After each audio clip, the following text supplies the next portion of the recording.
All right. Good evening. Good evening. Good evening. Happy Monday. We are back live on the Real Precious. We skipped last week, but we back. We're back. We're back.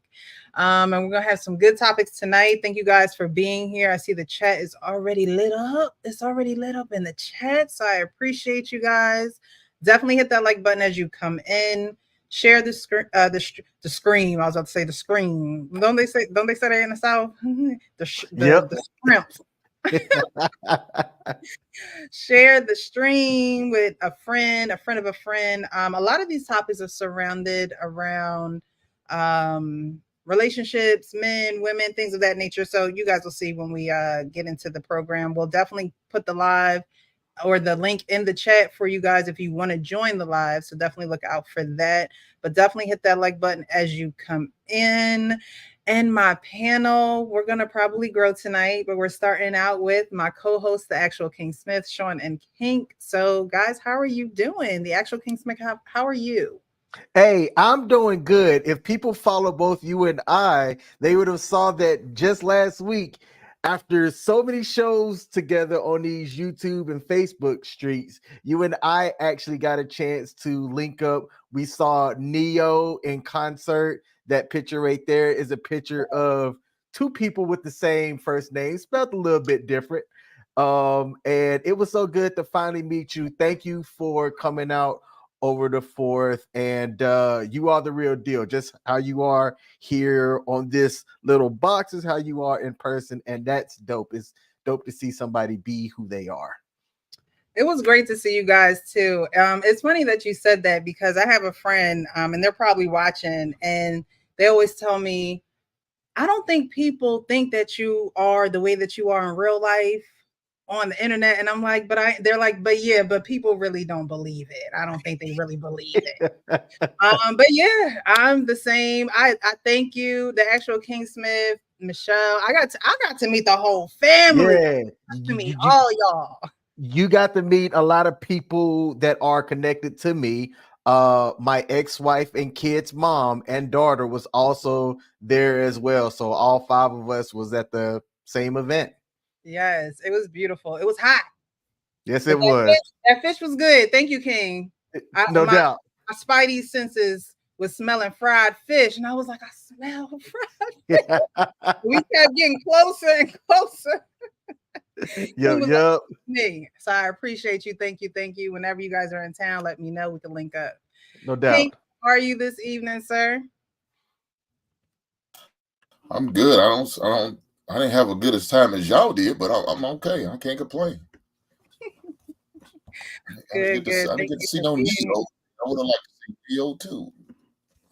Yeah, it was nice. It was actually I didn't even know he was performing. I didn't know what was going on. I just knew you guys would be in town. And I had a death in the family, so my mind was kind of scattered all over the place. And then I had saw King posted something, and you guys were down by the water. That's like my favorite part of Philly, down by the water. And so I was like, hey, let's link up. I do have time, so let's do it. So it was a good time. Neo and Kesha, yeah.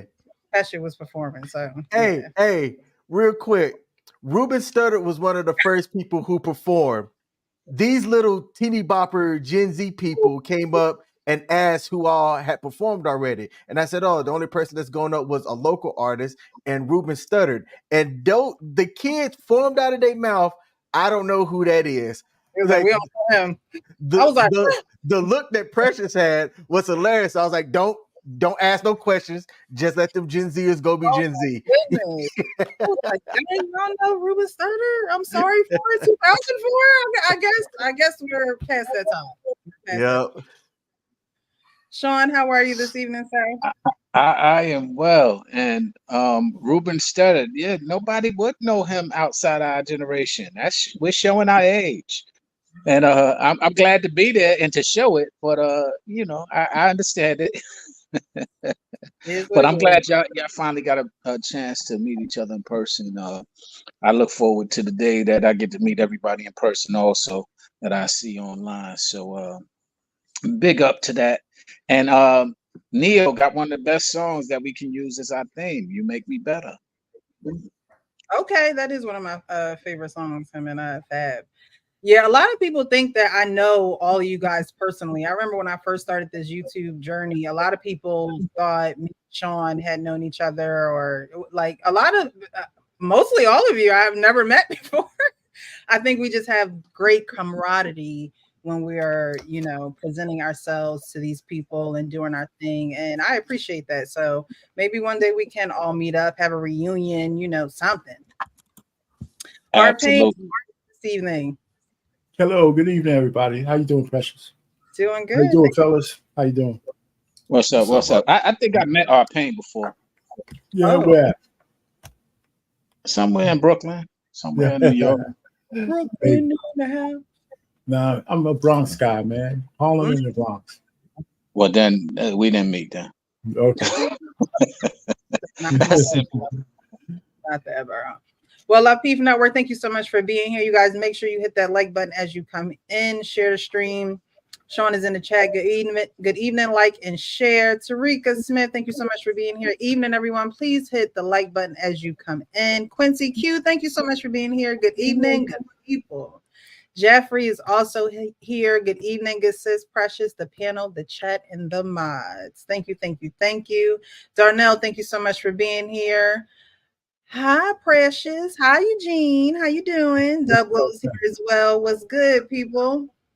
He says, I remembered him. I remember Ruben from American Idol. Yes, he was one of the first. I think it was it between him and Clay, or did Clay win before him? I don't know. I don't remember. I started watching. I don't remember. Yeah, like 20-something years ago. Yeah, I started watching, I think, after Fantasia won. Nice. After one, I think that was it. Or maybe Jennifer. Did Jennifer Hudson win? I don't know. They all came through the American Idol door and what. Clay and Ruben went head to head. I think that's when they was were they in the same? Okay. All right. All right. So we're going to get into the show. Thank you guys so much for being here. Whoever is watching, thank you so much for being here. Again, share the live. Shout out to my dad. It's his birthday today. We want to go celebrate and have dinner with him. Shout out to him. Happy birthday. We're going to get into the show. I saw a few videos that I want to play tonight and get you guys' perspective. This first one I saw, and I've been in this situation a little bit before, but it wasn't handled the way that this guy handled it. So I want you guys to watch the video and give your perspective on it. Hi R&L, hi Solo Dex, hi Sir Francis, hey One Eye.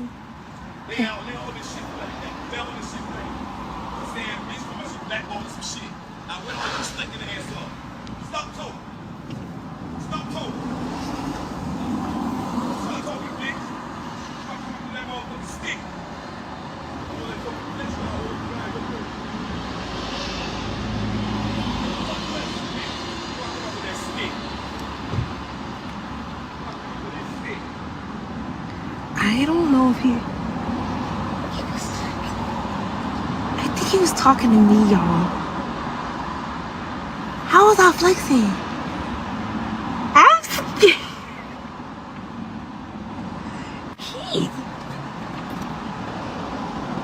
I'm terrified. He was talking to me. He said, stop flexing, bitch, before I pull up that stick, before I pull up the stick. Staring at me in my face. He just shot at me. When he pulled up, he was like, you bitches always want to take pictures. Stop flexing, bitch, before I pull up with the stick. Please get away from right here. Like, what's the actual fuck?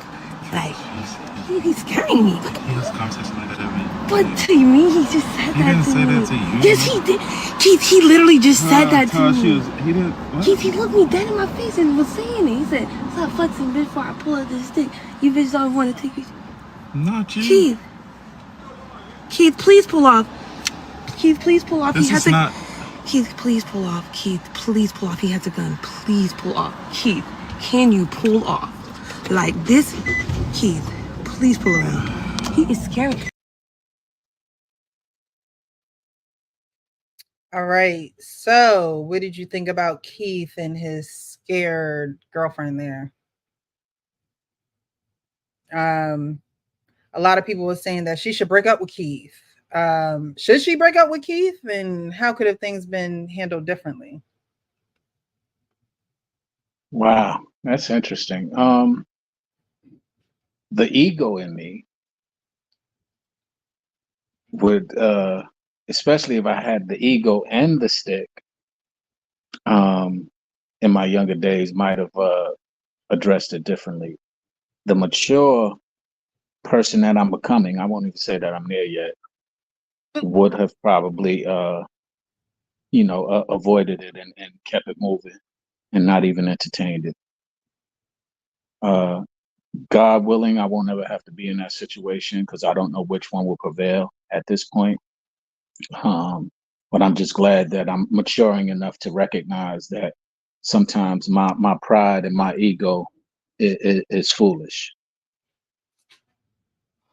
Okay. Man, I went through this scenario. I shared this with y'all where me and my lady had went out on a date, and I live in a fairly safe neighborhood, right? Have had no issues or anything like that. So this guy was walking down the street, and it was odd for him to be looking like how he looked, vagrant patriot skinned individual, so to speak. And I couldn't tell if he was like talking to himself, crazy, rapping, or whatever. But he's like mean mugging my car, and I'm waiting on traffic so that I can make the cross street left hand turn like that. And I see the guy look like he's about to approach my driver's side door. Now, Michelle, because I asked her to put on headphones because I was surprising her on that date night, she wasn't looking outside on and seeing what was happening. The guy then walks away, but I see him turn back around as I'm looking at my mirrors and I see him reach for something. I immediately hit the gas and made a right hand turn because I didn't want to F around and find out, right? And then I also waited to tell her because we were safe. I wasn't worried about anything. And I didn't want the date night experience to be ruined by what could have happened but didn't. You know what I'm Right. saying? And I went back the following day because I live in a neighborhood that almost everybody has ring cameras, and I went to go ask for the footage, but it was at nighttime. You really couldn't see what he did, but I know what I saw, and I don't know what that dude's problem was that day, but that whole situation could have ended badly. But having that situational awareness got Right. us out of a sticky situation. And just like what Dub Will said, that kind of stuff is important. I think that if men are to be protectors or expected to be protectors, they should have a higher situational awareness than most. Okay. Yeah. There are a lot of people that say that he was just fine because when I actually posted this on my page and I said, should she break up with Keith or should she just keep the same composure that Keith has? If he's not tripping, she shouldn't be tripping. That's a good question. I think that if he's calm, right? Yes, she's scared. She has a right to feel scared, but should she break up with him because he didn't show the same level of urgency that she did? I think to judge it just on that, she'd be a fool. Because no other indications showed that things weren't an issue. So if he felt like everything was cool, then she should maybe just express her concern. But if he does nothing, then either protect yourself or calm yourself down. Right. Okay. Our pain. I from the context of the video, I couldn't really pick up all the stuff that he was saying and that she was absorbing in. I might have to see it a little again. Uh, I think sometimes if she's whether it's real or not, if your girl is that distressed, you should maybe take heed of that. Maybe it's something you missed, right? So, I mean, I remember I was actually somebody mentioned Brooklyn. I was in Brooklyn with my roommate. Is a dude, right? So we were going to go to the camp. We were going to get something to drink because we were going to take a trip back up to Buffalo. And he parked on the side of the road, but we were in the wrong neighborhood. Man, some guys started coming to our car, right? They from all corners. They started coming across the street. I said, man, I said, pull off, man. And he's looking at me. I said, motherfucker, I said, pull off. I said, you can't see these guys coming. So there was a natural hesitation in him because he wasn't aware of what the situation. I'm looking at the dudes come up on the car, hands going into their coats and stuff. I said, man, will you please pull this car off? And then he finally took off. I said, man, you didn't see these dudes? And he's like completely oblivious, right? So her boyfriend could have just been oblivious, but her visceral. If you have a girlfriend that you're in tune to, you could tell whether she's just tripping or she's naturally afraid. Right, right. Right? I mean, so maybe you didn't pick it up. Now, so if just driving away could have calmed her down, I would have just said, okay, honey, let's go. Mm-hmm. And that would have been it. So I don't know whether she should break up with him, but she should have a talk on why she was afraid later on when she's calm. Hey, listen, maybe you didn't see this, but this guy was tripping. Yeah. Right. And it seemed like it was directed towards me. And I don't think we should have waited around to find out. So I mean, I'll leave it at that. So I mean, I probably have to see the clip again. Not now, but I don't think she should break up with him just because of that. But hey, dude, if you want to protect me, you got to be a little bit more with. That's all I'm done.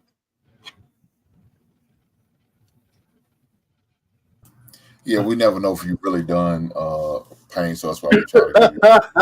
You know what, man? I don't even say it. Try to give you a few, like a 5-second delay, just in case you throw a couple words here too in there. We try to be courteous to you. Pain. No, but seriously, to me, you have a lot of women who overreact and just read shit wrong. So, we did this on the P for Sunday. Watch this video, and for all we know, he could have been talking on the phone. He said, "Don't make me pull up." So when you say pull up, that means he's got to go somewhere in order to pull up on somebody. I wouldn't say pull up and you right there. Why would I say that? Why would I use that word? I wouldn't. Mm-hmm. But I think he was probably on his Bluetooth or something, earbuds or something. And she was just ear hustling. You know what I'm saying? She ear hustling, and soon she was talking to him, or he was talking to her, and just got out of character. I mean, her boyfriend just walked up. I mean, he didn't see none of this. He didn't hear none of this. He should have been walking. I mean, he should at least caught some of the conversation, at least what she's talking about. And maybe he would have got up out of her if there was really something going on. If she was really scared, why are you still on the phone? Why ain't you hanging the phone up trying to call the police and say, hey, man, some guys over threatening me. My life's in danger. Something. But you ain't doing. You still bullshitting, nervous ass lad, playing your hair, doing everything else, but acting like something's really going on. So. Yeah, I heard the way we are going to watch it again because her laughter was it was more of like a jolly laughter. But then again, some people have weird laughs when they're angry or awkward. And her demeanor was of a playful demeanor. And I don't know if it looked like she was on live. She was on live and she was talking to her audience or whatever, because she was saying hello and things of that nature. But then at the end, she did start to think, it was going to get worse. I guess when she saw the firearm. I maybe if she would have never saw that, she wouldn't have reacted that way. We're gonna watch again. Hi R&L. Hi Solodex. Hi Sir Francis. Hey One Eye.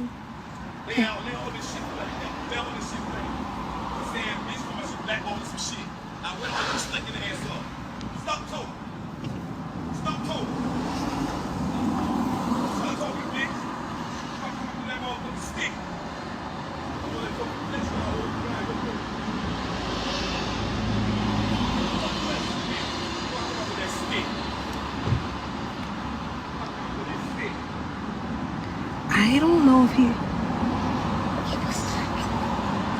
I think he was talking to me, y'all. How was I flexing?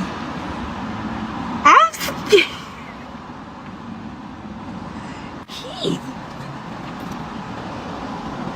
I'm terrified. So that doesn't look like terrified. But again, a lot of people are different. I don't know if she was acting that way because she was on live or she really didn't know how to act in the moment. He was talking to me. He said, stop flexing, bitch, before I pull up that stick, before I pull up the stick. Staring at me in my face. He just shot at me.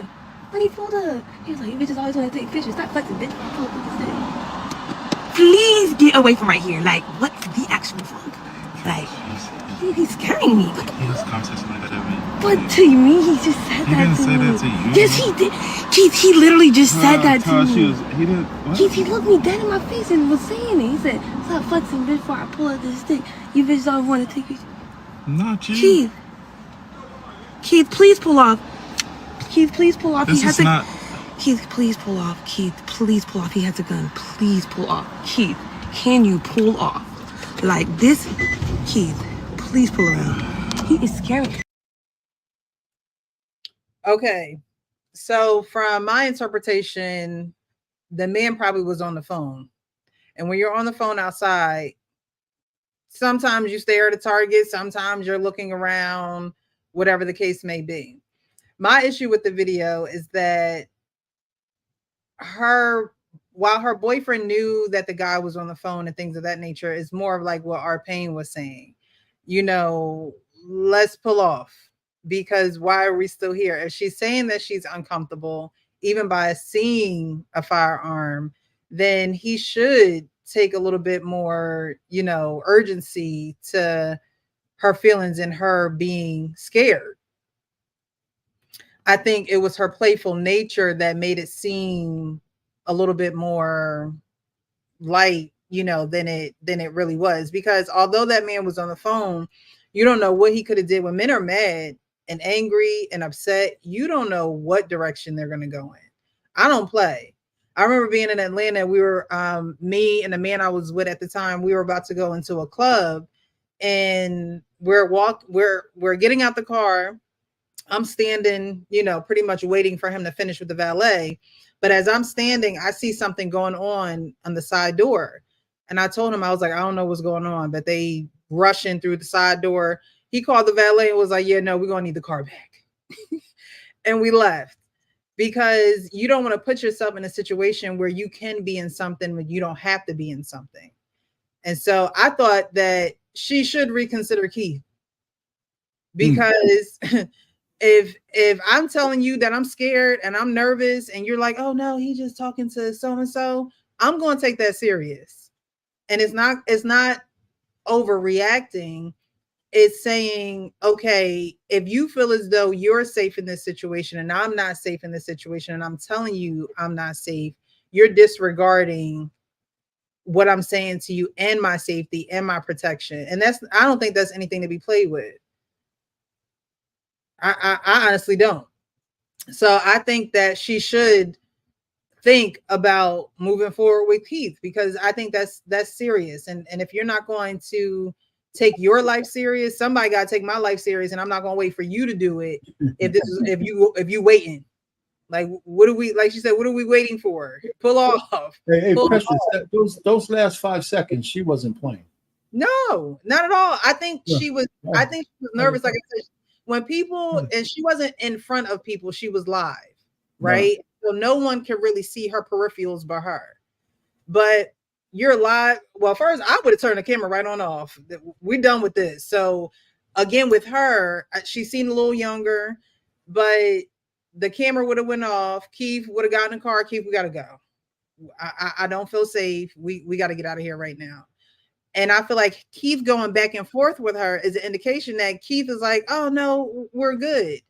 But can Keith stop a bullet? Can Keith stop what this man is capable of? No, Keith can only control what Keith can control. So I think him going back and forth with her about safety, I don't think safety is anything to play with. I could see if she was dilly dallying off of a song on a radio or wanting to listen, like, those are my new things.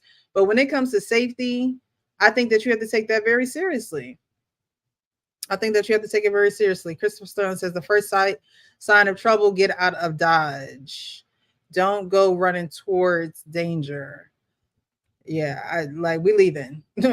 You don't pull up to neighbors like that by accident. That was her first mistake. Exactly, and he should have pulled off. Yeah, I it seemed maybe she was driving, he went into the store. Keith could have passed right by that man. He could have passed by him. Keith could be used to the hood. Keith could be used to the stick on the side. Keith could be used to all that roughness. And maybe she's not. And so, it's his job to protect her. And if he's not going to take that job seriously, you want to put in your 2 weeks or something, Keith. What's interesting about that is that I can see your perspective. But at the same time, who's to determine which perspective is the better? Now, for the sake of argument, pull off. Then you can have the discussion later on whether she was over exaggerating or whether or not it was something serious, and how to determine how to conclude that. A lot of times, somebody said it earlier, there is overreaction. And because that's a possibility, we don't want to fall into the space of always overreacting or not knowing the difference. Now, of course, you are a little bit different, Precious, is because you have some experiences from what I can determine that, through your conversation, that would better suit you on identifying and recognizing danger differently than others. She didn't seemingly, from, like I said, the outside looking in, like she was aware of what true danger is or not. It seems like she might have been just scared. And, we can't walk around fearful all the time. Fear can save us, but fear can also, diminish our sanity if we allow it to rule us. So it's a hard thing to determine in this circumstance, but I see your point. And hearing you, because of, I guess, being around you on these panels often, I would take it differently than the girl who I just saw. She didn't seem like, she seemed, oh, hey, like we said, she's laughing and stuff at things that should not be laughed at. So I might not be able to take her as serious, but for the sake of argument, I would have pulled off. Absolutely. Just why argue about it? Why sit there and try and determine it? Like, what's the problem? He ain't even talking to you. Makes no sense. But that is the mature of me.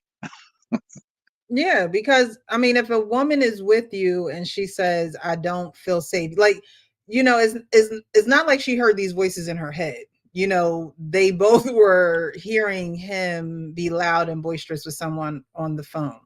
So if a woman is with you and she says, "I don't feel safe," are you going to analyze the situation, or are you going to say, "Okay, she doesn't feel safe. Let me get her out of here"? Is it situational, or if she doesn't feel safe, you're going to get her out of a place where she doesn't feel safe? Which one y'all doing? Oh, if that's the question, you're going to get her out of the place. I mean, I would think that if she doesn't feel safe, I mean, we could ascertain what she didn't feel safe about later on.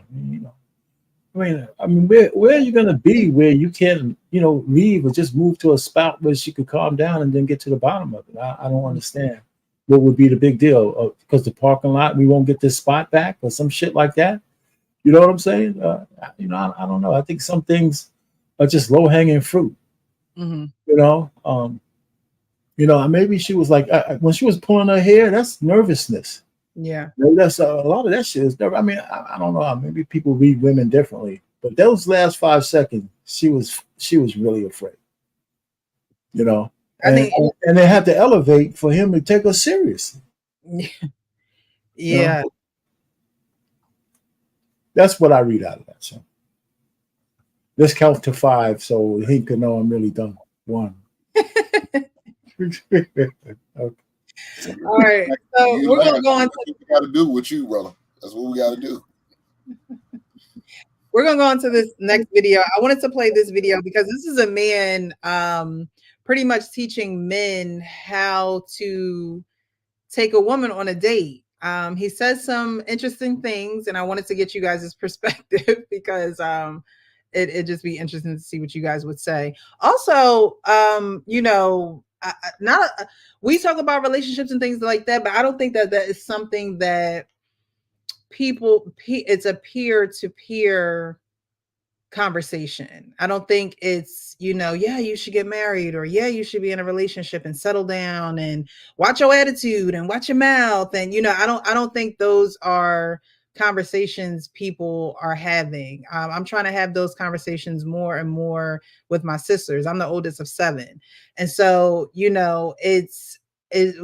go through the conversations of, oh, I need to be softer.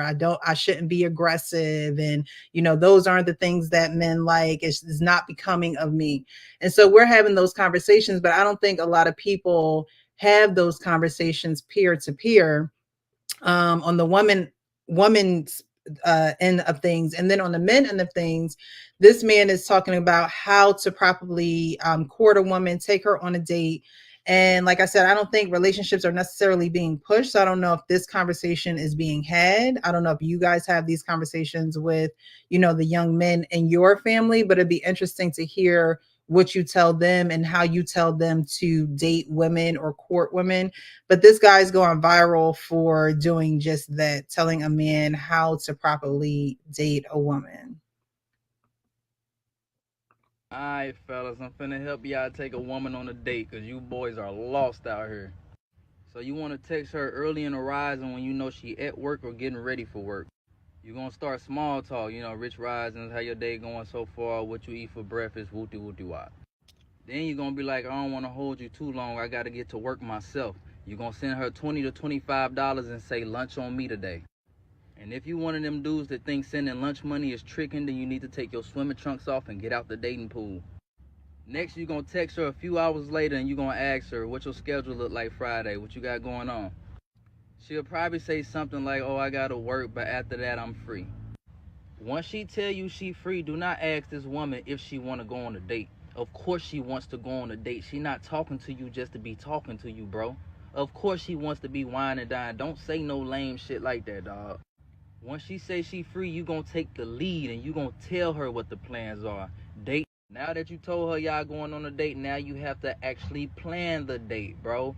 Be thoughtful. Don't go pick shorty up and just try to walk in somewhere. No, we don't do that. That's not player. Make reservations. You know how impressive it is to a woman walking into a 5-star restaurant with her date and he say, yeah, I have reservations for such and such and such and such. She gonna lose her shit. She gonna be like, him. He really like that. But before the date, bro, go to the mall and get you some grown and sexy attire. You don't have to spend a lot of money. You can spend $50 to $150, bro. Get you some nice slacks.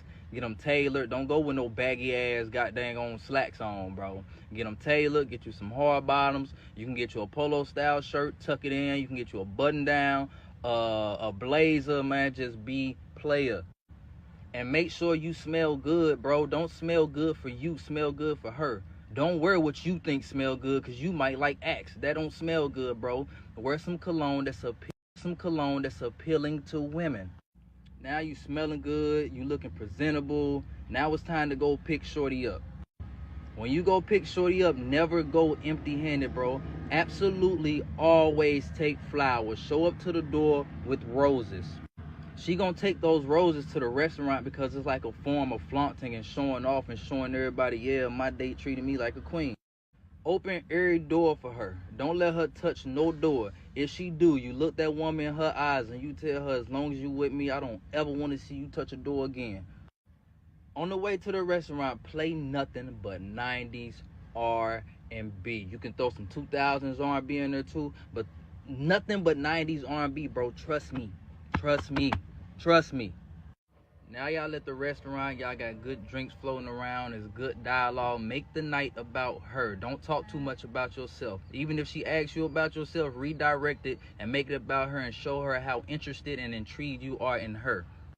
Once the date is over, take shorty home. Do not try to keep that woman out all night. Show her that you're responsible. You're going to walk her to her door. You're going to tell her how much of a great time you had, how beautiful she looked tonight, and you're going to tell her, as long as it's okay with you, I would love to do this again. Kiss her on the forehead and go home, bro. Bro.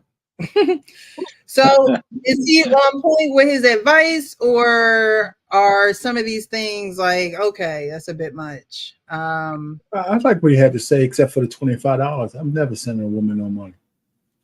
I'm never going to do that. I never did. I never would. I mean, I don't see the purpose of that.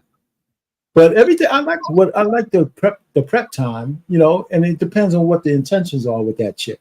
But sending her money, I don't see any circumstance where me sending a woman money who's not my girl or something, she ain't getting shit from me. I don't care whether it's the old fashioned or not.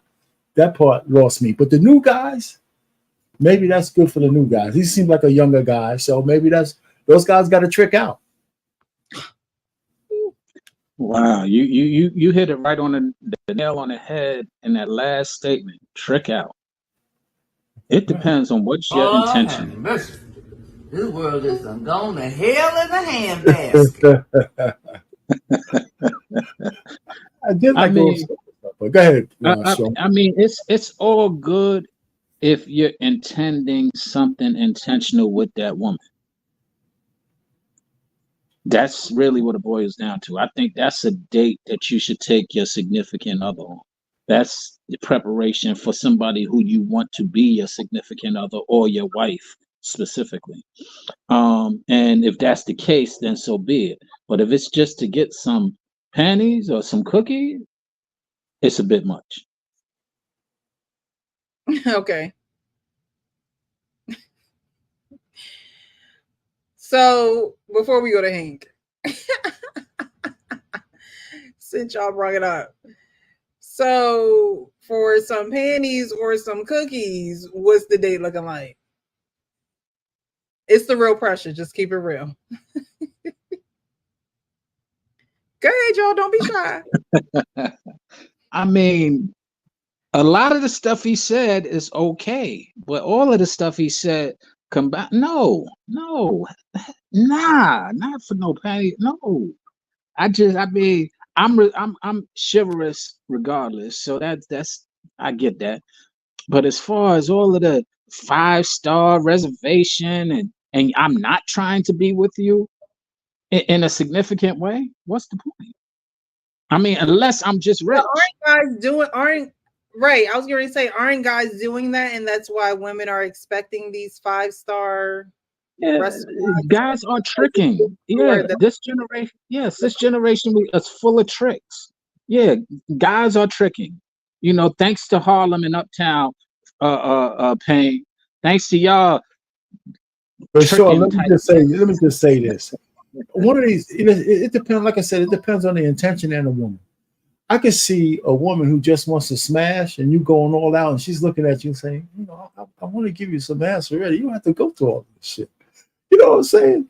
You know, I mean, it just sounds crazy to me. It's just, I mean, you know, I wouldn't.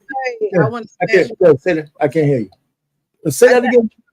I don't know if a woman would say She don't Are have you to. saying that a woman would say, "I want to smash"? You don't have to go through all No, of no. that. What I'm saying is that if you do all this for a woman who, in her mind, she might not say it out loud, but she's thinking that, you know what, man, you don't have to go through all this. You know, the reason why we're together is because I would like to have some fun. But if you want to do all this extravagant shit, I'll take it. You know what I'm saying? So if he's talking about a woman he wants to court, if he wants to talk a woman he wants to court for more than just a one night stand, I can dig it all the way up to the $25. I'm not sending a woman no money. Never. You know, never. So, but as all the rest of it, you know, opening the door and all that kind of stuff, I don't mind doing all that stuff. I always pay for my dates, but I'm not sending you no damn cash app. Oh, get out of here! I still don't see how that fits, and all the shit that he said. I still don't see how that fits. Wait, when did he say to Again, take for $25 for lunch In or the something? beginning, in the beginning, yeah, Did he? yeah, you can play that yeah, puppy Alright, cat. fellas, I'm finna yeah. help y'all take a woman on a date because you boys are lost out here. So you want to text her early in the rising when you know she at work or getting ready for work. You're going to start small talk, rich risings, how your day going so Not Rich Rising. Don't say that. far, what you eat for breakfast, wooty wooty wop. Then you're going to be like, I don't want to hold you too long. I got to get to work myself. You're going to send her $20 to $25 and say lunch on me today. Gotcha. Okay. So, He's laying out the design of how to be a trick. oh, Sean, you're saying he's telling men how to be a trick? Yeah, that's all that is. And I'm thanking the Harlem cats who are professional tricksters. Okay. So, how would you guys propose a man date a woman?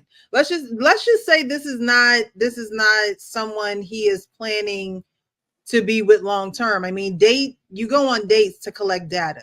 You don't go on dates to say this is the long term person. You should continue dating, but you go on dates to collect data. So how would you propose a man date in 2024? What would be your steps as opposed to this man's steps to tell a young man how to date a woman? Well, I mean, are you speaking of my steps are first off, identify your intentions. If your intentions are to something significant, everything he said is okay.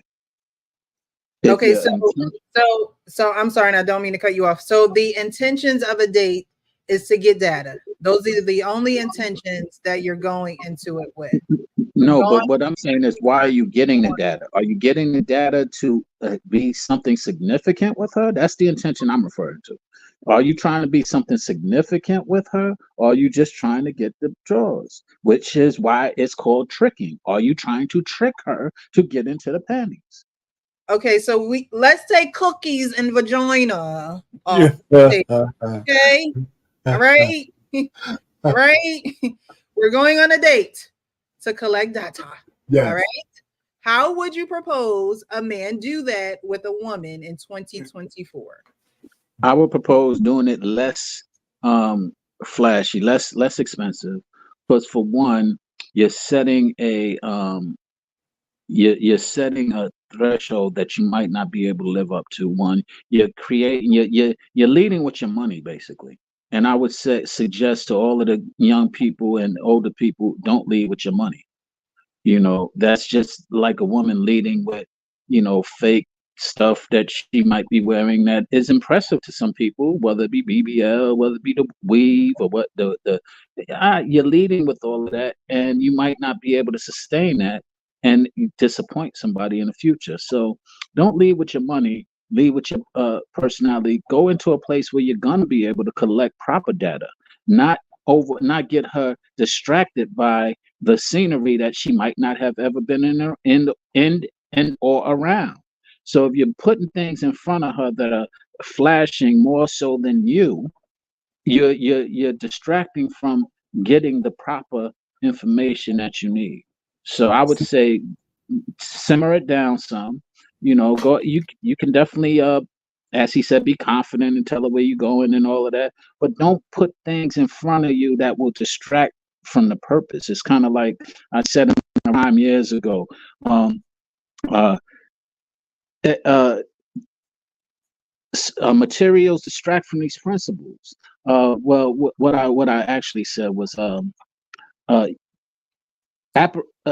you don't need no apparatus to establish your status. Diamonds with carrots adds a higher stake to your cabbage and protects your neck. This theory is sensible, but guarding those materials distract from this principle. So what I meant in all of that is once you put all of these materials, you are distracted from getting to know you. They're knowing your money. They're knowing your pocket. That's what they're getting to know, and you don't want to leave that. So can I just say real quick, everything the guy said up to giving her money, I would have just said, if she's talking to me on the phone, that means she gave me her number. I'll say, listen, we're going to go out.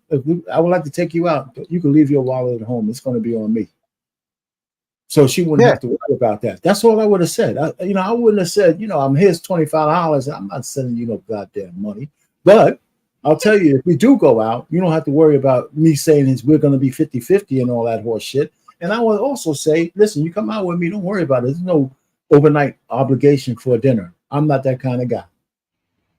Yeah. What our Payne said straight up, you can ask anybody when I was out there dating.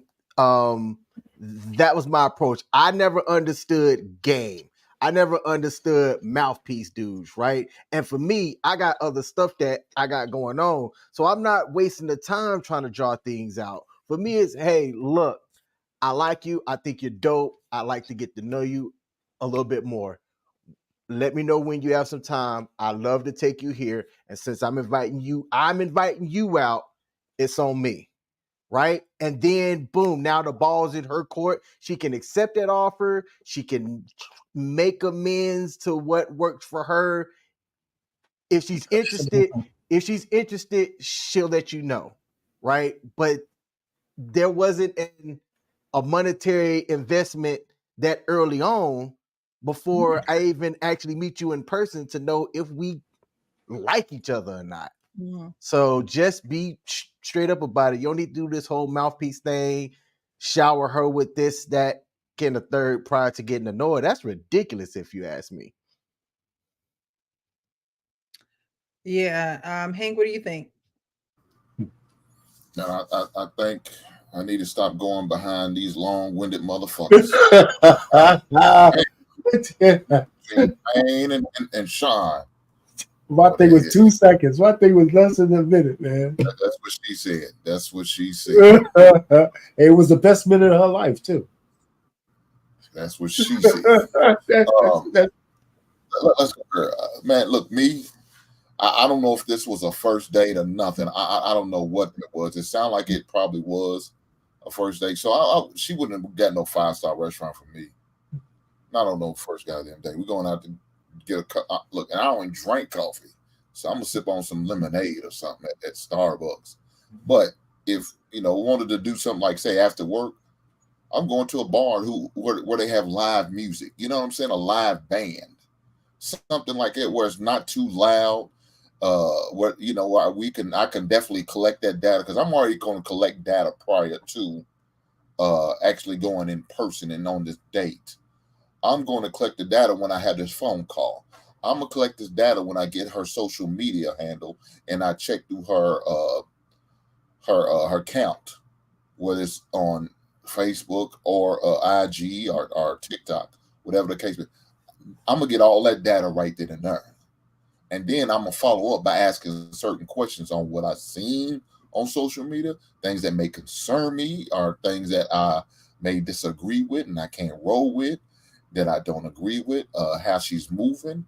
I'm going to ask little questions like that. I'm going to put her in certain situations or ask her situational questions to see how she responds, to see how honest she is, see what she's all about. I'll probably also try to, catch in a way where she, dress casual, business casual.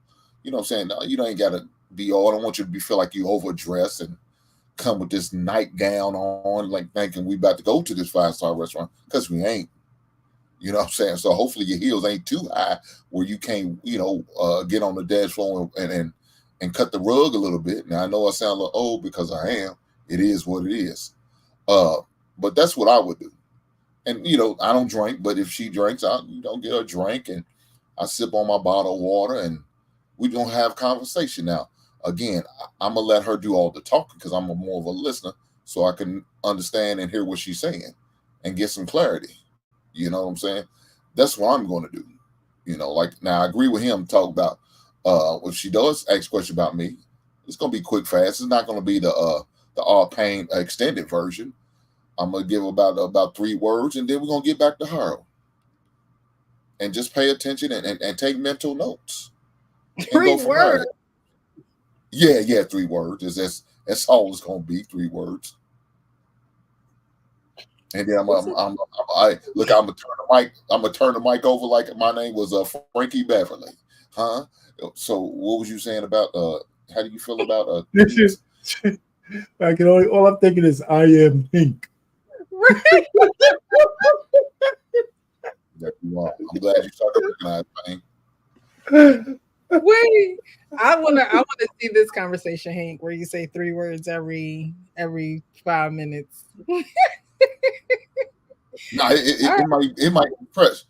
It might go longer than that because some ladies like to talk. Once you start asking certain questions, putting certain scenarios out, some ladies they love to talk. They just some just love But to hear themselves talk. Some just like we like to talk like to with you. engage. We Yeah, like to. but we're more of a sounding board. Okay. Hank got a very good point because it all it takes is, yeah, that's right. I understand. And she'll keep going. Yeah, that's right. I understand. Okay. That's 5 words. Hank is for real too, Precious. Hardly no words. Wow. That's My just who dad is I am. a man of very few words. And I think a man like that, you have to get to know him by his actions, deeds, what he does, because there are men that are very they don't talk a lot. But I think that their actions and things of that nature talk for them. But there are times where it requires more than 3 words. So I hope that those times, not I hope. You're a grown ass man. I'm sure that you know how to conduct yourself. But um, the 3 words got me. The 3 words got me. All righty. I'm sorry, Hank. I interrupted you. Were you done? No, that was it. That was it. I'm a man of few words. Okay. Okay, so you guys, from what I'm hearing, you're pretty much saying that you would be direct. Like, I'm not with all the fluff and all the, stringing you along and trying to do all these tricks. Somebody had put something in the chat. He said, Joe Mama said, if you want to trick, become a magician. If not, your money will disappear as if you were. Okay, so tricks are for kids. I saw that also in the chat. But the direct approach is best. Women do love when men make plans because ultimately we're going to be a part of your plan, right? And so a dinner plan or a date plan is just something very minuscule into a woman understanding if you are a planner, if it's, if you don't mind doing those things. I know there are men that's like, okay, we can go to this restaurant, but can you make the reservation? Some women might get frustrated at that, but hey, you're going, so make the reservation, So, I think that the direct approach is the approach that will lend more results for you, because the morning, I mean, I understand where he's kind of getting the flow of the day set up for the date. But like Arpane was saying, I think Arpane was saying that if a woman likes you, not to say that you have to do all those extra things, but she's along for the ride. You ain't got to check up on her every hour on the hour. She's good. You make the reservations, y'all go, and that be that. So that's pretty much what you guys are telling young men today as far as dating. Be direct, no fluff talk. how do those conversations go with maybe your nephews or your, Hank has a son, our Payne has girls, actual King Smiths have a little girl. So I'm sure. I mean, you guys talk to young men in other capacities. So how do you guys instruct them when it comes to dating and asking a girl out on a date? And I know you say you would be direct, but I think that's more so your approach. But what's the real, like? How do y'all really be talking to them? Because these men out here, you're on mute, King. I think these men out, or maybe he's talking to somebody else. So These men out here are or not men, I won't say men, because men, pretty much know what they want, things of that nature, but young men are not necessarily going towards the route of courting, going out, and that's primarily because of social media. Social media, if a girl says she doesn't want to go to the Cheesecake Factory, now a young man thinks that every young woman doesn't want to go to the Cheesecake Factory. And so now he has a fear of rejection, or he has a fear of even approaching because of a viral video. Um, so do you guys talk to young men and are they giving you their dating synopsis and how it's out here going on now? Now, I'd like to take a shot at what you're saying. I'll be real quick. Listen, I don't give the young guys any advice anymore, right? Because just because it's coming from me, they say it's antiquated. The girls were different back then. But I do tell them that you don't have to have game. I said the very best pickup line in history is just saying hello. Just say hello and see where, if the woman doesn't throw up in the back of her throat when you say hello to her, then you might be able to say something new, depending on the circumstances there, especially if you're out on a social occasion. But as far as dating and all that, I'm done. These guys, what I did find out is that the young folks are starting to leave the dating apps, and they're starting to understand they got to get back out there and get their ass kicked and build up some thicker skin, and they are starting to do that, because if you want to find a chick, you can't find a chick to cleave with on the social media, right? And not it's a hookup. There's all hookup culture there, So if you get picked, you might get lucky, but anyway. So I don't give advice, and I'll sit that part out anymore, because I said, well, everybody thinks the women were magical Negroes back then when I was there, and they ain't the same anymore. I disagree. I tell some of these young guys, as old as I am right now, I'd probably do better than most of you guys, because you guys whine too much. Shots fired. That's it. Because I ain't afraid of rejection, man. I've been rejected by the best. I've been rejected by the best of them. Anyway, let me land it there. Yeah, Precious. I've tried. These kids, in my generation, it was game, right? The new term, if I'm understanding this right, is Riz.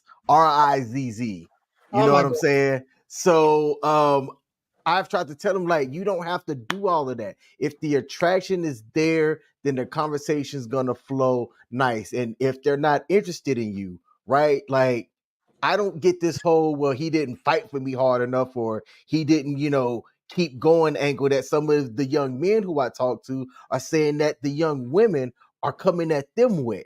I'm like, man, don't waste your energy chasing if they're trying to play hard to get just to see what your Riz game is like. That's ridiculous to me. But that's how some of this young generation is moving, at least for some of the guys who I've tried to talk to. So if somebody come to me for advice, I'll offer it. But I've just kind of sat back and watched and see how they move, and it's a completely different ball game. Yeah. So I looked up Riz the other day. I think it was yesterday, actually, and it said something about charisma is short for charisma. But can you guys break that down? This new word, because I saw a girl used it in a sentence, I think, and she said, "I rizzed him for a week" or something like that. And I'm like, Riz? Yeah, how does that even make sense in that sentence? My understanding is that it is that charisma, it's that mouthpiece, it's how one person approaches somebody who might be apprehensive to them, and then you get them to get on your side, or you get them, they may not have been interested initially, but you use your Riz to get them to then their social media or phone number. That's my understanding So of it's it. a new word for game. Yep, it is basically game mouthpiece. Okay. Mouthpiece. Holy shit. Yeah, 'cause I truly didn't know what it was, and even the context clues in the sentence wasn't helping me. I'm like, she rizzed them. What does that mean? What is that? Riz. It sounds like something in the aftermath. That's what it's like something when things are over. I don't know. It sounds like something unclean. Exactly. It's So too close yeah, to jizz. Precious.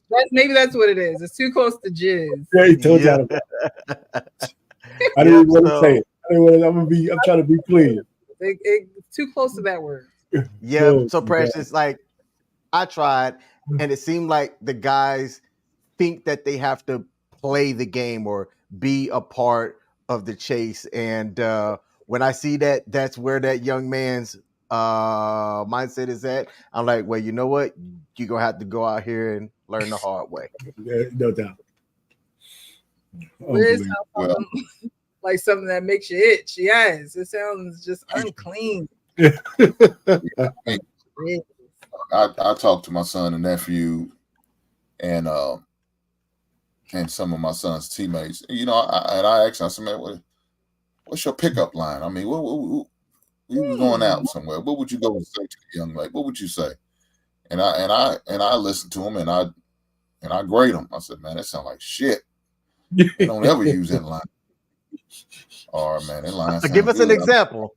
That'll be a What's good that? street interview. Like, what's your pickup line? Yeah, he. The line? Yeah, What well, I I don't was remember asking. them. I mean, but Okay. let me take it back because my son said one time, and I said, man, I'm gonna have to use that. That sounds good to me. So I was impressed with him. But you know, I asked those certain questions to him because I tell him, I said, man, look here, man, you know, if you trying to have a conversation with a young lady, you know, it don't take much. But part of their problem, these young cats, they talk a lot. They talk more than the girls. So they don't do a lot of listening, and they do too busy bragging and boasting and talking about what they got, what they want, what they gonna get, and do this and that. I said, dude, y'all just stop talking, because half of y'all ain't gonna never see what y'all talking about. Half of y'all ain't gonna get what y'all talking about. Just be quiet, man. Just put some action behind your words. Don't just talk about what you're gonna do. Do it. But they don't pay attention enough, man. They don't pay attention to the details. They too worried about, you know, trying to impress them by telling them, I got this and I got this. I'm gonna be doing this and that. Yeah, okay, that sounds good, man. But come on, man. Let's just. How about you do more listening? Because you're the one who have to make a decision on whether you want to be with this young lady or not. And if you don't hear what she's saying, what it is, and the red flags, you totally missing because you too busy talking about you and yourself all the damn time. You missing all the red flags. You missing all the clues. You missing the things that she's saying. So you could have an idea if she was one you really need to be with. I want to be with. So and I tell him, I said, dude, if you gotta talk to this young lady like you talking to one of your dudes, calling her bro and all that, dog, that's not the type of woman you want. If she answers you, hey, shorty, hey, girl, and she turns around and pays attention to you, yeah, don't get with that girl. Facts. If she don't respond to it, you know, and you come to her in a respectful way, that's the girl you need to deal with. That's the girl you need to talk to. Because it seems like she got some sense. Because she ain't going to just let you come in anyway. Talking about, hey, shorty, hey, young, and nah, hey, girl, hey, bro. No, hell no. What type of girl is that? Now, it might be one of them type of girls y'all just trying to get for the moment. And that's okay, too. Just make sure y'all strap up. Make sure you put a raincoat on if that's the type of girl you're trying to get with. But if you look for something serious, yeah, you should be addressing her that way. And if you do address the way and she responds in a way like, you know, she's liking that and okay with that, yeah, you know what that means. You need to categorize her. She's a 20-minute chick and keep it moving. But if she holds herself in a respectful manner and take you in a respectful way, then yeah, she's one you want to make sure you further have a conversation with and further invest in. Because she seems like she's about something. Even if she's the right one, you put a raincoat on. And we should always do that. Right? I never promote it. That's not good. You're laughing, Sean. Yeah, because I'm listening. 20-minute chick. I hear what Nick is saying, and I agree. And then I can't get over. Hello, is it pain you're looking for? Oh my gosh. Nah, but That shit I mean, always worked for me, man. uh, you're just a low hanging fruit. I'm sorry.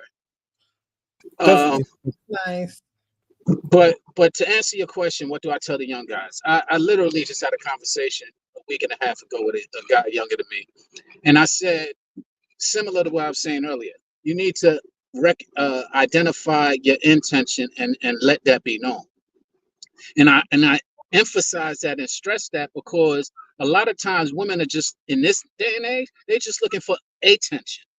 And unfortunately, you get no intention when you're looking for attention because attention is easy to give. So I'm like, I tell the young cats, yo, what is your intention for her? Identify that first and foremost. Is it 20 minutes, as Hank just said, or is it a lifetime? And when you identify that, that's how you approach it. So how long does it take to, I mean, I guess a 20-minute chick, it really doesn't take that long to determine if you want to have 20 minutes with her.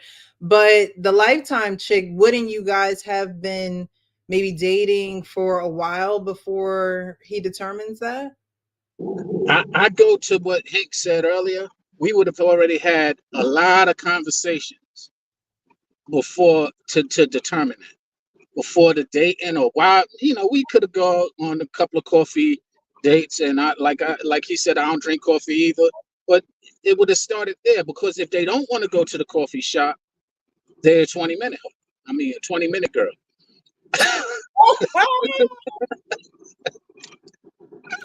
If they do go to the coffee shop, then the coffee shop, that means that they also have intentions with you.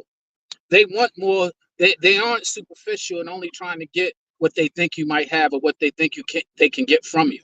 So a lot of that is determined amongst how say, all right, yo, you want to go out, catch a bite to eat, or go get a little cup of coffee. And if they're resistant to that, they're 20 minutes. They superficial, and that's what I call 20 minutes. Somebody who's superficial. I don't care how much, how high end they are, or how beautiful they are. If they're superficial, and it's easy to determine that. Okay, that makes sense. So if she doesn't, I mean, I hope there's another test other than the coffee date, even just a walk in the park, like just simple things. Women bypass the simple things trying to get to the things that they haven't earned or the things that are just, way out there for no reason. And there's no reason for her to indulge in that with that man. I always say you can't tell a man how to spend his money. He's going to spend his money the way that he wants. If he wants to spend money on you, with you, things of that nature, he's going to do it. If not, you can't, there's not enough charm or whatever in the world to make a man spend his money on you if he doesn't want to. Yeah, look, if somebody's interested, they'll make it work. I have two specific examples of one where I was going for a mile walk somewhere and I told somebody this, and it was our first time meeting. I said, hey, would you like to accompany me on the walk? She said, hell no. That was the end of that. The next week, same date, same day of the week, somebody else, they were like, yeah, sure, I love that. We had a 1 mile walk, we chatted, we had a couple of dates, but she was wanting like marriage and kids, and I'm like, yeah, that's not for me, but we had a good time. And I presented what I was doing, gave her the opportunity. She showed that interest and showed up. You know what I'm saying? And the person who told me, like, straight up, her words were, hell no. I didn't lose any sleep over that. She said no. She moved on. I moved on. It was what it was. Mm-hmm. Yeah. Who was it? The who I interviewed off of was it Married at First Sight? Gil. I always hear him say this every time we talk about this conversation, but he says, like who likes you, right? Be with who wants to be with you. It's the only way that it's going to work, because if you're trying to impress or force or, you know, trying to steer something in the direction that you want it to go in, but the other person's not really with it, it's it's it's a dead deal. You know, the So catch 22 with that is when you like who likes you, they like you until they meet, until you have like a circumstance where you have to be what they don't like. And so you know, basically, if you got to check somebody, they like you up until you check them. And then when you have to check them, it's like, well, who you talking to? Well, I'm talking to you. isn't that a discriminator though? I mean, listen, you could like you, but you got to start with a person you got some mutual attraction, and then after that, you know, there's eliminators after that, or things that make it stronger. So if suppose she passed the first check, and you check her right, and she says, well, you know what, that makes sense. I'll do better next time. Then what? That's a step in the right direction. If she looks at you like the rest of the chicks, nobody could check me, boo, kind of chicks, then you know you got to make a decision. I can't be with a person who can't be corrected, especially, you know, and it's only a one-way thing, you know. So, I mean, these are discriminators that men keep fighting over that barrier. That's why there's so much frustration out there. I think, you know, I think it's simple. If you approach a woman and she's not feeling you, stop acting like she's the last woman in the world. that part. You know, and that's what a lot of guys do. They're so hard up, man, to make the one they like them back. That's where the frustration comes in, and they don't know. Go to the next chick. The one thing I do tell men, I'm gonna end it here, is when a woman leaves you, my advice to them is get in the cut with a new woman as soon as possible. I don't care if you got to pay for it. Get some, go get some, and get over the chick as soon as you possibly can. Lord And if have you need to mercy. go bust some cheeks, This world is go do it. gone to hell in a You know, handbasket. because ain't nothing worse than a man lamenting over a woman. And that just kind of lingers and, you know, starts permeating to your job and your friendships and all that, man. It's just pathetic. Get over that shit and move on, goddamn it. You know, that's all I can say. You can't be like Corey crying every night to bed. You should have never said that shit on public TV. I cried myself to sleep for a year. No, come on. First of all, you're lying. And second of all, the fact that he didn't get into a cut with another woman, I'm saying get your ass out there and get you a finest ass chick and have her on your arm at the next goddamn event so you can like crush your ex-wife. Because she's gonna go into conniptions once he finds it. Gentlemen, this is coming from a man who's been married all his life. Don't listen to him. No, I haven't been He don't married know all what he my life. No, I haven't been married all my life though. I'm messing with I you. think was born married. You know, so anyway, that's just my theory. I think men need to get over an old woman with a new one. You don't have to go get into an old relationship, but just get over the old one with a new one. That kind of stuff. I agree with you as far as getting over, but I don't agree with you as far as the method, just jumping into something new. That don't make no damn sense. It was when he said, even if you gotta pay for it. That was Well, I'm just saying I'm just using hyperbole to get a point across. What I mean is it doesn't have to be a serious relationship. Get yourself, just get that little edge off and say, you know what? She's not the last woman in the world. I'm not going to marry this one, but that's not the last woman in the world. I'm soothed. Hey, listen, you ever see these movies where the guy loses his son or he gets his hand chopped off and the heroine in the movie, she gives him a little piece and all of a sudden everything in his life is okay because he got laid? That's what I'm talking about. You realize that's a movie. No, that's the point. But they write that shit in there like all the man needs is to get laid, and everything in his world is better. I'm serious. You don't never notice that in movies. You know, so Pain. you know, I don't understand you. I don't understand. You're a man with daughters, so right. You listen to what you just said. Leave after he leave, just go find somebody. And what if one of that piece of ass was one of your baby girls? Just to come up, just to get over. Well, first of all, let's explore this personal kind of thing, right? I'm not going to be in my daughter's relationship like that. If she breaks up with a dude, and he didn't physically assault her. They break up. Maybe it's her fault. Maybe it's his fault. No. But and we're close. I'll tell What does that have to do with what I said? The guy, if a okay. woman, wait a minute, whenever you said something, you accuse me of something. If my daughter breaks up with a guy, I'm not going to tell him he can't get no ass from somebody else. Why? They're broken up. So you're gonna tell your daughter just jump on another chick? I mean, that goes for men. I ain't talking to women like that. I'm talking about the dude. I said, Payne, what if your daughter was the rebound? That's what I said. Precious. Because that's what you're telling the dude. I don't know if my daughter. You know what? Just go out there and go get some ass. What does that have to do with anything, Hank? What does that have to do with? I mean, you got to have allegiance to every woman you fool around with. What are you talking about? I mean, you're taking a scenario and saying what? I don't listen. I don't. My daughter, if she has sex with somebody, she's a rebound thing. She better do better discernment. That's what I teach. I taught her. You only got to have allegiance with half of them. Okay. I said what? You only got to have allegiance with half of the women you mess with. No, you don't have to have allegiance with any of the women you mess with, except the one you want. Shit.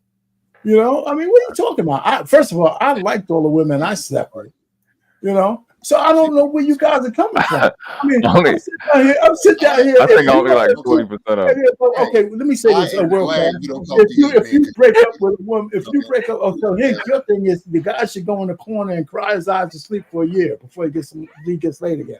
No, nobody said that. So what are you talking about then? Dude, so what's a reasonable time for the guy to lament losing a love? I'm asking you. What is a week? 10 weeks? A month? 45 minutes. 45 minutes time. Well, look at Payne. You got to give me opportunity to answer if you're going to ask a question. I'm not saying that. So if that man, look, I'm not the man that's going to tell you a man how long he should grieve or deal with whatever you're dealing with. Okay, it is what it is.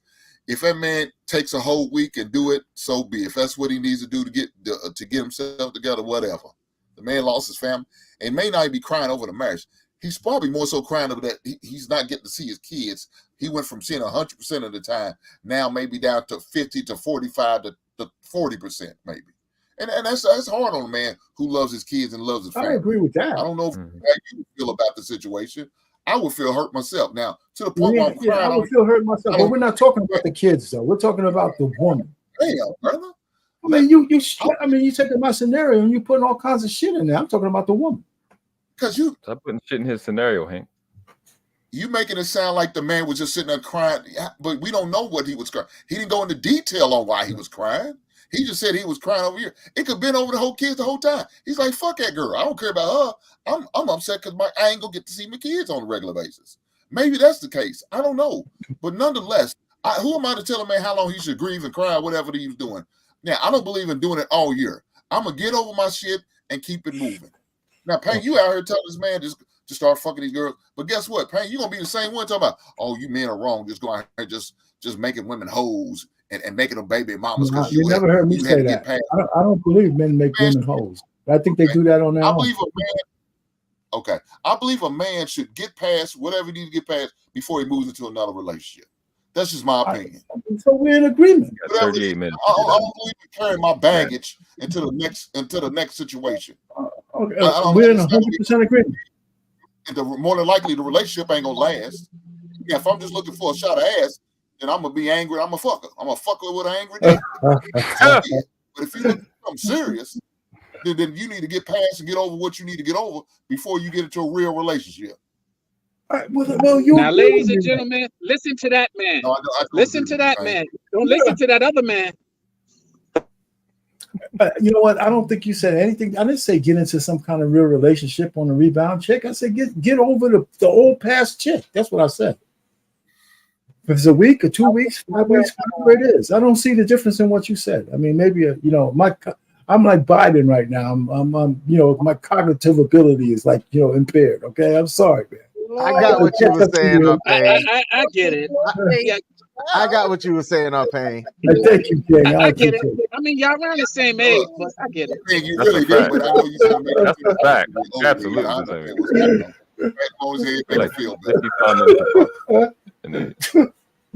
All right, man. Let's change topic.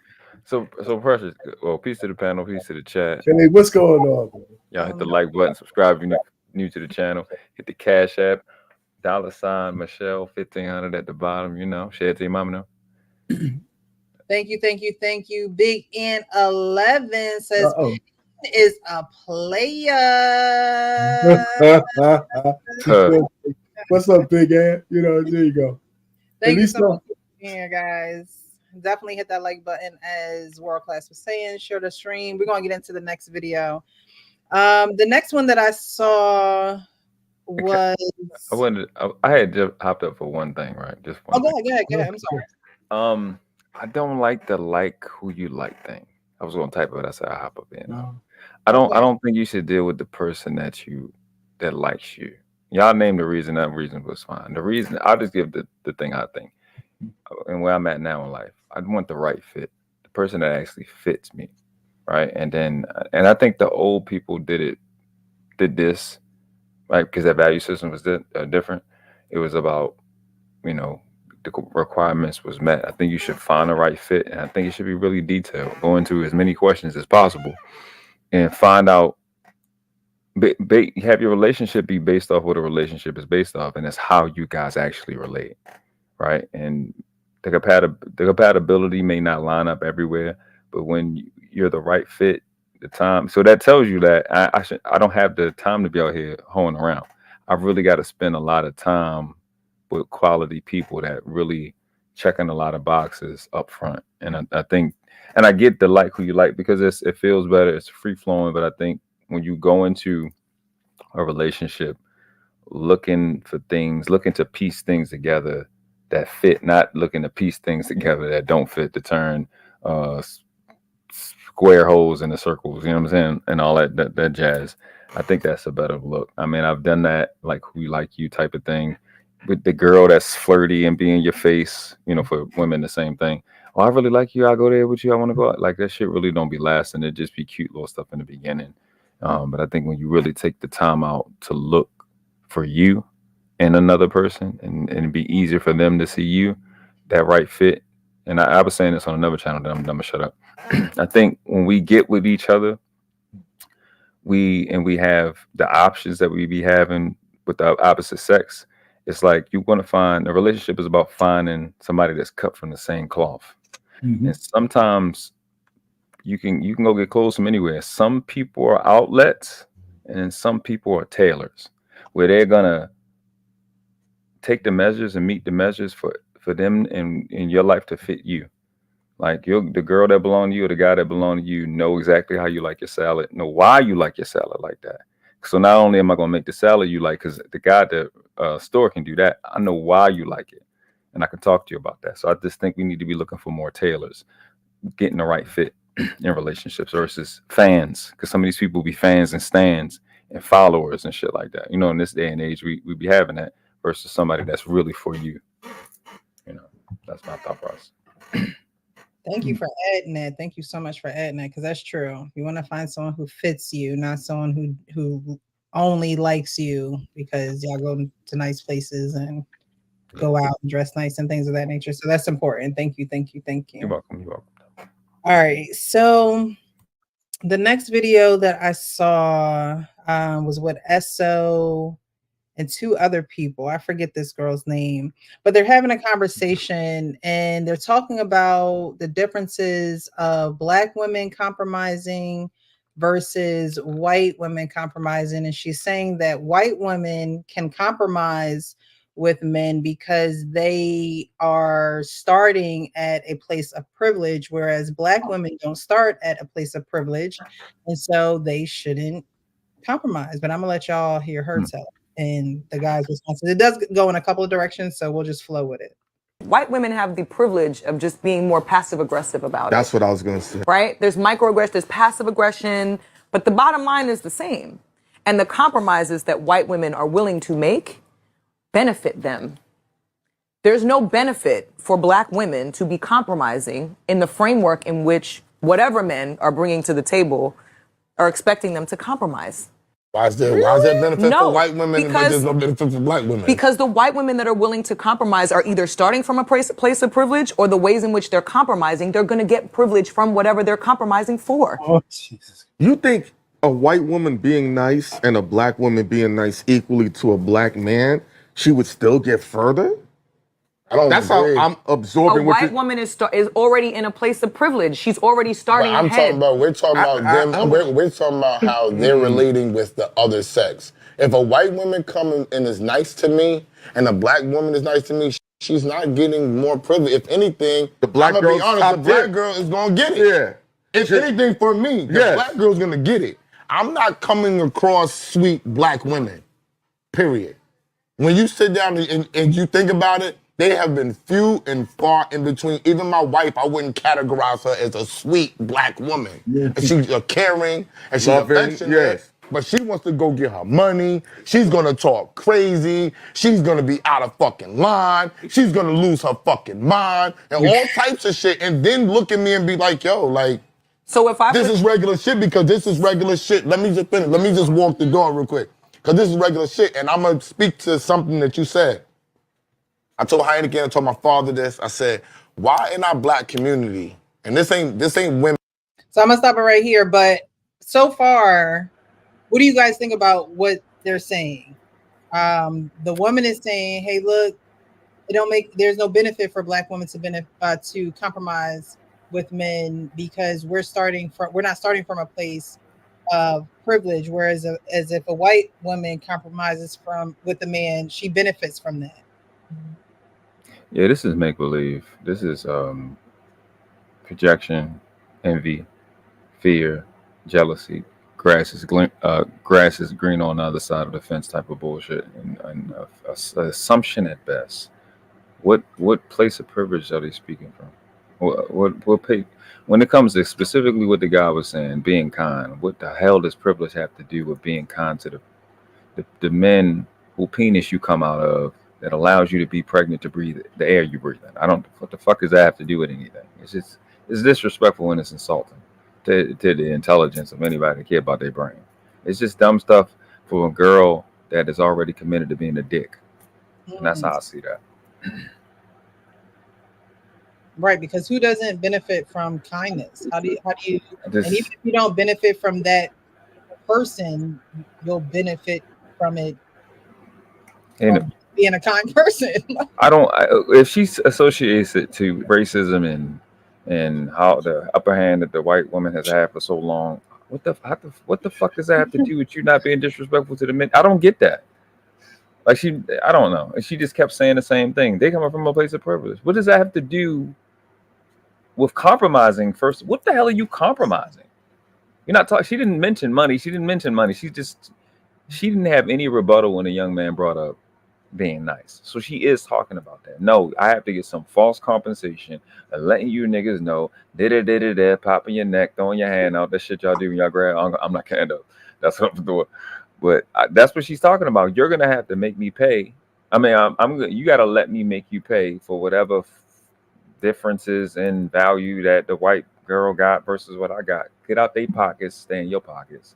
First of all, you life watching somebody else shit, and it's just goofy. It's really disrespectful. I ain't mean to rant, but that's wild.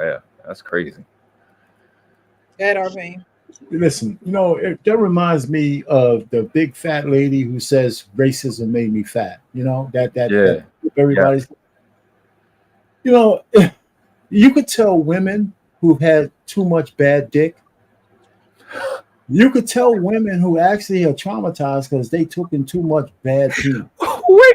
That she's one of them, right? Because I mean, her trauma is based on the men that she's dealt with in the past. Because nobody could come up with a scenario that's stupid unless the energy of many releases are still with you. And guys getting up and never being able to release the isopropyl, whatever the vasopressin to bond with you because you didn't know how to be a right woman to them after the deed was done. So she's just, that's just, there's so many women like her out there.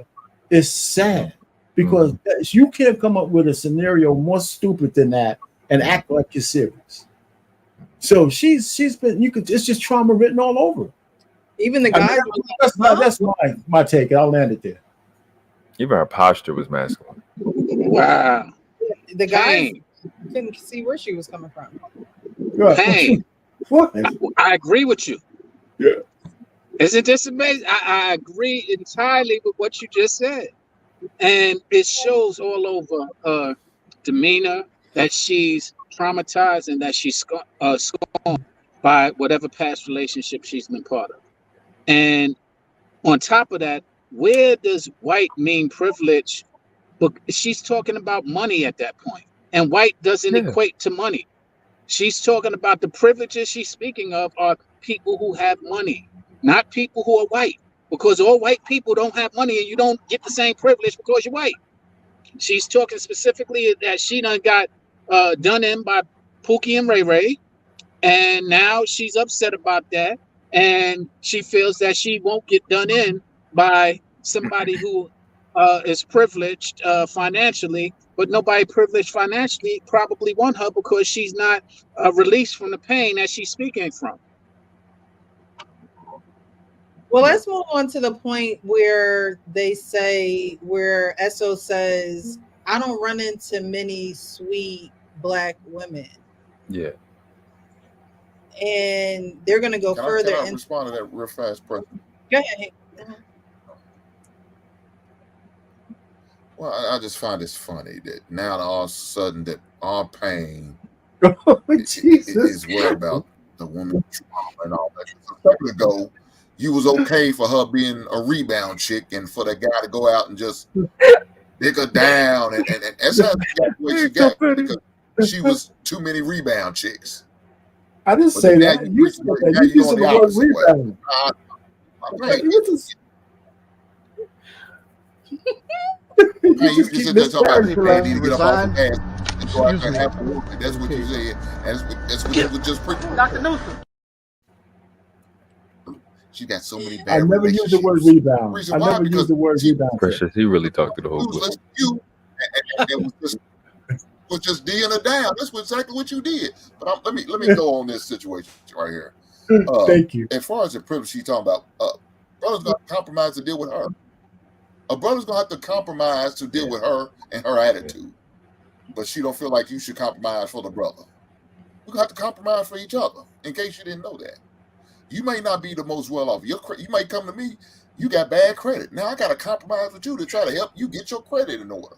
If we try to have a real relationship, because I'm looking to buy a home or something, build a family, but I got to compromise you because now I got to accept that previous little bastard you got running around your house because you already got a child.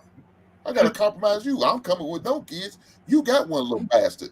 So now I got to compromise if I want to be with you. Come on, man. She need to stop this compromising. White women ain't got that privilege to compromise. Look here, man. We all got to compromise, regardless of what color, creed, race, or religion. We all got to. It's all about how much you're willing to compromise. That's it. Yeah, and exactly what he said is the part that I like to add to as well. I had a public 6-month a relationship with a white lady, and what I found interesting about it is the same people that I was dating or attempting to talk to that didn't show me any interest. Once they saw that I was with her, the worst that they were coming at me with was, oh, I bet she's submissive. Oh, I bet she don't give you no attitude and things like that. And I'm like, to me, her race didn't have anything to do with how her attitude was. I don't like people with attitude in the first place. So it didn't matter if you were black, Hispanic, white, whatever. If you acted a certain way, I was just not attracted to you. But it was interesting that people saw her and just made the assumption that because of her race, that's how she was. Hmm. I think those are just women who are just stuck in their ways and don't want to change for the better, and so they use you with a white woman, she must be submissive, she must be coming to your beck and call, and no, she just might be easier to deal with. And why is that so hard to comprehend or understand? Like I said, I'm having these conversations with my sisters, they're in relationships and things like that, and it's like, you gotta chill. you know you're a little rough around the edges. You got, you can't say what you want and do what you want and think that somebody is going to then care for you in a way that you would like them to care for you. It doesn't work like that, and it definitely don't work like that with men, because men value respect over love even. So these are conversations that we have to have. But when I hear women talk about white women being more submissive and things of that nature, while that may be true, because a lot of things can be true at once, while it may be true, it doesn't negate the fact that black women can't be that way themselves. Black women make it seem like submission or cooperation or open-mindedness, like those things are just foreign concepts that only white women know how to grasp. Like they're the only ones, and then get mad at them when they do. So we as black women need to just realize that you just might be the problem. We're gonna keep on with this video. Man, this is man. Every time we disagree, it's an argument. I've seen white people disagree and be like, I'm just not gonna agree with you, Johnny. And I'm not gonna agree, and we're gonna move on. But when black people, women, we always like, yo, you so fucking stupid. And why the fuck you don't see what the fuck is going on? Everything is rooted, and I told my father, I said, this started a long time ago. Of course it did. This was learned behavior while I'm watching my sister, That's 60 why I years said the old. starting point matters. The starting point matters. Let's stop right there really quick, because they're going to go back to the root and white people and all that. But he talked about a disagreement between maybe a white family or white coworkers or whatever the case may be, and then a disagreement amongst black people. And so he's like, well, with white folks, it's just like, all right, we can agree to disagree. Let's go have lunch. Okay, because I've seen that happen with my own two eyes. It's like, all right, we're not going to agree with this, but it's shot o'clock. Let's go to the bar. Okay. But with our culture, it's, you stupid. You don't know what you're talking about. What you mean? I don't understand. Why don't you see it the way that I see it?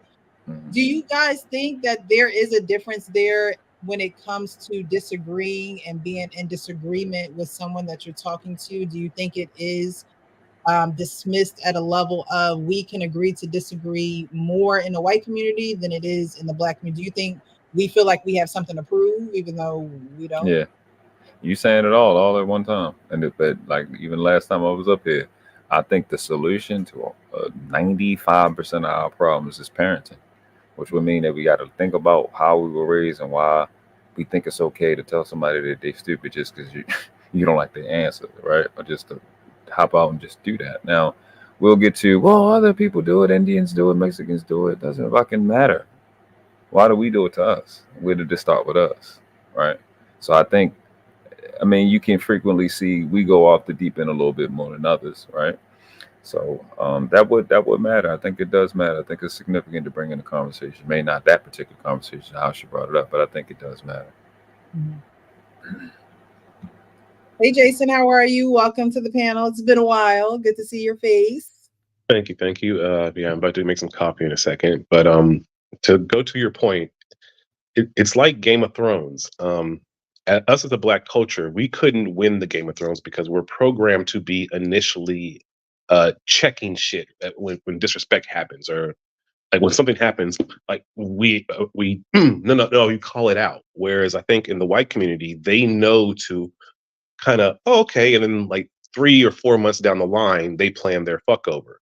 They know this as a culture, whereas us, we are kind of programmed to argue at an early age, and we don't understand how that manifests as adulthood and once we get into relationships. And to the point of the lady where she was kind of saying that white women have a different place, she's saying something that's correct, meaning that white women have they know how to play the long con, because they're still doing the same thing in the big picture that a lot of Black women are doing. Modern women are still divorcing men, still taking alimony. They're still playing the same game. They're just playing it differently. And that's what she's not understanding. White women know how to play the long con to get the man who they kind of want to build up and build him up to take his resources in the big picture. Whereas in our community, the women don't start off with kindness. They kind of start off with arguing in anger and think that that's what we're supposed to do to step up to. That's why I think a lot of men are still falling for the whole uh, bullshit that women are doing in the big picture with kindness. Kindness is something that I think white women learn how to manipulate in a different way that black women don't learn. Like Cleopatra almost took over the world with fake kindness. There is toxic femininity where women can use their femininity to coerce you to do some stupid shit or to fall in love with a version of her that she's not really being or wants to be in the big picture. That's good input. Thank you, Jack. Thank you. That's Thank a you. very Thank you. good point. Yeah, very, very good point. I do think that's true. They do see the longer, the bigger picture, I should say, or long term or in the future. Like, oh, this man is going to be here at this time. So I'm not going to do anything to, mess up my chances of inheriting or having my children go to the best schools or being able to be that leisure wife that a lot of black women want to be. They are actually playing it safely so they can have those things. And if anything, some black women need to take a page out of some of the white women's book, because they do that effortlessly, and they will have that man. And I'm not saying manipulate or use or take advantage of, but when it comes to being able to be softer, being able to compromise, being able to look at agreements and say, okay, we can agree to disagree. I mean, if you watch movies, right, you'll always see the white wife that has an issue with her husband, but she's not going to be like the black wife who going to walk through the door, or as soon as he walks through the door, she in his face. The white wife is going to be like, okay, right. Think about how Asian women do it. Yeah, she gonna cook the Up dinner. front, they're very kind and docile, but I promise you, they turn into tiger moms in the marriage in the big picture. So they start off as a very kind culture to invite the men in to step up and to marry. But once they get the marriage and the kids come, and then they flip too. So all women are kind of flipping. If you find one that's actually the same personality throughout, you found a unicorn. I think essentially what we're saying, this is how I frame it. I love this movie called Revolver, and that's where I got this from. He said, you only get smarter by playing a smarter opponent. And basically what we asking women to do is be better opponents. Have a little bit more tact, have a little bit more patience, right? Be better opponent. Growth only comes from the bottom. And I think that helps us because competition is in the same family of words of competence for a reason. And we want to see a little bit more poise and a little bit more tact, because I think that's all we're really saying. We're not exercising enough tact, because I'm thinking about it as Jason was talking. I'm just like, the reason women do that is because of the type of competition we have in our community. And I think we jump on the opportunity pretty quick. We got people watching and they're not patient, but they like, look, dog eat dog type of world. I got to get it. You better get mine. I'm gonna get mine. You better get yours type of deal. And I think if we had, which goes along with it, right? If we were better at competition, if we really looked at it as an opportunity to grow, I think you'll see better results. Where the thing that she's bringing up, or the thing that was brought up by I forgot the guy name in the conversation, you will see better tact on. I'll be a little kinder for a little longer, maybe a year, a year or two, maybe a decade, to get the bigger picture or the bigger prize at the end. And I don't think there's nothing wrong with asking that. I need y'all to be better as competitors. That makes us better in the long run. Because taking the short, like all of y'all to know investing, I don't need to mess up my nest egg 2-3 years. I can wait 10, get something bigger down the line. I think that helps us be a little bit more focused. But it does again speak to the childhood. Why are we so ready to false compensate? Why are we so ready to eat the whole meal, like eat all the batter out of the damn bowl before we finish the cake? Let the cake, you know what I'm saying? Why are we so quick to do that? because there's some void We're that afraid happened. someone's when we going to were take young. it from us. That part, exactly. But to put it simple, I'm done. Hey, can I just say this? What you're saying, you gentlemen, listen. All that shit that chick is saying, I can see if it had merit, because those same black women who are at a deficit, if they got a white man, they're the most docile fucking women in the whole world. I've seen that. If they get a white man, that all this shit about being boisterous and all that, it goes right out the window. That's all, so it's a lot of black women are just wired to treat black men in a worse way. It's a lot of women like that. So it's so this whole notion that a white woman is it's just bullshit. If that lady right there, if the kind of white man thought that she had a zaddy that would take her to Calgonite Street, she'd be the most docile chick in the whole world. So I mean, the women just carry, it's just full of shit. But she can only stay docile for so long. Again, but that might be true. They have the same complaints, because yes, it happens here all the time. Here in Germany, where white guys will date a black woman, and she can play that role for a while because she's so wow, this is great. But then it all reels its head that trauma, those triggerings, that he does one thing wrong, and then she thinks, oh well, I'll approach this thing that he did wrong, and she'll get into mommy mode and trying to be the manager and check him.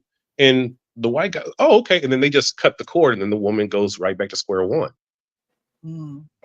Okay, I got you. Unless it's like one of those kind of sponsor things where it's like the black guy, I'm sorry, like the black guy gets like a big fat white woman who's like supporting him and blah blah. Then he plays his role. If the black woman gets like this really upper echelon white guy, then she might play her role. But in most cases, it's actually the black woman giving the nerdy average white guy a chance. A lot of black women don't get that top tier white guy. They end up getting an average white guy, but an average white guy to them is more valuable than an average black man. Too many of them. That's true. Black wife effect thing going around in social media. The black wife effect, the white men who transformed after they been with a white woman. I just wanted to thank Harrison Davis. Thank you so much for the $10 cash app. All right, Darwin, thank you so much for joining us. Did you want to add anything before we go ahead and finish out this video? No, I guess not. I was gonna ask y'all, are y'all talking about this topic right here? Yes, we're actually watching the video, kind of just breaking it down because it's about 3.5 minutes long. So I just, instead of watching it all the way through, we're just breaking it down because it has a couple sections to it. All right, you can just go ahead and play it. I'll chime in. Okay. All right, so where are we at here? The starting point matters. As a black man, you cannot tell me from the day you were born, you have not constantly, every day of your waking, walking life, had to prove how smart you are, how strong you are, how valid you are, how emotionally intelligent you are, how useful you are. Everything about your existence is about proving your manhood. So when you ask a question like, why can't black men ever just disagree? Because there's more at stake than just disagreeing. White people can exist in mediocrity and it's fine. Black men cannot be mediocre. You have to be twice as good to get half as much. And even then, they're still gonna take it from you. So with black women, it's the same thing. You have to consider the conditioning that got them there. Ask any black woman that you don't think is sweet how many times they've ever been approached sweetly. And that'll give you the answer as to why they're not sweet.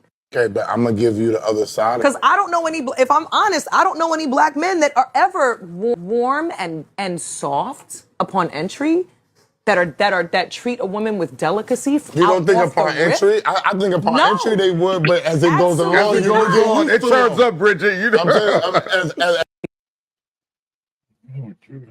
know. She's being so disingenuous because she knows that shit doesn't work. She lying.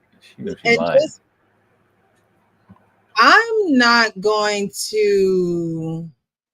So I'm not going to be sweet to someone so they can be sweet back to me. I am sweet to people because that's just the person that I am. So she is pretty much saying she is not that person. Amen. She is pretty much saying black women are not these people. And then she goes, well, when is a time a black man has come up to you soft or docile and things of that nature? Those are characteristics or behaviors that a man probably would show towards, I would think, his daughter. And I'm not saying that black men shouldn't be respectful to women when they first meet them and things of that nature, but the way that she's describing a man being towards women, it's almost like she's saying that men are monsters towards women, as opposed to being respectful, stand up citizens, and it's the contrast that she's given it that makes it seem very disingenuous to me, because it's like, are you being nice and respectful and sweet to people so they can give it back to you, or are you doing that to get something in return, or is it just who you are? I think those are the interactions she's having personally. And she's trying to align that with the mass of black men. Paint us all with a paintbrush. Typically, that's what people do. They use their own test case, their own experiments and experiences, and they apply it to all of us and just say, oh, the white man is different. Once they run into a white man, it treats them different. So I think somebody on the panel stated that she was projecting from her experiences.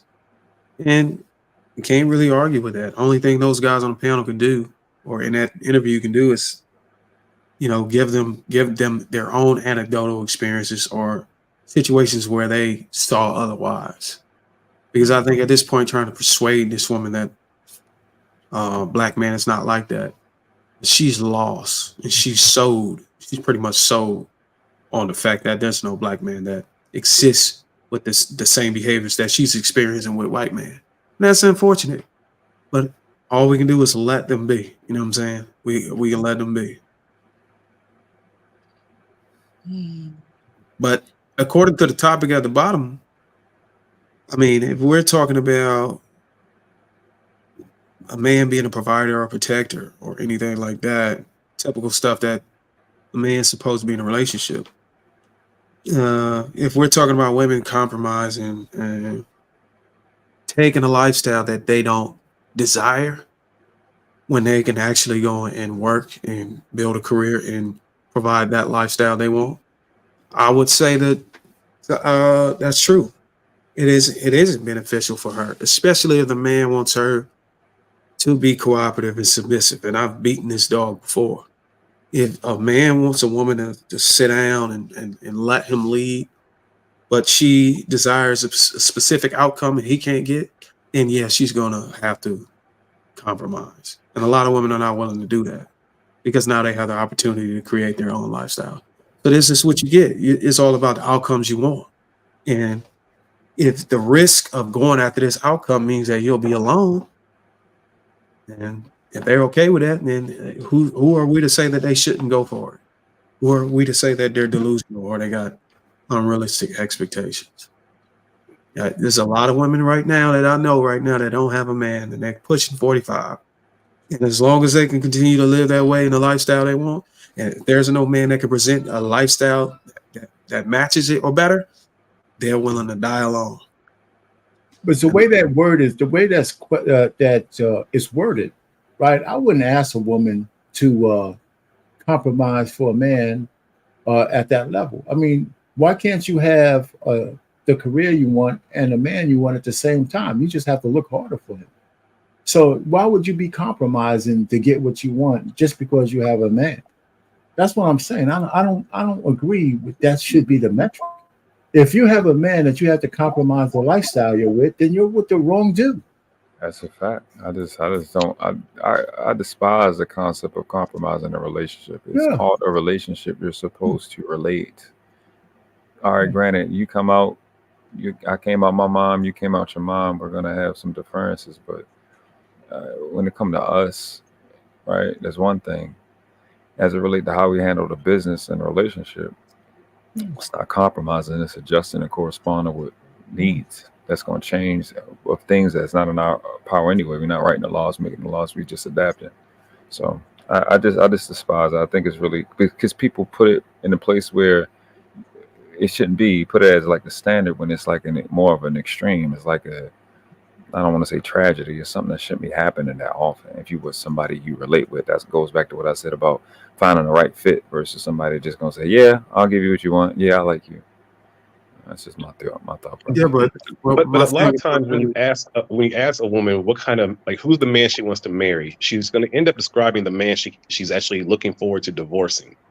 Uh, I don't think that we're actually thinking of the big picture, which is how do we end up growing old with each other? And Yeah, that's where the that's what I'm niceness speaking comes to. in. Like I'm supposed to be 90 years old with you, clipping your toenails and you popping my little warts on the back. But do we already hate each other by the time that we get to that age? And more than likely, especially in our culture, yes, because we've had so much animosity towards each other in the relationship. And many guys are just asking, like, hey, just chill, just relax. And women have this when you ask a woman sometimes who she's masturbating to, like if you ask a guy, they can give you a name of a woman, like, oh, this superstar, this so and so. That's who I'm fantasizing about. When you ask a woman who she's fantasizing about when she's playing with her little vibrator, it's some shadow man that doesn't exist. And that's what a lot of women are kind of falling for. They have this dream surprise man who is supposed this is the man supposed to. And I'm like, who is that man in real life? Is it your father? Is it your who have you seen in real life who exudes these traits that you're saying that men have to be? Because in reality, it's probably just Jesus that they're hearing from the church. That's the I shadow disagree. man. I disagree, and I think you answered it with when you said father. And for the record, I haven't had a conversation asking a woman what she get off to. Never really interested me to know. You should But ask. I You, will you say should you that should know who your woman is fantasizing about when you're not there. I assumed Darwin, are I you gonna assumed it was me. I you assumed both? it It's was not you, me, sir. and she never gave me any indication that that question needed to be asked. So shout out to my Women do wife for not being able to fantasize about the maintain. man they're already with when it's time for, or we can. Shout Okay. out to my wife for being able to maintain a strong enough connection to persuade me that I'm the only one that she's fantasizing about. A lot of women probably can't do that, but I would say that my wife is able to do that to prevent me from having those thoughts in my mind where I even have to fix my mouth to say that. Yeah. But things are going smooth on this end. But what I will say is this: if a woman like my wife, I'm gonna just use my own situation. I met my wife, and her father is a provider. He takes care of his entire household. Uh, that's what she wants. So when I saw that, I was like, okay, look, if I tell her, oh, well, you just need to help me pay bills because of the economy, that's what society said. And I need to just bow what everybody else doing and do what society says I got to do based on inflation and all that stuff. I didn't do that because I knew that she was going to have to compromise and didn't know whether she would or not. And I know for a fact her father uh, gave her, principle and a legacy that, hey, look, you should choose a man sort of like myself who can take care of you and be able to take care of your household. So I stepped my game up and I got my degree, got my certifications, and I leveled my salary up so that I can be able to take care of them. So if a woman comes from that and that's what she wants, it's not a guy in the shadows. It's not Jesus. That's just what she wants. It doesn't necessarily got to be her father. It can be a friend that's married and their dynamics is like that. And it gives her inspiration. And she finds favor in that. Who are we to say that she's delusional for one man? You got to understand, life is about outcomes. If that is the outcome she wants, then she should go after it. But she's not on the hook. She got to go and do the work. She got to go and do the work to justify that, hey, look, I actually have enough value to qualify for this type of dynamic. A lot of women don't qualify for it. My woman put herself in a situation where she could justify the demand she wanted for the lifestyle she wanted. And I believe men on the other end can do the same. If I'm a provider, if I'm going to be paying for all the fucking bills, you better be doing X, Y, and Z while I'm at work. You better be cooking, cleaning, taking care of the kids and all these other things, developing skills so one day once I retire and I go into our own business, you'll have the skills to work alongside me. So I won't be the only one bringing in resources or driving, the thing or whatever that makes the relationship go forward. Would it be fair to say that your woman truly loves you, then she'll make providing for her an easy chore, and she'll start looking into minimalism because she loves you. She actually wants you to be working less because she wants your stress level low. She doesn't want you out the house kicking your ass to provide for a lifestyle. She actually wants you to be a happy and content and an easygoing man. If a woman loves you, would you say that that's a fair assessment? That's a fair assessment, if and only the conversation I brought to her is about, hey, look, it's hard being able to go out here and fucking work and pay for everything. It's kicking They my should ass. know that. That's My stress, logical. They yeah, but it's so just if that's you so can't if go off that's of the what case, that's where we kind of dismiss effective communication when we start leaning on what a person should know instead of just stating it so they can have an no, understanding. sir, women are not stupid. They love the lifestyle, not the man. They Well, don't care about so much trying to get to be some women are old stupid. with the man, which has to be the goal. And that's what we as men need to start understanding, that we need to start Some asking women those are sort of stupid. questions. Some women are stupid, and you have to communicate these things to them. No, I didn't say they are stupid. I say it's a lot of times how white people will play dumb when you're trying to bring up something that's maybe racist happening or something that's really happening. You're like, how this is so clear, and they just play naive. Women have kind of learned to do that same trick where they play dumb and make you over explain something that's ridiculously logical. Well, but if you want to eliminate any nuances or any chances of or someone making up an excuse that, oh, you didn't tell me that, you eliminate it. You're covering your ass by communicating effectively instead of leaning on what a person should know. I'm saying, hey, look, this is some things that I'm going through. This work, this stress is on me. Can you kind of lean off of spending so much so that I don't have to earn as much to compensate for the expenses? These things need to be communicated because there's guys in this situation that are breaking their ass at work and paying for all this stuff, and she's spending, and he says nothing, so she thinks it's okay. You have to speak up. You have to communicate these things. She I don't can know. agree. I can Yeah. agree with what you're saying because communication is a key. We just finished setting. We have a issue often amongst our community to argue semantics. So logical is subjective to who you're speaking to. What you think is logical, like for example, earlier in the conversation, someone said that they don't like the word compromise. Well, compromise is can be synonymous with uh, um, consideration. It could be synonymous with a couple of other words that were said. That person just doesn't like the word compromise. And if that person doesn't like the word compromise, we're arguing over semantics. Because technically, if you're negotiating, if you're trying to figure out, you're compromising. So we could say it however you like it, or however you don't like it. We can agree to not say it that way. But the point is, we often argue semantics, which is really illogical in our community, but we think that everything is so logical. I would also argue that leaning on whether a person should know is more of a feminine trait as well. I can't tell you how many relationships I've been with a woman and she said, oh, you should know. A real man would know how to touch me, how to do it. Every woman ain't got the same spot and all this other stuff. You got to talk to me. That's really a very immature way to communicate. You got to be transparent. No shade to you, Jason, but I think at this time and point in 2024, transparency is the way to go. I mean, people are so straightforward with what they want, especially with sexual liberation and all these other things. People coming out of the club. There's no better time to be straightforward with what you actually want and the outcomes you want out of a relationship. I tell guys all the time, if you just want some ass, just tell a woman, hey, look, I want to take you out, show you a good time. We can go to the hotel, you know, rocking, knocking the boots, whatever. You'd be surprised how many women would be down with it. Before, it'd probably been a impolite way to approach whether you wanted it or not. And you had to be more of a finesser. Nowadays, women are throwing that ass at you. You could just say, hey, look, you want, I was just in a fucking club. One of my buddies' retirement ceremonies down in Virginia Beach. One of my homeboys walked up and girl and said, hey, look, you trying to get out of here? I want to smash. I mean, want to fuck you all night. She said, me too. And they left. And I was shocked because I've been married for almost 10 years. I've been out of the game. But I'm seeing what's happening. I'm like, damn. Just speak your mind, bro. And things that happen, bro.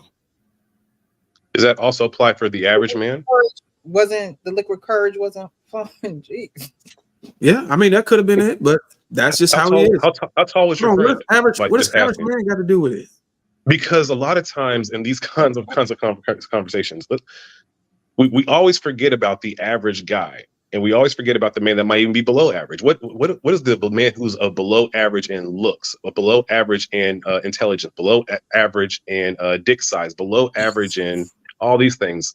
Does he not have a right to have a woman who cares for him towards this end of his life too, or just because he didn't win that genetic lottery, he doesn't get to get that, or he has to work harder to get that?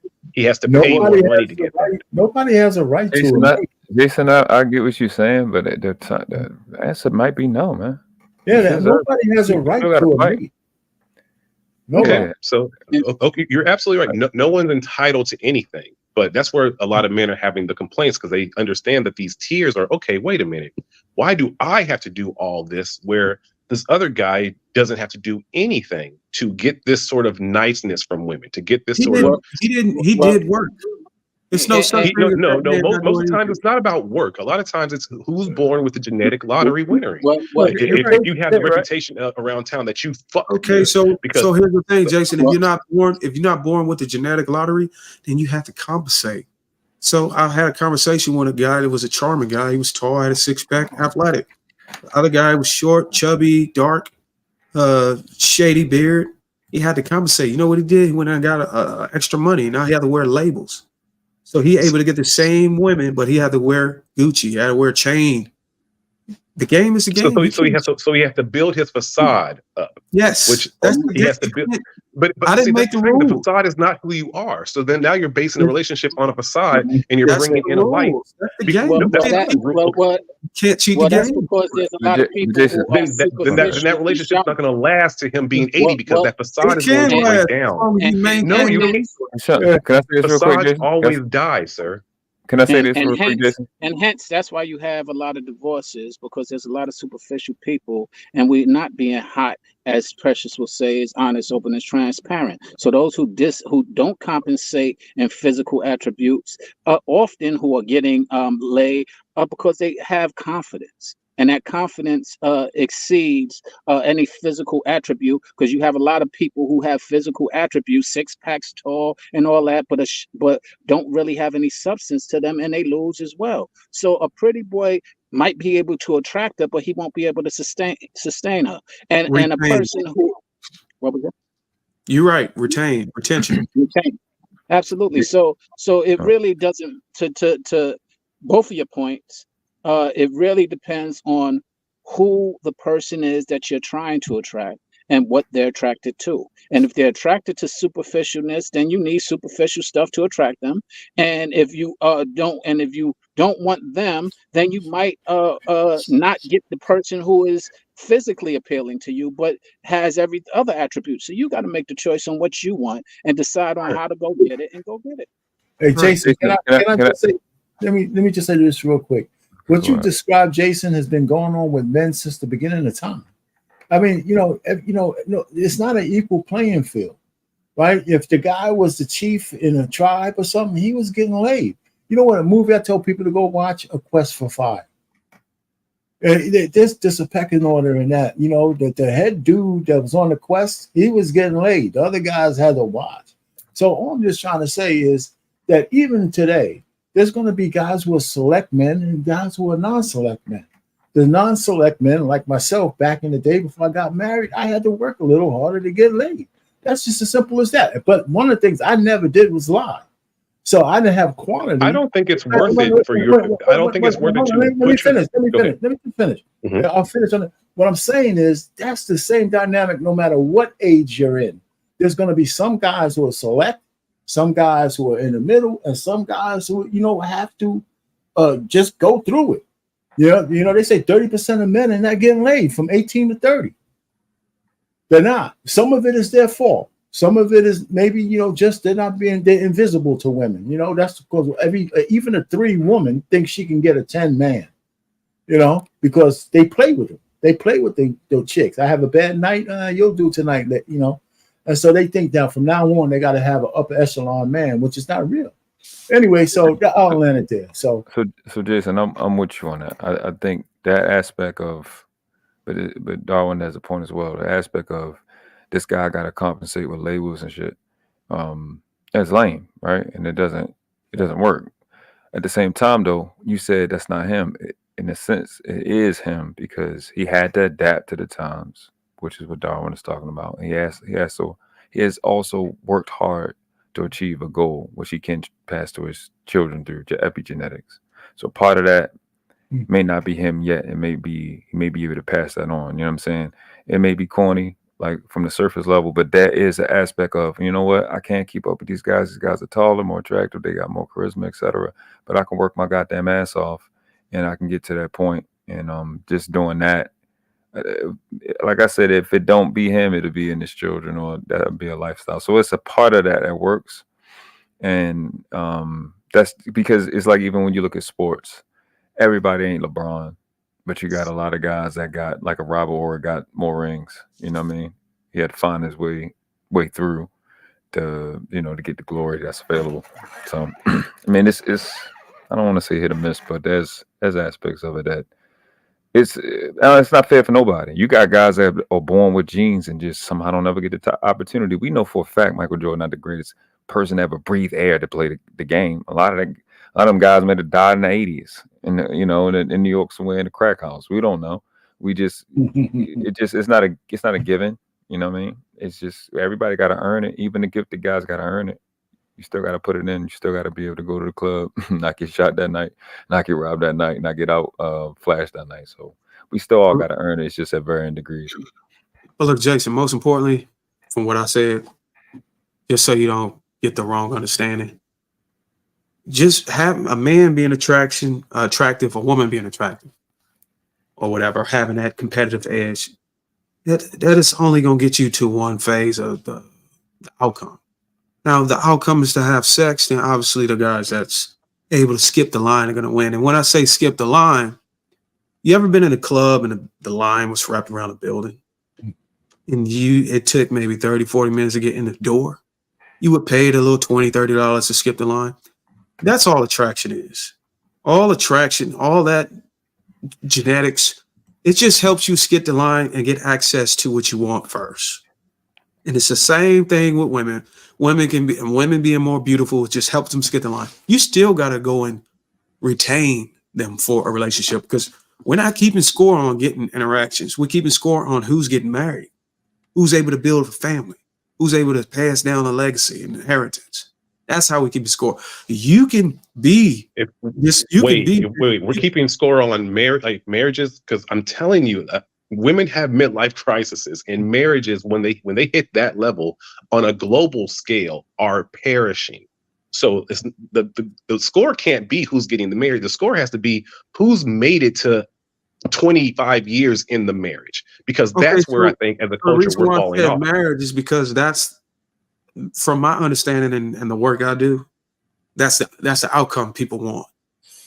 So I base everything off of the outcome that you want. If that men don't, the outcome is not, it has to be way past marriage. That's my point. Well, see, the outcome has to be, how do we get to be 80 and 90 years old together? Okay, so nobody can quantify or create a method for that. Okay. That's a day-to-day basis. That's a day-to-day challenge that you and the person have to work through every day. Me and my wife, we can't sit here and say we're promised to make it to 90. We have to try to make it to the. We can't, because why can't you say that we promised to make it together no matter what happens? We're going to stay together no matter what. We physically and biologically, spiritually don't have the capacity to be able to see that far and act that far ahead. All we can do is work every day. Yes, you can. She can say, I don't care about how much, if anything happens in this lifestyle falls apart, no matter what, I'm with you. She can tell you. Yes, that can be a conversation. Yes, that can be. That don't hold any weight. It's what you do it's the action that you put forward. And that only exists in real time.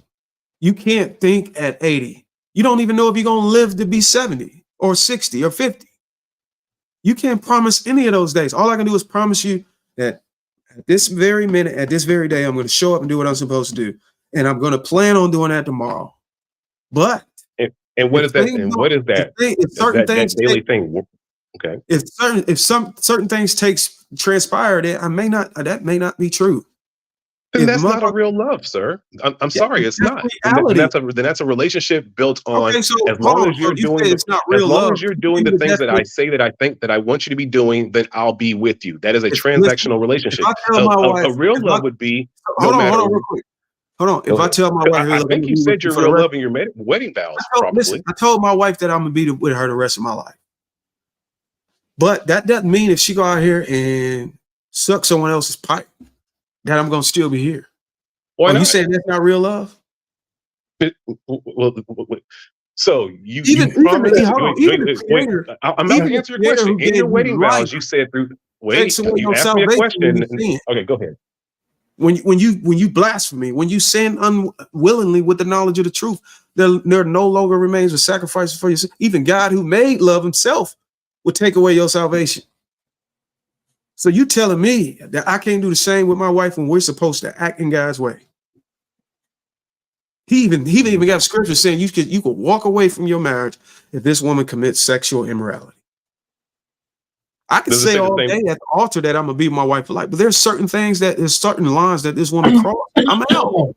No, in the wedding vows, it says through sickness, it says like no matter what, we're going to get to be old together. That's what people have been saying in their marriage vows all, and now all of a sudden it's but if you go and have sex with another man, then I can leave. Well, wait a minute, Jason, because again, Jason, are you married? You're not married, are you? No, I'm not married. Can't be married. But let's end this. Listen, I've been married for a long time, okay? And the truth of the matter is, infidelity is the one thing that even God will grant you a divorce with. It's in the Bible. On both sides? Yeah. Yes. Sir. Okay. Yeah. I mean, infidelity is one of the things that you could walk away from your marriage with.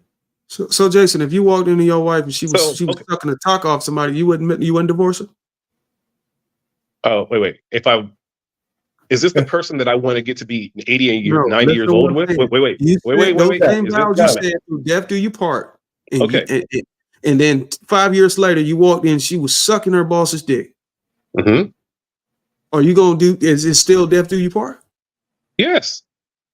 No, man, you get it. No, man. No. Because again, it's supposed to be spirit. When I die, do I want to have my soul intertwined with my wife in heaven? Do I, or am I thinking that cosmic, or is it one of those things where it's like, no, because that's a superficial relationship.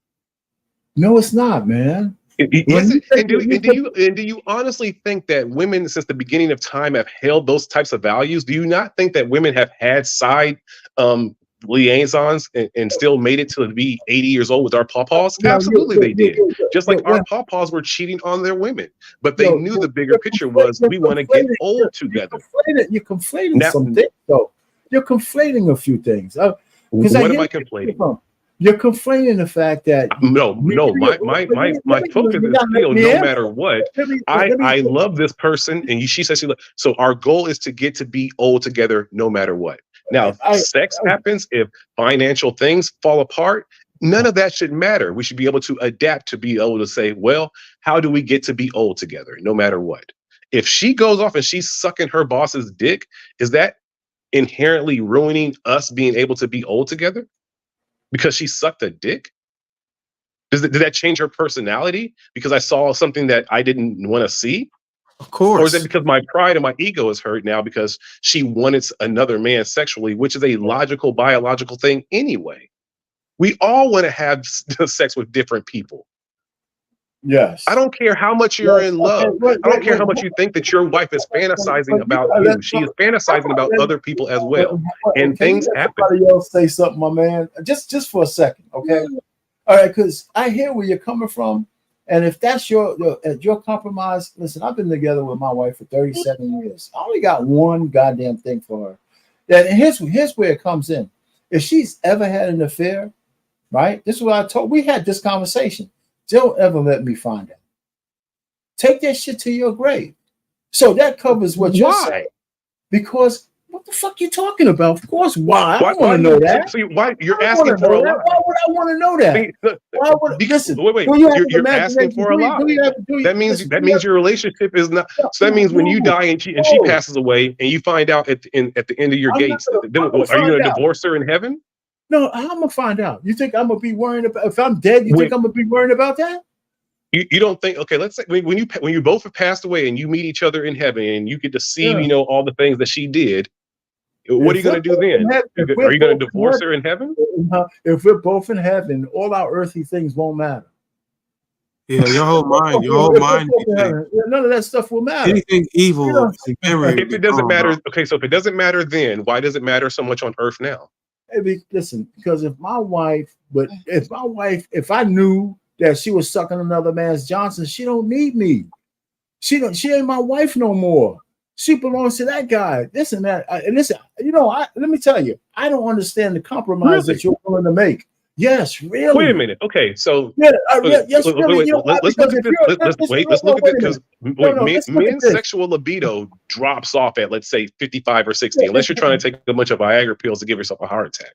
So men's libido drops at depends that on age. Where women, depends on what give me kind a of second. I shape you're promise in. I'm quick. I'll make this quick. Women's sexual libido increases after they get to menopause. So because she loves you so much, she's supposed to negate her sexual desires and ignore that part of her now because you can't keep up, sir. You're No, no, making no. a couple of assumptions. So One, no, wait, one, that's one, how we you're have to making start thinking about wait, relationships and being yeah, realistic. you're making a The couple goal of has to be, I don't care if you have sex well, with yeah, another person. I thought you, We're gonna grow old to be together. good luck. That's what marriage is supposed to be. Good luck in your relationship finding that. So then you could just go ahead and marry a 304 then. That's nice to you. Go marry a whore. That's nice to you. That's what you're telling me. You could marry a woman that's a whore as long as you relate to each other and she says, yeah, you know what? I'll milk this shit dry until we die. But she could go out every so often and have sex with somebody else. It's crazy. Maybe that's, I hear you. If that's the kind of life you want, Normal is that not doesn't make any working. sense. So maybe we need to start thinking crazy because the standards that we have for what relationships need to be are not reaching the end. You've been talking a lot. You ain't let nobody say anything. If you want to be in a polyamorous or some kind of relationship, that's cool. If that's what you talk about. Most of us, if I'm gonna spend time cleaving to one woman, I would expect her to cleave to me the same way. If I'm I not don't think anyone should be cleaved. I don't think women should be held. Why don't you lead with that? Why don't you just lead with that? You don't believe in monogamous relationships. So if that's true, you don't have any deal breakers, brother. Yes, you're not kind to my children. Your spirit, you are cantankerous. Things like that. Yeah, those are deal breakers. What is cantankerous? I'm sorry, I haven't used that word. Cantankerous means easily offended, easily put off. So she can suck her boss's dick, but she can't be easily offended. Yeah, because I can deal with that in the big picture. That is somebody someone with the wrong attitude towards me and being like that I have a problem with that. But if she goes and sucks someone's fucking dick, I don't care. Because again, that doesn't affect the big picture of us getting old together. So you actually think a woman is gonna die old with you if she can go and suck her boss's dick? You don't think she's gonna be making her exit soon? Make her exit to what? I'm telling you, the boss doesn't want her. The boss wants to rent her or borrow. The boss wants to rent her or borrow her. So she doesn't have the exit to go to the boss unless if she wants to go be with him, then go be with him. But as far as what you give to me, if it's something that's keeping me happy, it makes my children happy and all of that. Okay, then what you do sexually doesn't move me. Would you still kiss her? Yes. Yeah, tug all down the throat, man. Oh my God! It would be the exact look. It'd be the exact same thing as if I, as a man, went out and had sex with another woman. But I still love my wife. I still love what she's done for me. I still love her attitude. But man, I just wanted to have sex with another woman. But you'll be boning other women too, You don't though, think right? that women have the You'll same be kind of boning other desires? women. So Jason, you'll be having You sex with don't other think that women. women have the same sort of desire? No, we're not saying. I'm asking you, will you be out having sex with other women too? When you're married? Yes. Okay. All right. So I mean, like, I understand where you're coming from now. Women, what we're talking about is not the woman's desire. We're not belittling a woman's desire. I tell people all the time, my wife has never stopped being a woman just because she's married to me.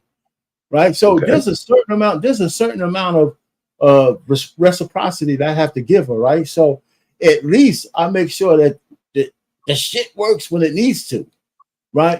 So Wait, that's what how do I'm you do talking that? about.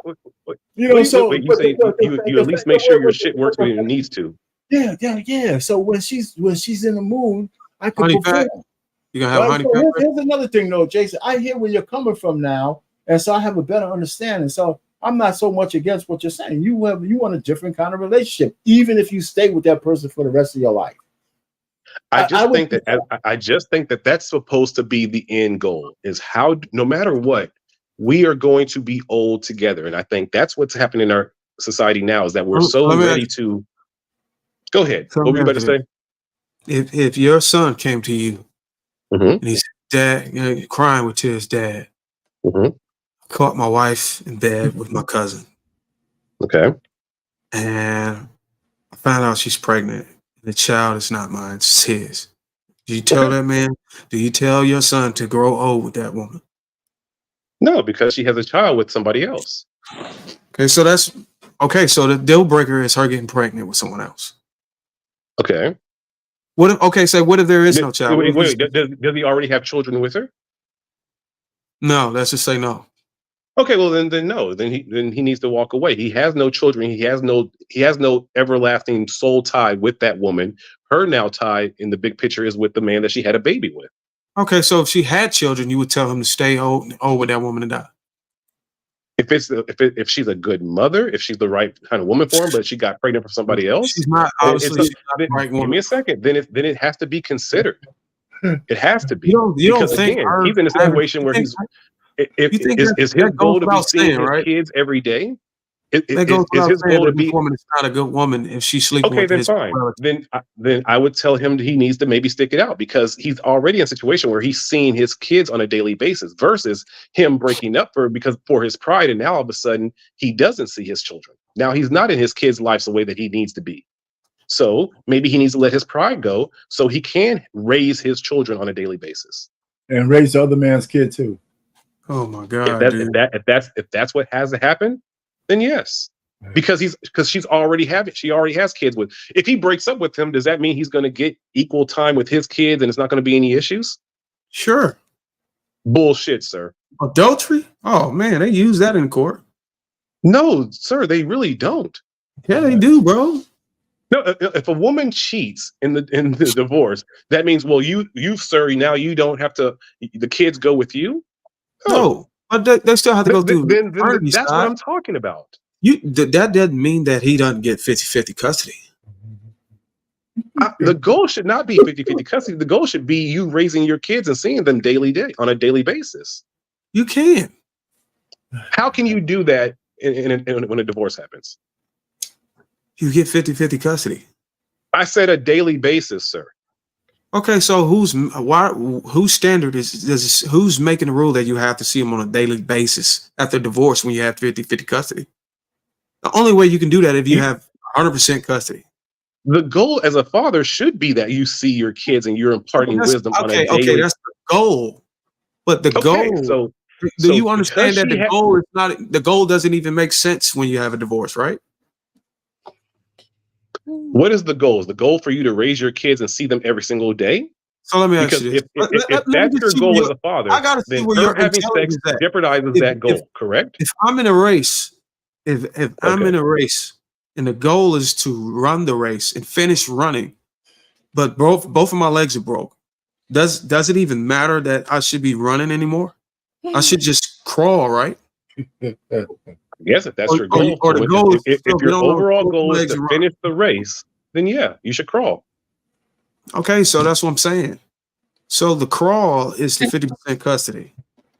No, the crawl would be the goal is to finish the race on my legs, but I don't have any legs. Oh my God. You gotta go. Okay.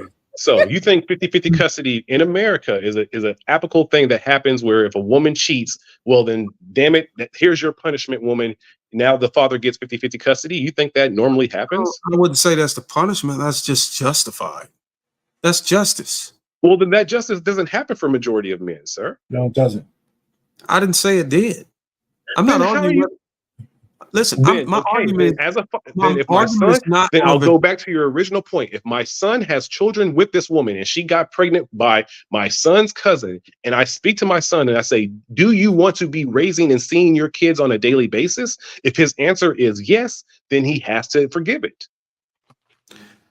No, so you're lowering your standards and your principle based on what the law I'm says. not lowering my standards or principles. I'm looking Or at the your bigger moral. picture, which is again, if you want to be a father to your children and be seeing them every single day, then you have to let the woman. There is nothing you can do that's Unless going you to get full make me custody. angry where I want a Unless you get divorce. full custody. Unless you get full custody. How are you going to get full custody from a woman because she cheated? That doesn't happen, sir. Well, hold on now. Men get full custody all the time. No, men do not get full custody all the time. What are you Yeah, talking about? men do get full For a custody. woman Not the cheating? majority, not the Sir, majority. Well, the courts will wait a the minute, hold courts on. do Let me not finish. punish There's a no woman full. for cheating Well, by hold on. taking her There's no children full. away from her. Wait a minute, That's man. not a reality Can you anywhere listen in for a any second? country, damn near. Men do have full custody of their kids. You know that, right? It's a no-fault divorce Yes, country. there are some men, but it's usually for different So reasons. men. For a woman being the wrong No, I'm mother not. or her It having doesn't have kind to of be drug cheating, issues. right? But for a Who's saying woman cheating? cheating, a You don't woman have to does use not that as lose law. custody of her children. Give Well, me an if it's a example where that's no-fault. happened. Well, hold on for a second, because nobody can say anything Give while me an you're talking. example where Well, that you got happens, to be where a quiet woman for a second. cheated and the No, judge punishes hold on. her. That's not his argument, Jay. In no fault divorce, it doesn't matter what she did, but men still end up with their kids. So that has to be one of the things too. That it's not, you don't bring that to the court. You just say why the kids are better off than with you. Why? It don't Why? have to be because she Wait. cheated. It Wait. doesn't have to Because be for anything. So wait. men do get custody of Because their she kids. cheated, now she's not a good mother. If a No, man cheats on his wife, does that mean he's not a men, good father?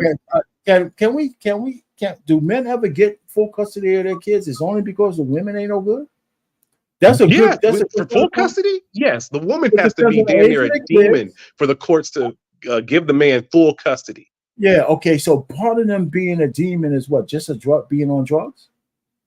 Being on drugs, being a lot of, but it sure as Being hell on isn't just drugs, because she cheated being on on you. drugs. Wait, hold on now. Being on drugs, being in the street, right? Because if you're on drugs, you're doing blowies in the back of the thing, Jeopardizing the right? health of the children. Okay, because you're blowing people in the back of the goddamn bus. All right. So the whole point is that there's all kinds of reasons for guys to get the custody of their kids, and maybe just cheating alone might not be the only thing, but you can't say it's never because of that. I So the never said bottom line is, never. I'm saying that it. okay, You know, so no, I never will say happened. never. No, on the basis Right. of a woman cheating, I a agree with man you will that never women get usually full get. custody because of that. I agree. For that I hear alone. you. I agree with you that women win most of the time, and I also agree that if you have to No. make a That's not what I compromise, said. I said on the basis of cheating, the okay, on courts the will base, never okay, punish a woman all by right, taking her children away because she all cheated on a man. right. Take a win, all right. The fact that I'm saying is the one thing you also said that I agree with, that if you have to get into the situation with your woman and you're going to lose seeing your kids every day, you got a decision to make. I agree with you on that because I wanted to see my kids every day. So I don't know if I leave the house, but I know I would never forget I just don't think that I'm glad that I didn't have to face that situation because I would want to see my kids every day. Every day. But I wouldn't accept her having another man's baby in my house. I'd find a way to get rid of her. Like in terms of her going with that guy and living with him. And I'll just keep the kids. Listen, I'll I make don't her. condone domestic violence. I don't think that's safe for any man. I didn't say that. When I say get rid of her, I say for her to go ahead and get that. You're gonna have to keep living in the house with a woman who had a kid with a relative of yours until you're 90. It just doesn't even make any sense on a It doesn't mental. matter. You've been when the kid's 18, he's gone anyway, right? Yeah, I wouldn't put that on any man. That's a powerful man that's being able to endure that mentally without losing it. Unfortunately, I think unfortunately a lot of our grandfathers and pawpaws did do that. Yeah, a lot of men I think have. a lot of them did raise kids that weren't theirs and they knew it. But again, they had the goal to get old with that woman no matter what. I think that happened a lot of times in our past, but we don't really think about it. Yeah, definitely happened. All right. That was great conversation. Thank you. Thank you. Thank you. Thank you. Darnell, thank you so much for the Cash App. Excuse me, as well as Sean. Thank you so much for contributing. I appreciate you guys. All right, so we're gonna get to the last topic of the evening. Then we're gonna get out here.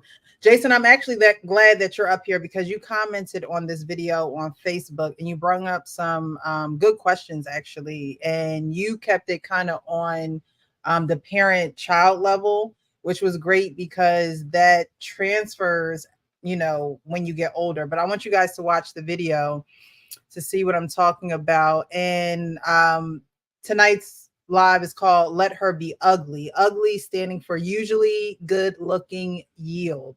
So I'm going to put this up on the stage. Genuinely believe me when I tell you how beautiful you are. And do you feel beautiful yourself when you're not in put together frequency? It counteracts with how I actually feel internally. For a woman to embody her power, she has to first be clear on the areas that she loses power. I'm not eating right. I get breakouts on my face, lethargic. I lose my memory, brain fog, start to see small things in my behavior change as far as how I keep myself up. Micro depression forming. When you say, I look beautiful, thank you. Not even in that frequency. I can't even receive it because I feel so bad. Feminine creative energy is so combustible. It burns through so much energy so fast. You a brother and you may be in a relationship, not take it so personal, but use it as an indication. Oh, she in shutdown mode. She need to shut down for 2 weeks, a week, few days, whatever it is. And that's not really a me thing. You may be Ashley Lowry for a few days or a week at a time. I just asked you like, yo, why you getting all dolled up for my husband? Because you felt like it. I ain't asked you for that. I didn't mandate that. So it is that ebb and flow. It is. Not just me wanting to come in the house and be ugly. It's a matter of I need to shut down. I done burned through too much of this energy trying to be creative and get everything done. My desire to even look presentable to myself. All that shit is asking me to turn off. All right. So I wanted to ask the question of you guys. Are men aware of her ugly? First, what did you guys think about the actual video? Were you understanding what they were talking about? Yeah, I understand. It just sounds like something typical that a lot of women ran across do the same. They don't be beautiful for the man. They don't get attractive for the man, for what the man wants, for what the man desires. It's mostly something internal or some type of validation for the impression society put on them, especially when it comes to beauty standards, especially when it comes to Black women with the Eurocentric standards of not embracing their natural look and not looking at that as beauty.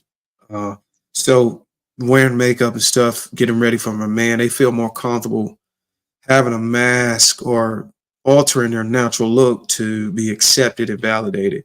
And it's never a man putting that kind of pressure on her, which kind of I can relate to the brother. I mean, I didn't tell you how to wear it. I didn't tell you how to go out. I didn't tell you how to spend $600 on your hair.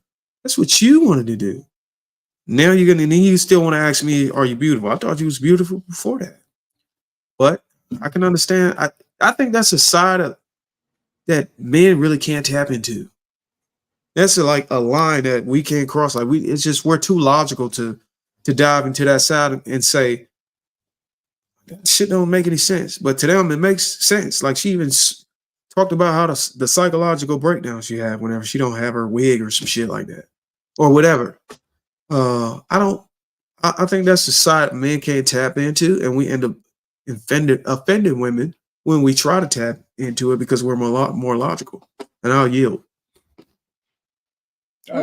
Listen, I gotta admit some of that shit that was going. Oh, go ahead. You gonna say something, Precious? Go ahead. Well, I was just gonna say, I think men can't tap into it because it's almost like a come as you are for men.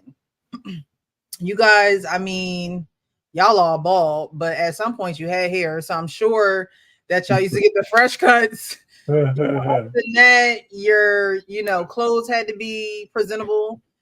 I know there are some men who used to drive nice cars. Like, you guys is the way that you guys show up, as well as far as presentation is different than a woman shows up.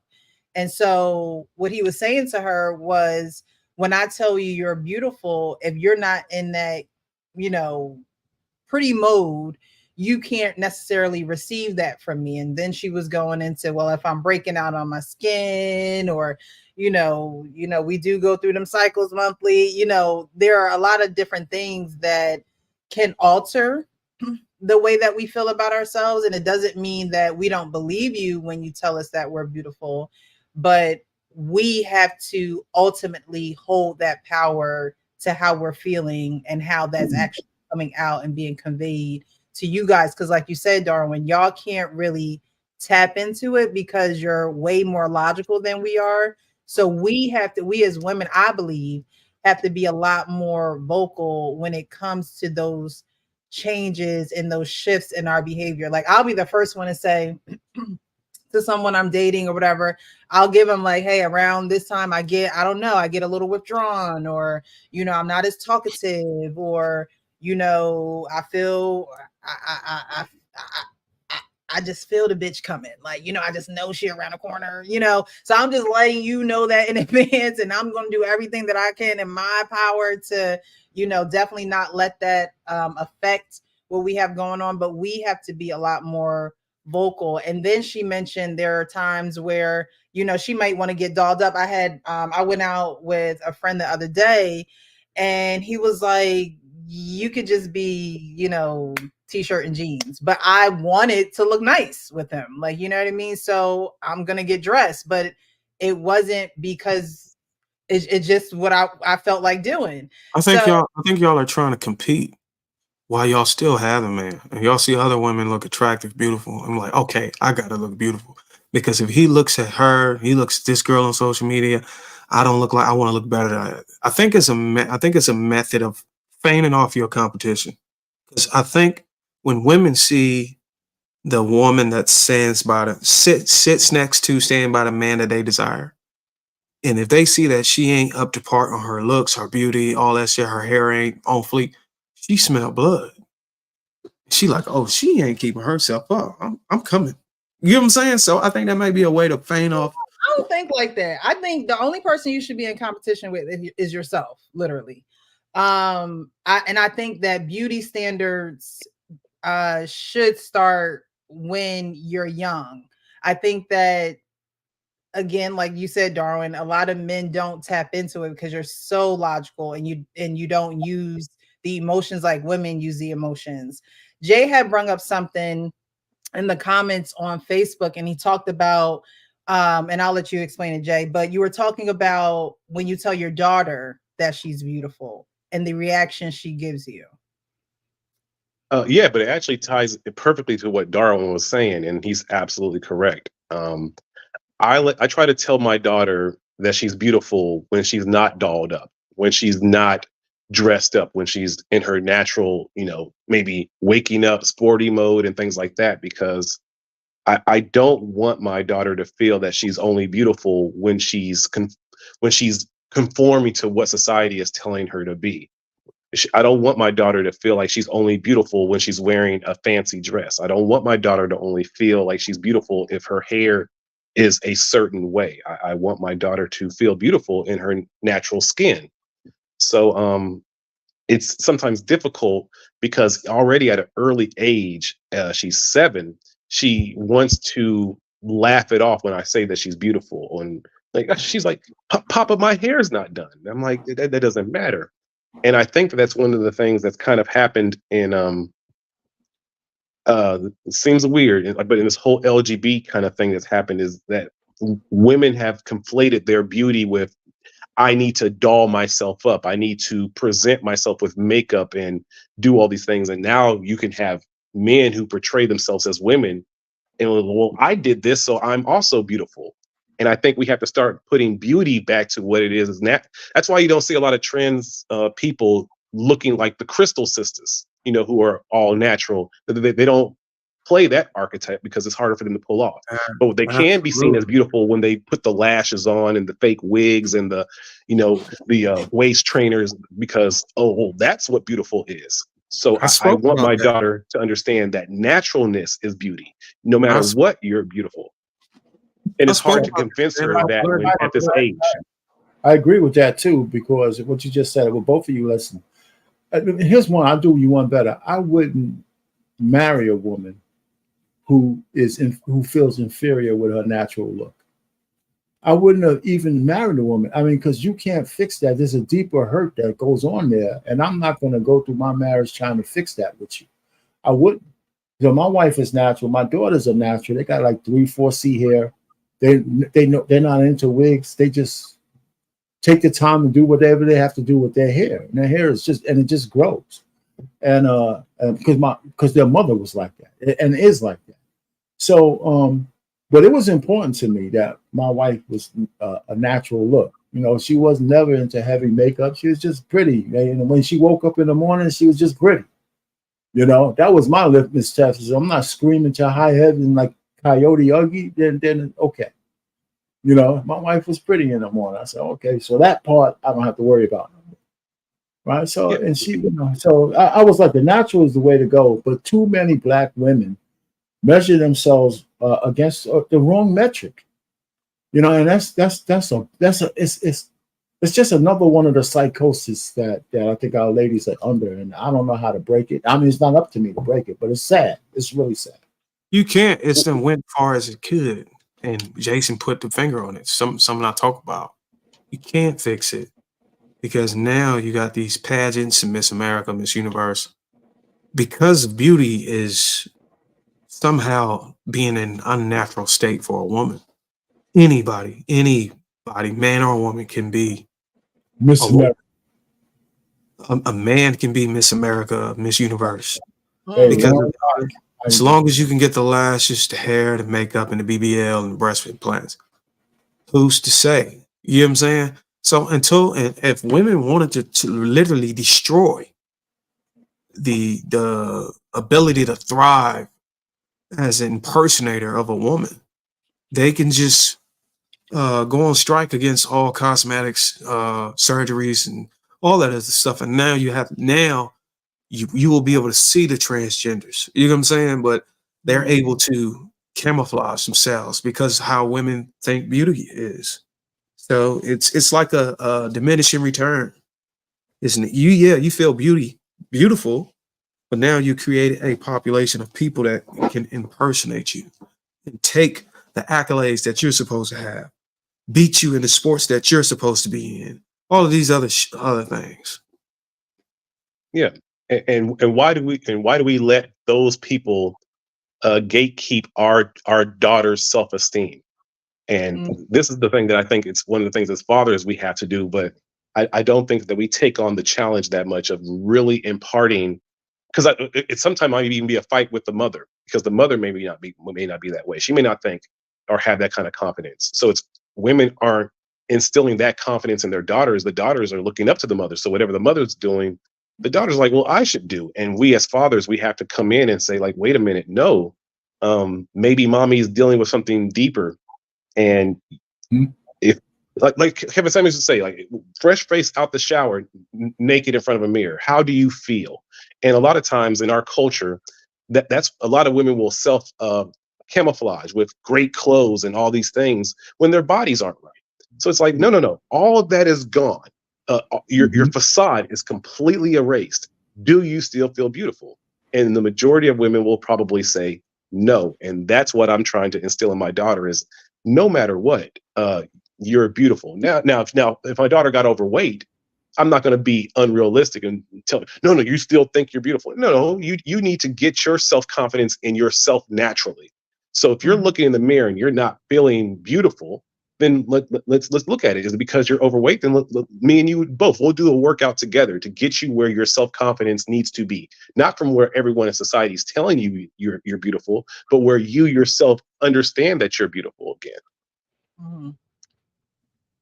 Yeah, I don't think there's no way to remove it. I think it's psychologically ingrained in them, and it's inherited from generation to generation. So as long as a woman before her In is all doing women, women in all around her, cultures. I don't know. I think it definitely has to. I can only speak to my experience, right? So growing up, I was very sheltered. My parents were very protective. I played basketball, so I was always in swishies and a t-shirt, sneakers. Um, I was in a marching band, so I was always like, just really not dolled up. It was just a lot of baggy shirts, swishies, shorts, maybe a white beater here or there, but I didn't explore beauty for myself, I would say, until I was done playing basketball and out of college. I always like to do hair, I always like cosmetology and things of that nature. But again, my parents were very protective and very strict. So there was a lot of things I couldn't watch, a lot of places I couldn't go, a lot of things that I couldn't do. So it wasn't until I got, into maybe 19, 20, 21, where it's just like, okay, well, what pants do fit me? What do I feel good in? What do I look good in? A lot of women wear clothes and they're just not the clothes for their body. It just clothes them, but it doesn't really look right on them. It's not accentuating their size, or they're way bigger than they should be, but they trying to wear what the size 2 girls are wearing. Like, you know what I mean? And so a lot of women don't study or experiment. They want to go with the girls that got the wigs on and the lashes and those things, because that's what they think is appealing. That's what they think that men like, and men do give those things attention. It's not right? necessarily long-term attention, right? So for me, it was like, okay, I because my parents were protective, I always knew that, okay, if I wear certain things, it'll get too much attention. If I do, so I think women have to, and my parents were very, it wasn't like they were negative, but they didn't highlight beauty as, you got to be beautiful in order to get this or do this, or it was more so, what are your brains like, how respectful are you, or like, are you, do you have a, I came from a home where, like, I always say, serving is like second nature to me. Like, it's just in my blood to be able to serve and be in that capacity with people. But beauty was never the number one thing. I think I said it to you, Jason, in a comment. Like, I don't know. I can't recall my dad calling me beautiful or saying you're beautiful. So I think it really starts in the home and what you make a priority. And beauty was not a priority. That was probably the last thing my parents wanted me to focus on, right? And so I think that at home, what you focus on, what you put an emphasis on, the kids will definitely latch on to that.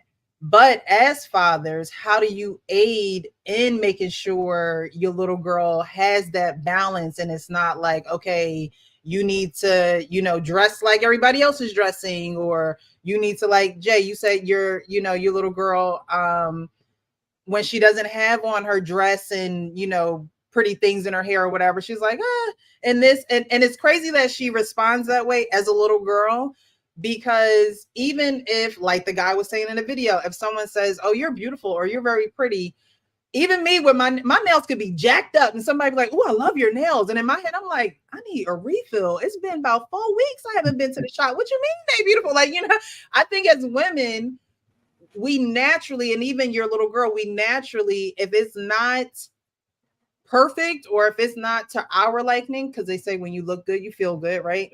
If it's not to our liking, we will not believe what the other person is saying, because in our minds, it has to be a certain way. Yeah, and much when it comes Can I that just way, ask every you a time I question, get real quick, Precious, and then you guys chime in? Mm-hmm. Who was the first man or woman who told you you were beautiful in your natural state?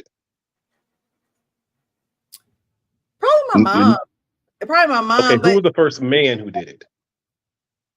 Oh, first man. I think when I was younger, it probably was somebody in school. I remember there was a guy who I felt like he always picked on me. And then one day I'm getting a 4-page letter about how much he likes me. Like, I didn't take, I don't know. I didn't play guys too close back then. Again, I grew up in a strict home. So my focus wasn't on the things that maybe other kids' focus was on, because my parents. Okay, what about as an adult?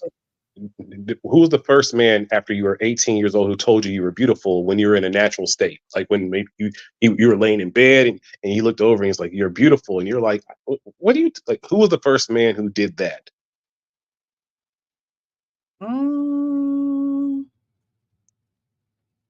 Okay, I have somebody in mind. I ain't gonna call their name. Okay.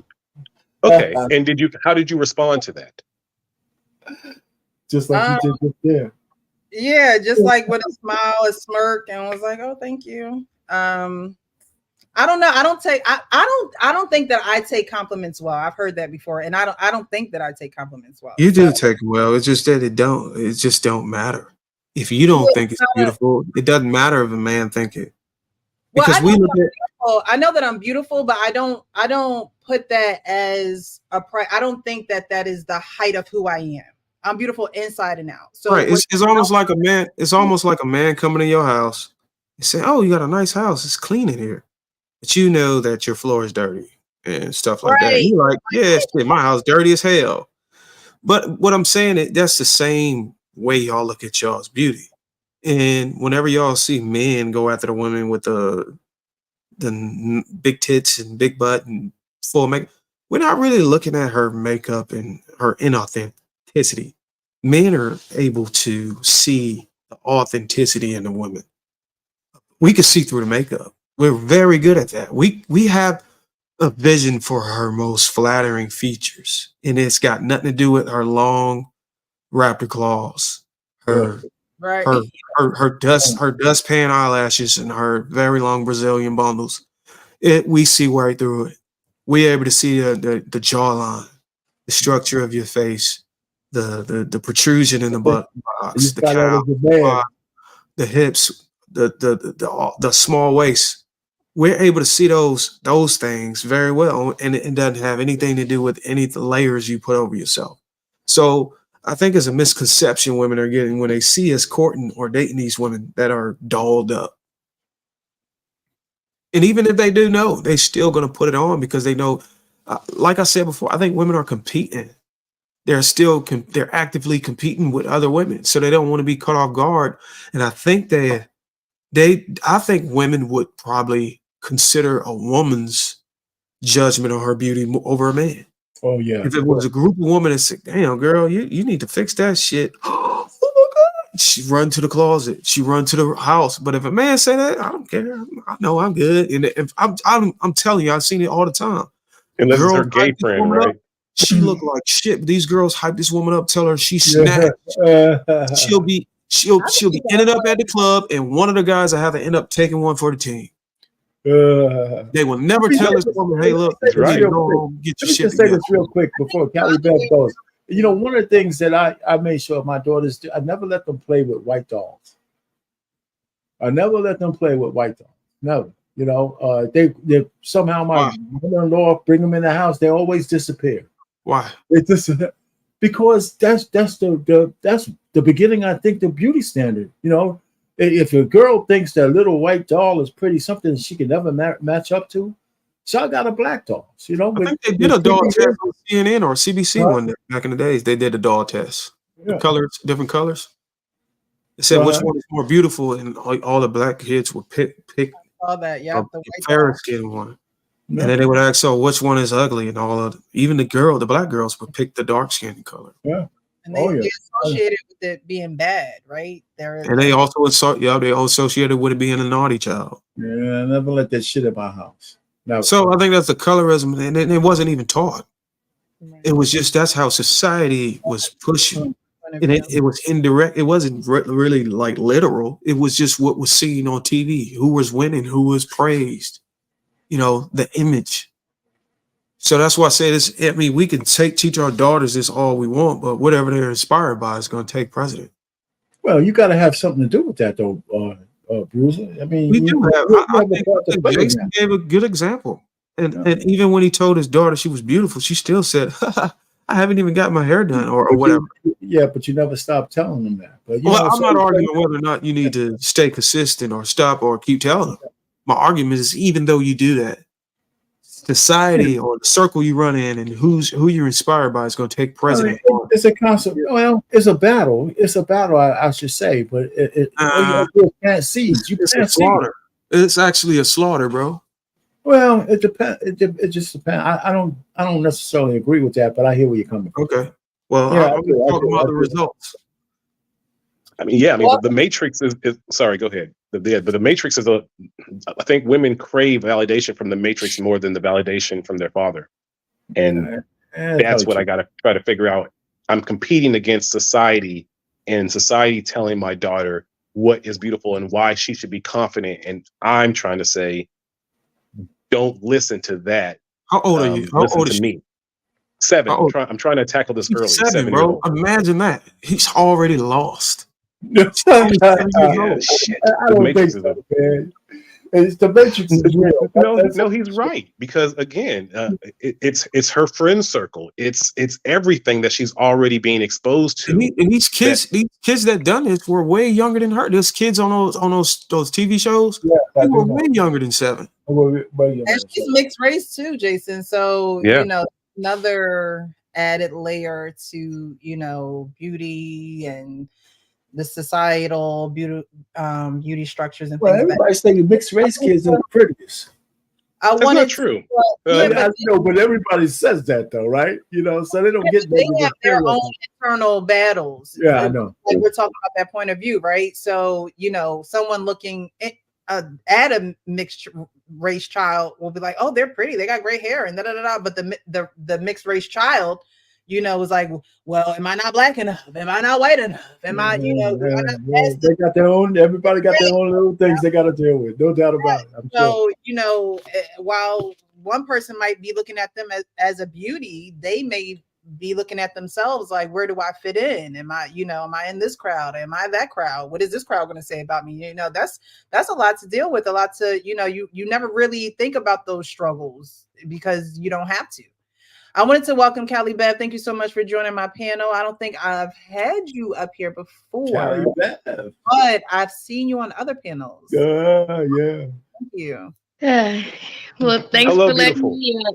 Can you guys hear me okay? Because my Bluetooth went out. Yes, I can hear you. Okay. I think that you guys are kind of missing the point of the video. She was talking about how you would feel, she even mentioned it specifically, little mini depressions or micro depressions. She was talking about how you feel on the inside will project how you look on the outside, and whether or not you will not even doll yourself up as far as putting on wigs and lashes and a pound of makeup or anything like that, but just how you will kind of, make yourself more presentable. Even if you don't wear the makeup and all that kind of stuff like that, you walk around fresh face out of the shower altogether anyway. If you don't feel good on the inside, no matter, and you don't look any different, you know what I'm saying, to your husband or anything like that, you are not going to be able to receive that compliment like, yeah, you look beautiful, because you don't feel it in here. Yeah, we and you don't acknowledge feel that. it in here. We stated that that's a line that men have. When we cross over, we just never. That's a psychological side that we never understand because of our logical barriers. So we acknowledge that. We just move on. Right. Okay. But now you guys are talking. The first thing you mentioned was a wig bruiser. I'm saying. Well, I may have mentioned it, but I did concede that men struggle to understand that side of a woman whenever she has that internal thing going on with her that comes outside, sort of like you stated before. But I do have my own opinion on things, and I would say the results, the cost is the results of inauthenticity. That's why a white woman can get on YouTube and destroy the manosphere, just pearly things, because she can just get on camera, don't have to go to the hair shop, makeup, whatever. She can consistently put out thousands of video, while a black woman that should be speaking on behalf of black women can get on camera, but she has to have all these other layers over her before she can, which kind of taps into the time she can get up. And then also a lot of these things translate into the authenticity of black women being at these colleges and able to win over NFL players or NFL draftees to get on that living room couch. It's an inauthenticity battle. And even though it's internal and it's projected and we can understand, it's a cost that comes with it. And if I'm an NFL player, I'm looking at it the same way they look at it. I mean, if I'm going to pay, if I'm going to get a woman that's already real, that'll save me some expenses if I'm having to pay for her to keep maintenance on herself. Why would I go and buy the woman that she wants to look like when I can just get the woman? I can just go get the woman she wants to look like and cut off, all of the nuances of getting a woman who wants to bleach her skin and put makeup and wigs and lipstick and lashes on to look like the women and buy her hair off of out behind the counter. I can just go get a woman who already looks like that. And I think that's what a lot of those athletes were looking at. That's one aspect of what they were looking at. But even those women still go through what she was talking about in the video.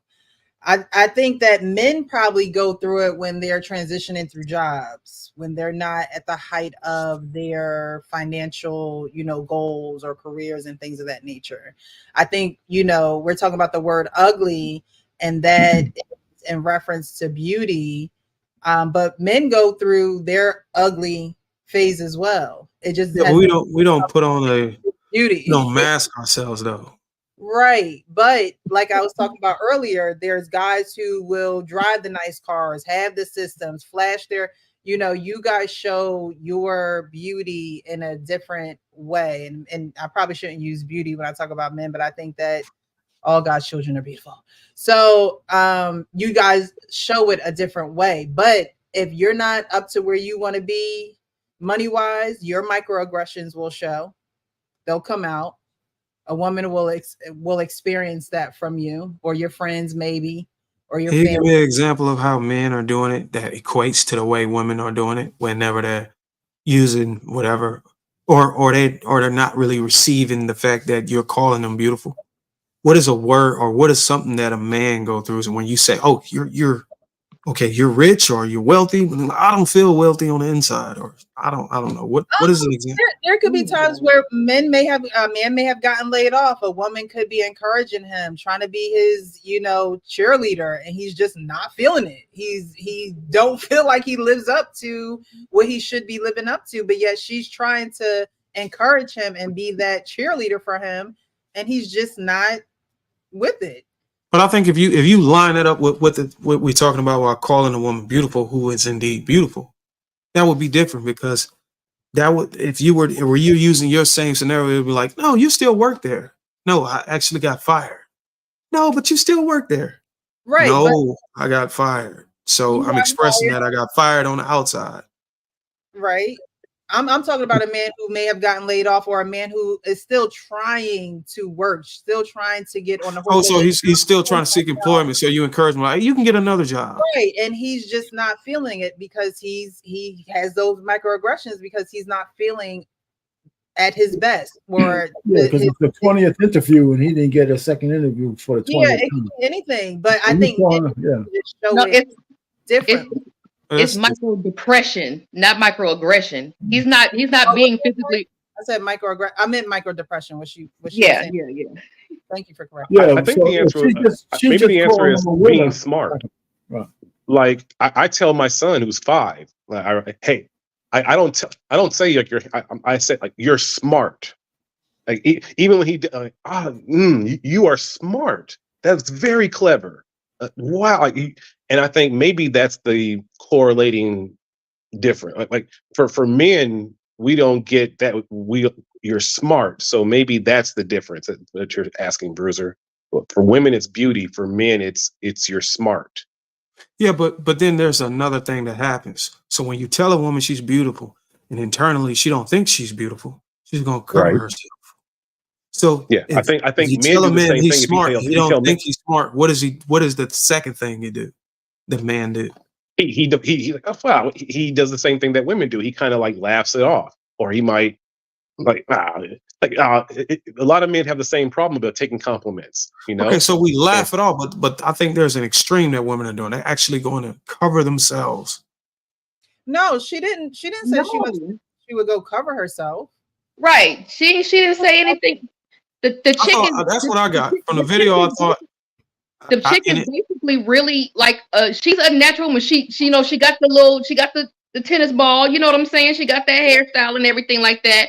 Her makeup was not overly done or anything. You know what I'm saying? She one of those plain Jane chicks or whatever. It's just talking about Wait, how she was you a go plain through. Jane chick? She was on camera, so yeah, she put on a little makeup, but she was not no cake face. She is not no She is cake not face. a plain Jane. Yeah, she She's played not no Jade all cake right. face. Yeah, She's an 8 or above. Let's keep it 100. I don't know about that. Wait, but what she's saying is she don't Okay. have a wig, she don't have the lashes, she don't have the claws. She's beautiful She got something naturally, else, like so that's her for husband sure. was saying. but Yeah. what I saw in the video, I heard him talk about a scenario. It may not have been right there at real time, but it was an occasion where she would. He spoke about that she went and got makeup and she did all that and he said I didn't tell you to go and do. I think he stated I didn't tell you to go and do that. You did that for you. You didn't do that for me. Right. Right, because she felt good and she knows that she been looking, you know what I'm saying, not so pretty or whatever, or how she perceives as not so pretty around him for the last couple of days. So she was like, yeah, I'm gonna go ahead. I mean, I go through the same shit. Well, that's So my it's point. So so what I was one saying, thing that what is the extreme? What is the actual, the final step to the man when you say, okay, you're smart? And like, well, I don't feel smart. And what does he take action on? Because the woman is taking action on by covering herself. What is the Okay. but man she's doing? not covering herself. That's the whole thing. She's not covering herself with nothing. The equivalent I just showed you. If you could play the The video back, equivalent would to be the tell you. the man working out and building muscles, maybe. Would right, that be the Okay, now, equivalent? Jason, you get what I'm saying. Okay. So right. you The get what I'm saying. Good equivalent So night. it's something that he I'm out. does. Good night. I would say Thanks for for letting me up. I'm gonna subscribe. I'm gonna check you out. I'm gonna check you and Lady Di out. I'll see y'all later. I'm not Yeah, doing this. you running already? Don't go nowhere. he called you Lady Di. No, she No, said No. no, I can't she leave. said she's leaving. I'm gonna play it one more time. I'm gonna play it one more time. Okay. Do you genuinely believe me when I tell you how beautiful you are? And do you feel beautiful yourself when you're not in put together frequency? It counteracts with how I actually feel internally. Internally. You For a ain't got to even woman play no to more. You embody said her put power, together she has to. frequency. Right. So he goes, when I tell you you're beautiful and you're not in your put together frequency, do you honestly believe what I'm saying? Right. And So she that's my point. He was speaking about an occasion where she was in put together. I could have used put together frequency, but I said covered. But there was a situation that's not in the video in real time when they're talking where she was actually put together. No, she was I not mean, put together. She She had was all her not put shit together, done. and he told her she was beautiful. There was a Right. situation what the that she was boils not down put to, together, and yeah, he said what that it she was boils beautiful. down to, what it boils down to is men and women both have low self-esteem and insecurities that they don't always address, and they do sometimes cover up, as Bruce is saying, with women with makeup and different physical attributes, and men with finances and toys and things that will represent financial attributes. But it boils down to low self-esteem and insecurity that we both face, and we address it different ways, and we need to really start valuing things other than superficial things that make us feel better. And that's the one thing that we often overlook, is we keep on getting things that make us feel better, whether it's accolades or whether it's makeup, and it's just covering up the insecurity and low self-esteem that we often face and we often are challenged with. Yeah, because we put our esteem in the wrong things. Your self-esteem shouldn't be wrapped up with your finances as a man. If you lose your job, then all of But a it sudden you're is. But depressed. it is. Then, It shouldn't but be, it but it shouldn't be. is. Right. No, but it shouldn't be But it because that's is. not a real And why? Right. Hold self-esteem on. thing. Why should it? Why should it Just be? like that beauty shouldn't be wrapped up Because in makeup and things, anything but can it is. happen. wait. If your self-esteem is only based on the fact that you have these sort of finances, and then all of a sudden those finances go and your self-esteem is gone, then that meant it wasn't a real authentic self-esteem. That meant it was all about your facade. It meant it was about your ego. Your self-esteem is supposed to be something that can't really be taken away and broken. Your self-esteem should be something that you control. It's your self-esteem, your esteem of self. So if you only value yourself because you make a certain amount of money, then you need to maybe address that. If let's say I'm I get in a car accident and I get some acid burns on my face. And then all of a sudden, my beauty is maybe compromised, and I look like Two-Face.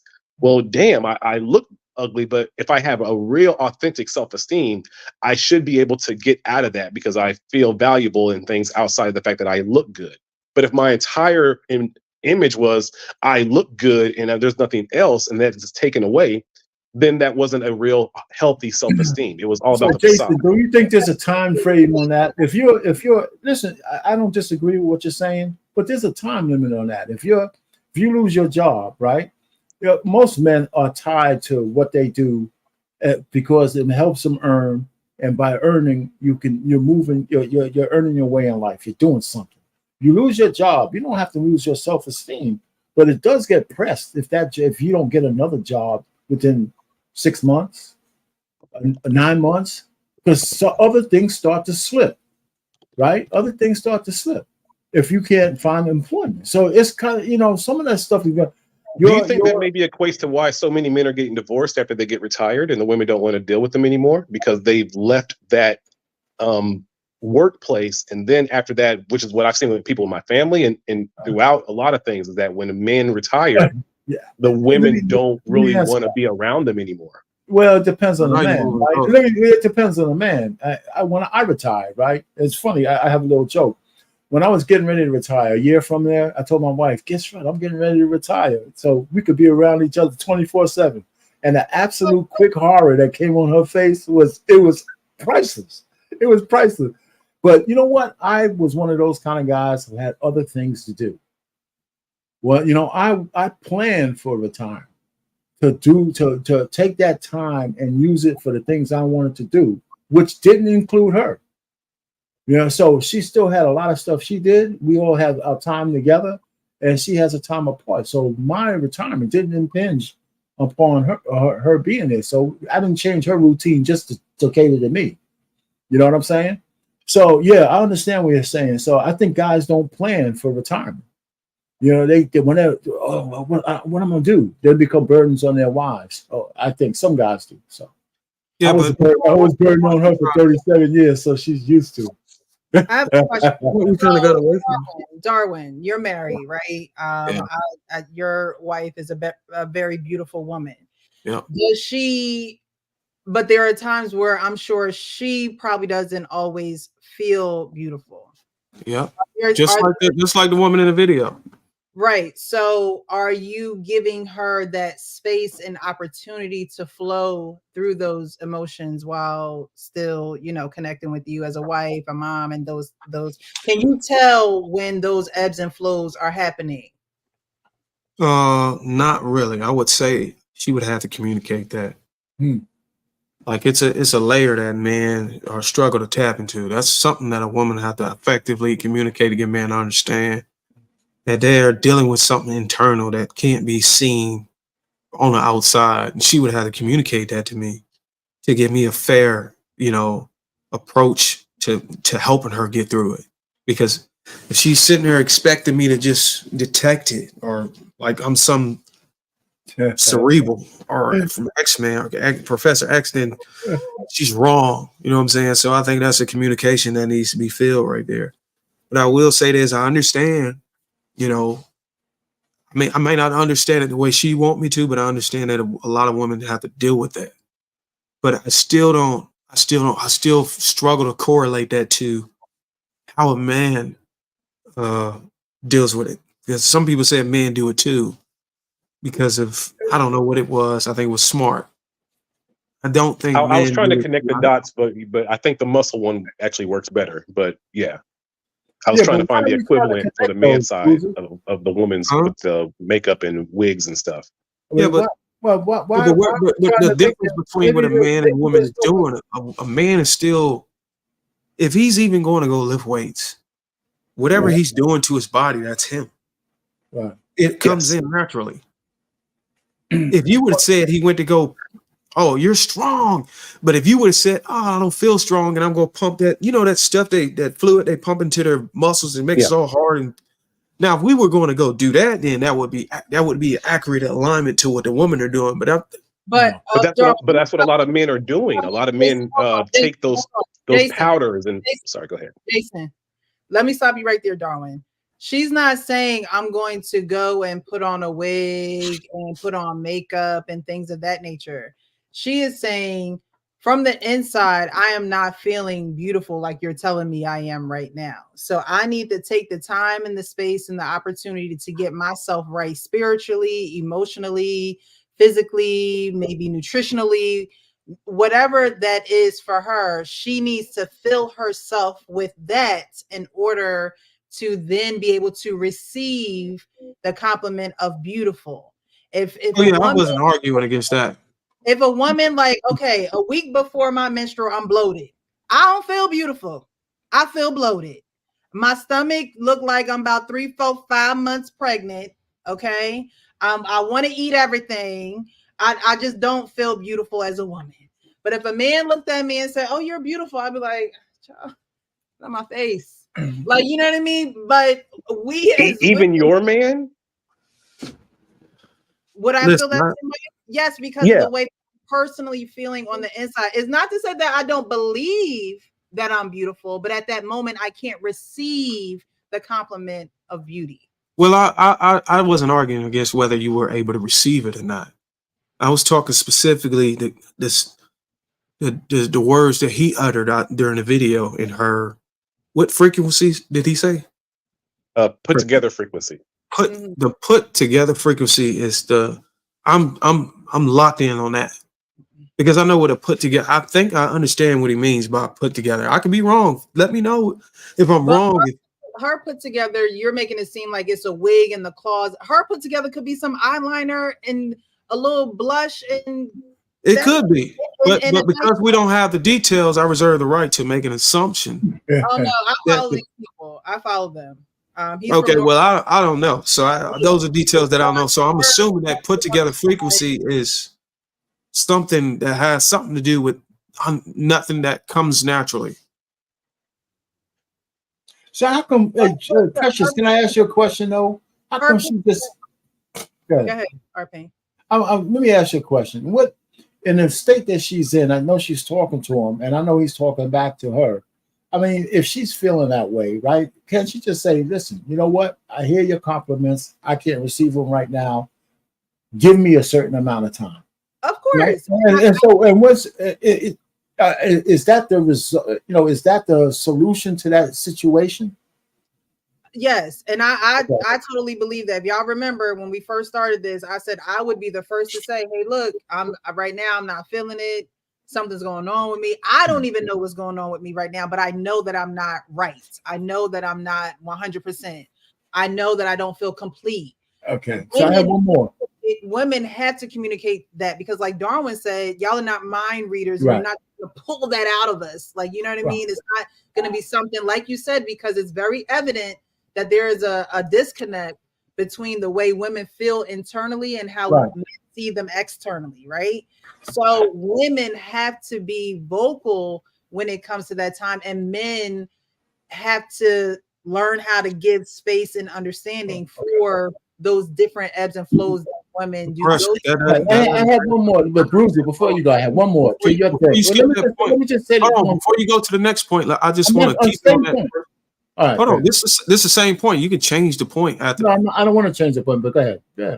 What I was gonna say was this only speaks to one part of it, of the people that's having this internal micro depression or whatever. But what about the case where Jason named?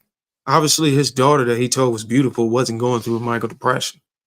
Well, Obviously, a lot of these women, hold on, a lot of these women that's covering themselves aren't going through a micro depression. They're just wearing it because that's how they feel, which is beautiful. And even though we tell them they're beautiful in their natural state, they still gonna wear that, and you can't use that as a scapegoat to say every time a woman puts makeup and hair on, she's going through a micro depression or whatever. No, micro depression for women are very different from men, and you can't tell someone that they're not going through micro depression. Now, I'm not trying to put depression on your daughter. You have beautiful kids, Jason. You haven't sent me pictures, so send me some pictures. But what I'm saying is children can go through different flows of emotions, just like adults can. They're just they really are not going to necessarily know how to communicate it, or they might communicate it to the purest form where we're looking so far into it and they're giving us their purest form. I think as you get older, especially women like to keep things close to the chest. They don't want to upset. They don't want to disturb. They don't want to offset the temperature of a home or a marriage or things of that nature, because they know that men don't like change. Y'all don't like when things are high and low. You'd rather be able to name it and claim it and go along with the schedule. We as women, we know we go through those, different emotions, ebbs and So flows. Like we've been. what percentage of women you say that are on a beautied up, put together frequency are in a micro depressive state that wears makeup and all that stuff? Is it above 50%? Are they in a micro depressive state when they're wearing their makeup and they're in their get up? Because what I'm starting to hear is that the Some of reason them why might these women are looking unnatural is because they're depressed. I was going to say some of it might not be micro depression. I think some of it could be depression. I feel like there are different. For the most part. Right. I think that there are now micro depression is when you like the woman in the video said micro depression, right? She knows that she can get in her little ways if all the things are off. However, there are women who do not address those feelings. There are women who do not go see the lady, or there are women who are not open and honest and transparent with their men. And they get to a point where they are depressed fully, and they don't do their natural hair. They don't wash their natural hair. They don't grease their scalp. They don't take showers on a regular. They have their fingernails that are claws. So I think if you don't address it, if men don't leave room for those conversations and understanding, then a woman could go to, and a woman needs to address these. I mean, it shouldn't take a man for you to not be depressed, right? So women need to understand. Here are 5 reasons not to get the Air 5 Pro. Number 1. Okay. Women need to understand that these are areas that we can fall into deep depressions. And before falling into those deep depressions, we have to catch ourselves. And that's not necessarily a man's job, but if a man is with you, if you're coupled with a man, you're married, your long-term relationship, whatever the circumstance is, you should be able to hold space and understanding for that woman. And it's not to say that every time she's in a mood that she's micro depressed. No. But again, it is for her to communicate, open her mouth and say, I'm not sure what's going on with me right now. It has nothing to do with you. I don't, want to treat you any certain type of way. I just have to get through whatever I'm going through. And that kind of speaks to your point of let her be ugly, where it's like, because the woman's kind of speaking to women have micro depression probably once every month, because they swelling up and having all. So it's like I think as men we've been kind of programmed from society and also from our mothers and whatever to try to over compliment women when they're in that state where it's like, no, you're beautiful. And the woman doesn't feel it, and then now all of a sudden there's a rift, and now she's feeling like, well, it's almost like forcing her to get herself back to normal, when maybe the correct solution is to let women wallow in that and not try to bring them out of it, because it's who they naturally are. Like your diet's not right. Well, then you as the man, maybe instead of saying, oh, you're beautiful, no, maybe we can, because women say they want honesty. We should be able to have an honest conversation. Like, okay, I see your flows coming. I see the thing. Let's go ahead and address that. So you're not, so you're not wallowing in micro depression mode, because that's what I kind of think that maybe the video is trying to say, is that women feel this strange pressure to conform or try to stay beautiful for either their man or for society or for whatever. And maybe as men, we need to let them be ugly and show them that we still respond the same way. I respond to you when you're beautiful this way, and I respond the exact same way when you're in your ugly mode. And maybe that's the thing that will actually be better. I try to give my daughter the same sort of energy when she had her dress.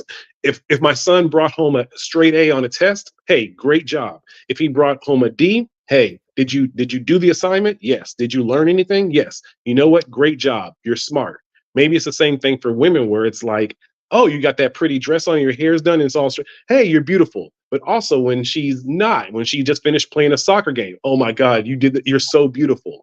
Maybe that's where we have to try to move the I almost had that wrapped up perfectly. Yeah, But maybe that's that's completely understood. That's all we can do. Can't do Well, no Jay, more than that. you were You did all right. how the conversations of being with someone until they're 80 or 90. I mean, the conversation went a couple ways, but these are of those conversations. If women can communicate when they're going through those micro depressions, or when they're going through the waves of emotions that they can't even understand or explain, but be able to say something is going on with me. If y'all could get through those type of situations, and then of course any type of conflict resolution when it comes to not agreeing and things of that nature, I think that's half the battle of staying with someone for a long time, because men don't necessarily change like women change in a relationship.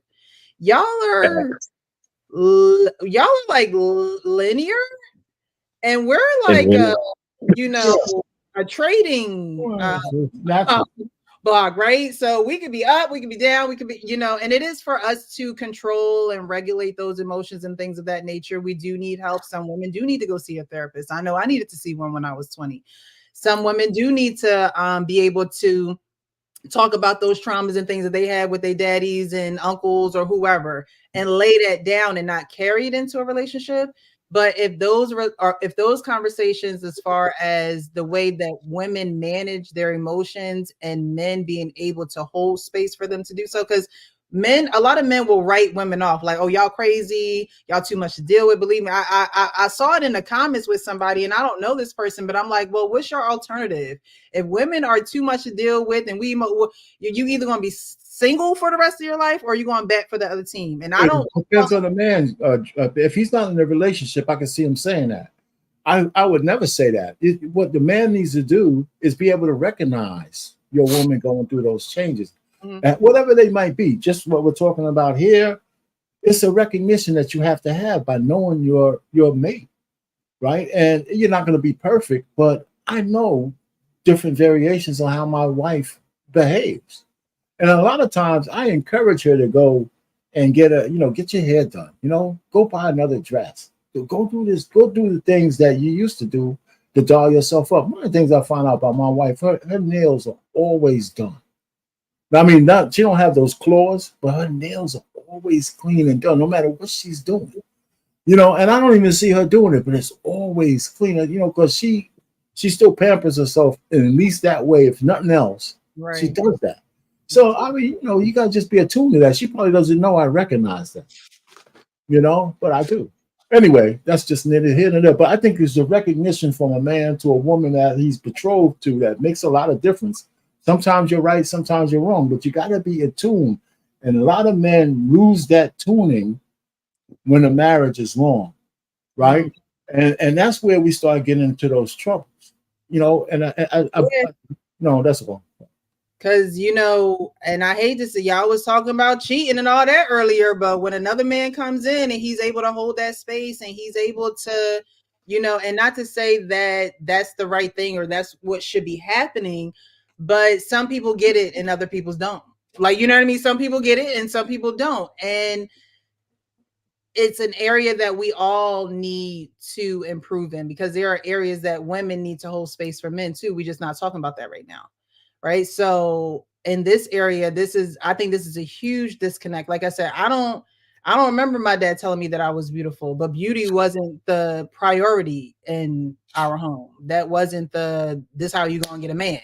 I think honestly, my parents shielded me from a lot of that, because I didn't need all the extra stuff, and they knew that.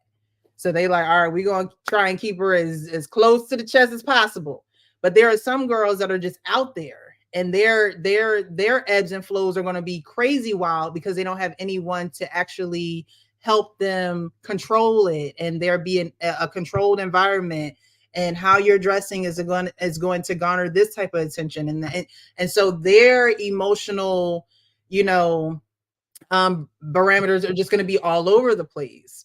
So I think it's important for men to understand that about women. And when you find a woman like that, you probably going to want to leave her alone because she got some growing to do. She has some maturing to do. But there are women that just go through, women in general just go through those emotions. There are some who just know how to regulate it more. There are some who know how to communicate it better.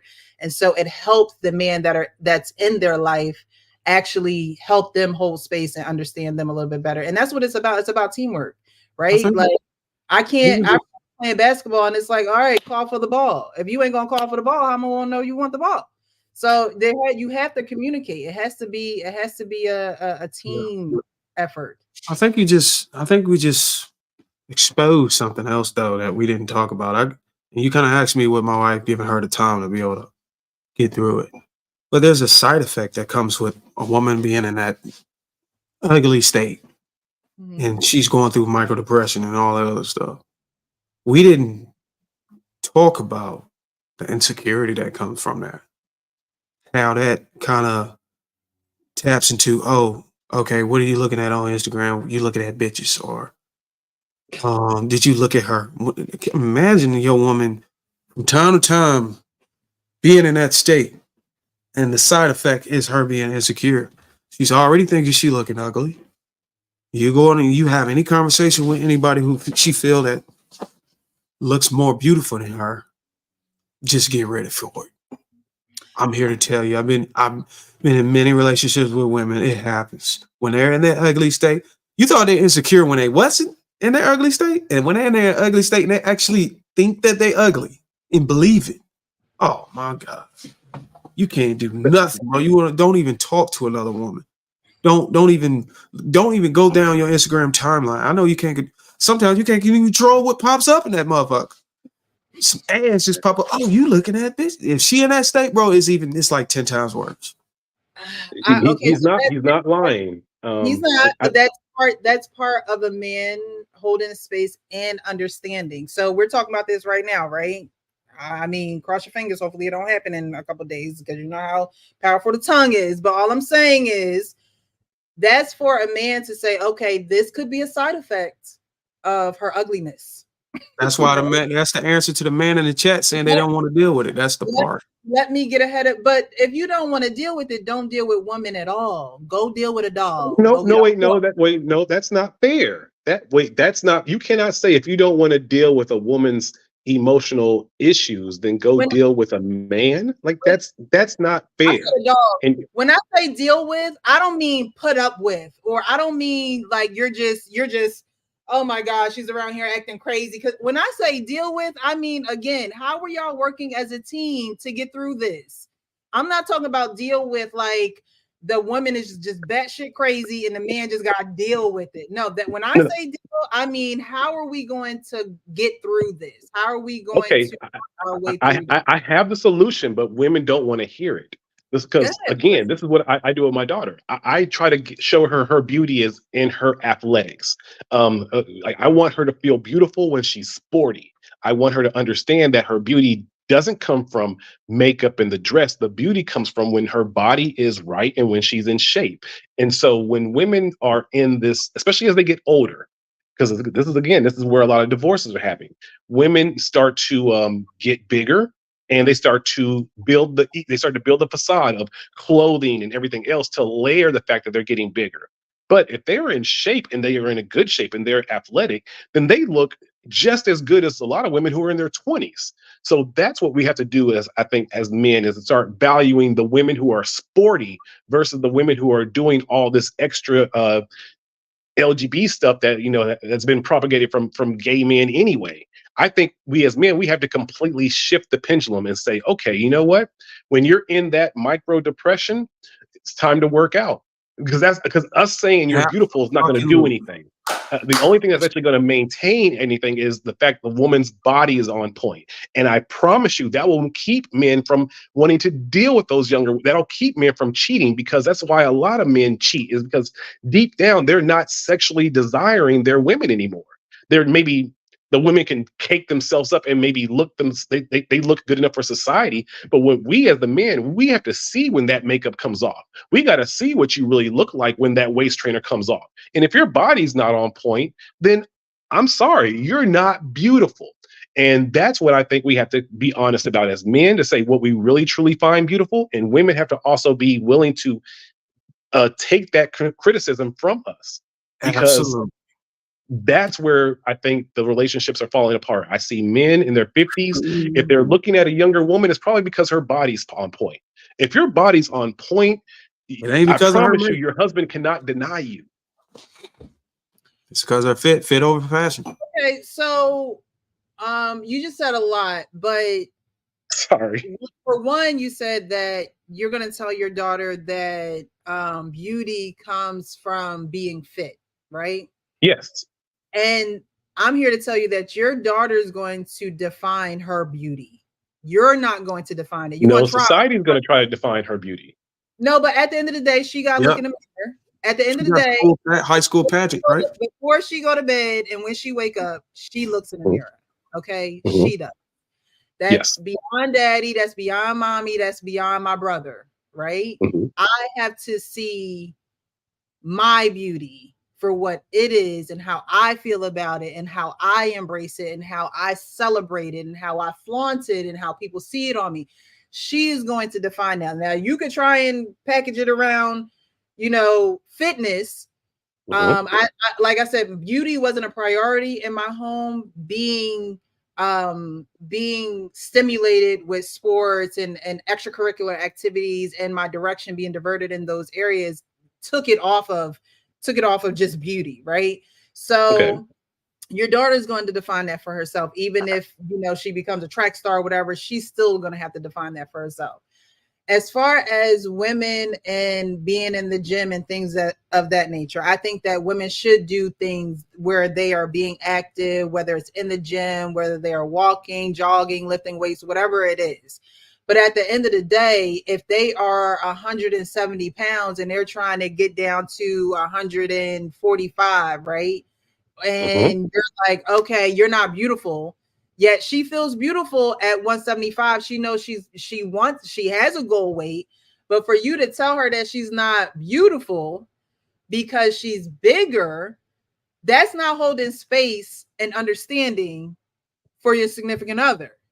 That's constructive criticism, which is needed. However, there still needs to be a balance of you are beautiful, but there's a goal weight that we're trying to get to. So, babe, what can I do to help? But what are the other things that are making her feel beautiful? Okay, so we're not speaking about weight in the body. Okay, fine. You said she still feels beautiful. Does she feel beautiful when she's dolled up? Like, is that when she says that she feels beautiful? Because again, if that's the case, then that's the facade. That's not who she actually is. So she feels beautiful from the facade. I'm gonna sneak some mushrooms in her cereal so she can figure that shit out. Like, no, because it's not real. And again, the facades are not helping us reach to be 80 and 90 years old together. A lot of times when women are building that up, it's actually to conflate the fact that they don't feel confident in their own bodies. Absolutely. He's right. And if I got two sons, if they start growing up and be 300 pounds, I'm gonna tell them they look like shit. You got man tits. You look like a woman. You need to go fucking to the gym, bro. But Darwin, look at your physique. That's not even. I mean, they would have to truly let themselves go. I think that. You say that like it's not a possibility. We live in 2024. It is a possibility, but what I'm saying is, that it's an extreme possibility. It's not an extreme. It's actually the norm. Society is it's the norm to get fat now. It is. Darwin ain't gonna let his kids get 300 pounds now. It's not his. It won't be his choice once they get older. So your daughter's beauty won't be your choice. Right, but Darwin can plant the seeds to teach his sons how to have real self-confidence. And Jason was saying he can define what beauty is for his daughter. He doesn't have anything to do with her her action. She still got to go put in the work. Darwin's not saying, well, if you got 300 pounds, you better make a whole lot of money and you better start tricking off. You better start spending money. He's not saying that to his sons. He's saying, no, if you're 300 pounds, you need to change that and get back to your natural state where you're supposed to be. Whereas a lot of people will say, well, if you're 300 pounds, that's fine. But now you got to take on this new, Hang on, Jason. If my son told me that he didn't want to go to the gym, but he still wanted the outcomes that he would get if he was a lower weight, I would tell him, you need to go up your money. You need to compensate in other areas. And that works out fine. It balances itself out. It's not wrong with that. I got big friends. They understand the game. You can't cheat the game. The game is the game. Some guys are injured. They can't even get in the gym. They have work injuries. They chronic illnesses that forces them to have to carry that weight. But the game is, you got to carry. You got to pick up the slack somewhere else. You got to be extra charming. You got to be extra emotionally supportive and all that. You can't be more of an asshole. You got to compensate for that. You might have to wear designer. Yeah, you may have to be a stepdad. Hey, amen. Now you see. You might have the truth. Woo. You know what, man? Thank God my wife gave me grace when I put some weight on. You know what I'm saying? Just like I gave her some, because you fucking got me tripping me out. That's the name of the game, our pain. It's great, right? Men. So, like you're talking about your son, right? Like you're not gonna have any grace with your sons, but I mean, you're gonna have some grace with your sons and say, "Hey, this is what you need to do," and things of that nature. But let your woman, God forbid she got a thyroid problem or What is a thyroid? I'm sorry. What are all these excuses that people keep coming up with? It is not. Thyroids, but I think that is a female issue. Y'all need to educate But it's yourself. not the majority. It is not so difficult. How do you know? Because I'm looking over here where I'm at. Okay, there's women who are over 40 who are in decent shape, because over here the food is completely different. You guys really in America, you have the cancer is in the food. All the horrible things that happened, especially to black men and black women with heart problems, it's in your food. So if you understand that at a base nature, you'll understand that it's very easy to keep your body on point once you start to alleviate your taste buds and stop using so much damn butter. Start cutting out all the sugars. And over here in the black culture here in Germany, the women, they understand this at a fundamental nature. So at 40, 50, they still look good. You don't see them overweight like that. Whereas in America, it's not the same thing. So it's not about, well, this thyroid thing. You can be in shape. You can easily maintain a weight of 150 to 170 and be fine. African women over here do it all the time. But when they get married, then all of a sudden they blow up because they stop trying. That's the difference. And you definitely have a point there. The food is trash here. So we know that. So, again, men hold in space and understanding for their women. If that is the case, are you going to cook some meals? Are we going to, again, we need to work as a team. It's not you need or you it's what are we going to do together to take care of this? I figured that out. And the way I figured that out is I told men to be traditional. If you want a woman to have a traditional appetite, traditional body, traditional figure, then you need to be a traditional man. Give her the time to be able to go to the gym. She's got to take care of the kids, clean the house, make your meals, all that shit. Level yourself up so these things don't affect you. And then they get mad at me because I say, if you ladies, if you want to be fat and let it go get a 50-50 guy. Because then now you got all the excuses in the world. You have to go to work and bring in half of the resources to survive. That means it's going to cut into your gym time. So you ain't gonna be able to look as good. But if you give your woman if you give your woman the time and the space to completely express her femininity and live through it, you don't have any excuses to be picking up all these fucking pounds and shit. She should be in there killing it. That's a husband who is working as a teammate with his wife. Right. And we gotta understand it. It makes sense to me because it's like, okay, well, you're going to alleviate this responsibility off of me so I can take care of this responsibility, because obviously my weight is my responsibility. But with your help, I can do a better job at taking care of my responsibility, because we are a team, we are married. Just like if you wanted to work on your physique, then I would take the kids while you go to the gym, or I would, whatever it is you want to do. That it's a team effort. I've never, if you're in a marriage and you're not working as a team, you're not in a marriage. Like Most I people just aren't in a marriage then, because don't most there. people who are married now are in these relationships. We're the first generation that we're in open marriages, because when we come home, we have another entity, the matrix. We're the first generation who are actually having these relationships and trying to reach to the end of time. When I come home from work and you come from work, hey, Precious, you okay? Yeah, I'm good. Okay, now you go do your thing on your phone or your computer, and I go do my thing on my phone, because unfortunately, our priorities are now, and our entertainment and everything is through our screens and through our phones versus each other. We're not entertained by each other anymore like it maybe was in the past. You don't look to me as the person to have conversations with and grow your psyche. No, you can get that from YouTube and from or from books or anything else. We have these relationships where in actuality, we're not connected the way that we're supposed to be. We're connected to the matrix, and we're just kind of using each other to try to maintain this connection in this relationship, when we're not really investing our time in each other. If we're trying to get old, to be 90 years old, then I need you to be in shape so you don't have heart disease and all these problems. And you need to also make sure the same thing. So that means you got to start changing the way you cook. Yeah, I understand that you grew up in a foundation where you're supposed to be putting bacon and all these things in the greens. But again, our goal is to reach to be healthy at 80, not fat and in pain and having to trauma bond to each other because now we're both depressed and sad, but we don't have anyone else. No, let's stay healthy to the end and try to make it in a healthy mentality. You're That should very be the goal. Not right. about having generational wealth, not about making this surplus of $200,000 a year. The goal needs to be simple. Let's get to the end of our days healthy and happy.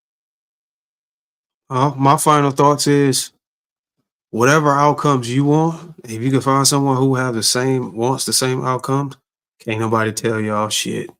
Go ahead and do it. If y'all want to go die by 60, go and do it. As long as that's the outcomes that you won't be sitting here at 90 years old living with regret. You might want to go bust your back out, and it's going to cost you a little bit of your lifetime to be able to get there. But you want that Corvette by 70 before you pass away. Go ahead and do it. I ain't mad at you. That's the outcome you want. Go ahead. Life, if you take anything from me from this conversation, life is about the outcomes.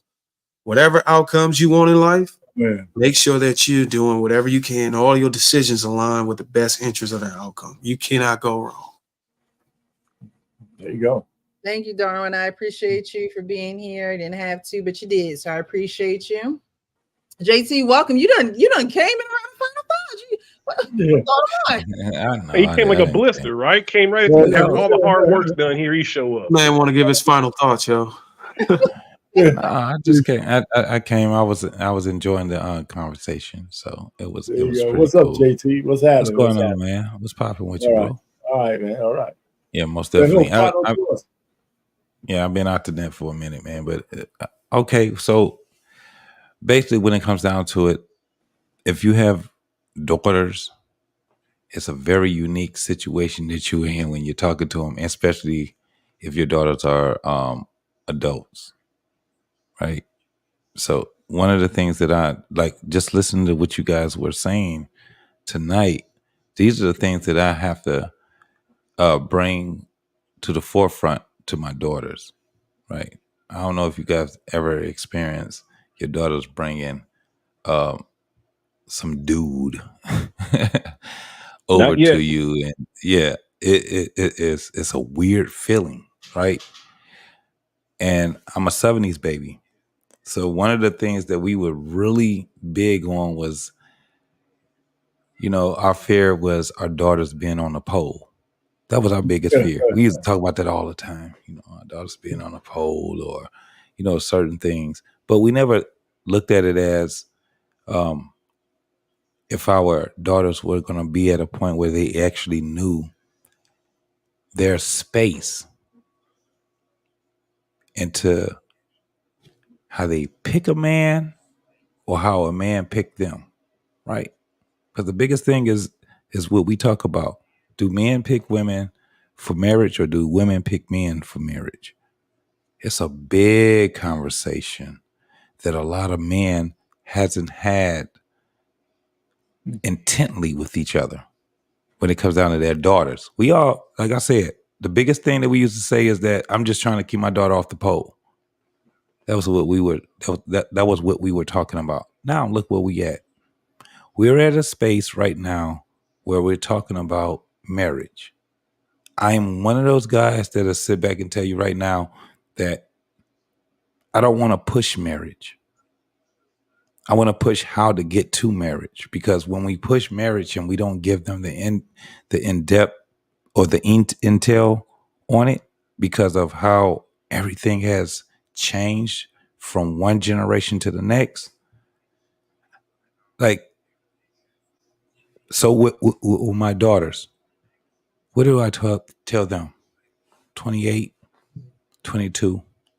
What do I tell them? You go out here and pick a man? When we already understand that men are the gatekeepers of marriage, right?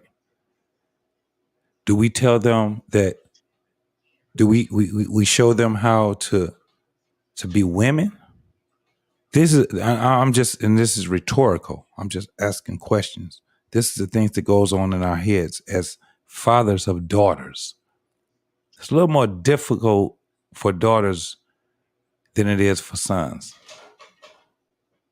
It's difficult for both of them, but it's more difficult for daughters than it is for sons. Do we tell them to pick men, or do we tell them to be in a space where men can pick them? This is where they're confused at. They're confused. Do you tell them to bring them around me, or do you tell them how to, you got to know how to pick them? Or do you tell them, say, listen, this is what courting is. I've talked to so many young women, they have no idea of what courting actually is. They know everything about dating, but they have no idea about courting.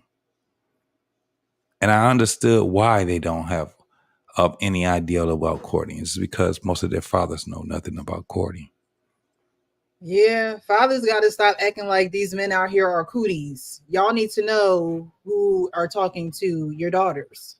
And now you don't need to know every single man, but you need to know the man that she's very interested in. And she needs to be able to be comfortable to talk to you about the man that she's interested in. Because this man may be the man that you're giving her away to. So these conversations have to be open and comfortable. And if you got to talk to your male friends on how to have these conversations with your daughter, or get some insight from her mom, or whatever the case may be, or even maybe have group conversations until you're comfortable with talking to her alone by yourself. But you have to have these conversations because, like you said, JT, they will get out in this world and women will think that they need to pick men and not necessarily know how to be courted by a man, because either the men in her life aren't there, or the men who are in her life are treating these men like they're cooties and they don't want to have nothing to do with them, or they're too good for my daughter and things. No, you need to be involved in your child's life. And if your daughter is interested in a man, take interest. You ain't gotta be all giddy and, ooh, who is he? And no, you still keep your demeanor and say, I would like to meet him. Bring him to the house. Yeah. Bring him by. I don't have a daughter. I don't have a daughter, but I would most definitely be involved in the vetting process. And I also would really be in tune with, looking at this gentleman that she bring home. It says, hey, this man asked to marry me. Most definitely take into consideration a lot of things that I actually talk about in my own content.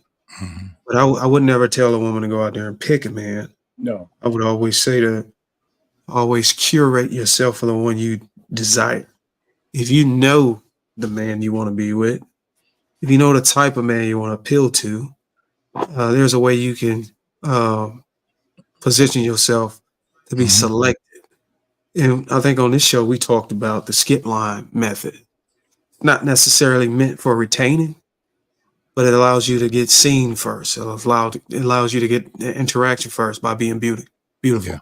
Yeah. So I don't want her to get misconstrued that beauty is the how you win. It's just how you get in front of the line. But it's the skills you have, the value you have after that wins them over. No, that's a good point. I told my daughters, you got to be the woman that you got to be able to attract the man you want. With dress, your demeanor, to how you relate to them.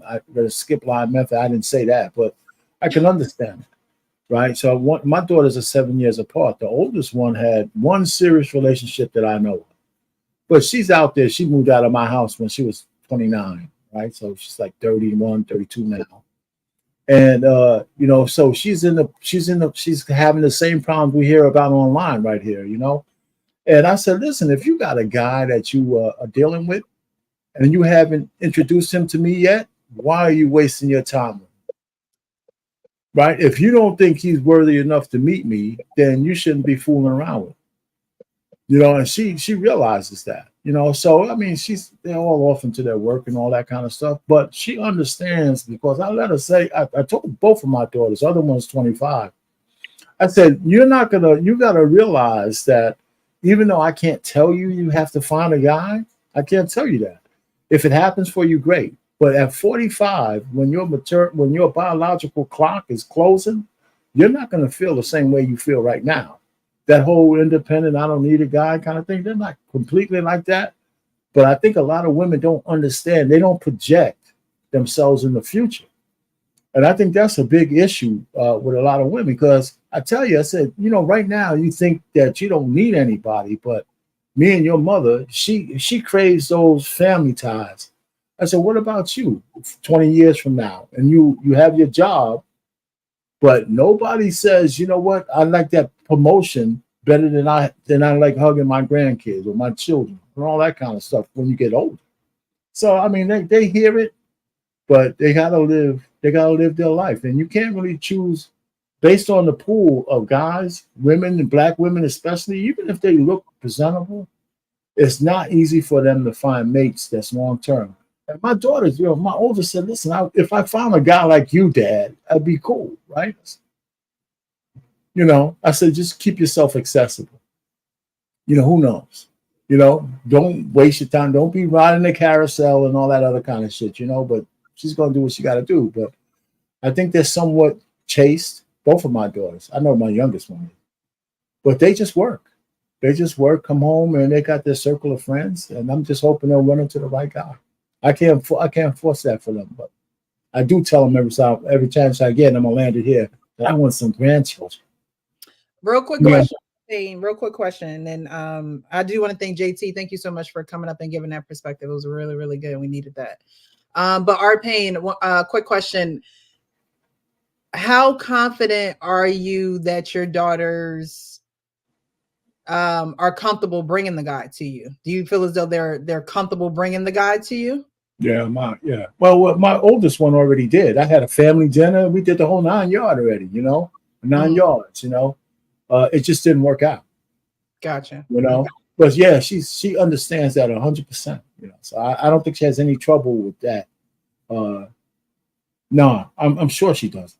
I'm absolutely. That's a big thing too. There you may have these young girls that are just not comfortable with it because a lot of times parents don't take interest in what their kids take interest in because parents are the parents and they're looking, to guide and raise and things of that nature.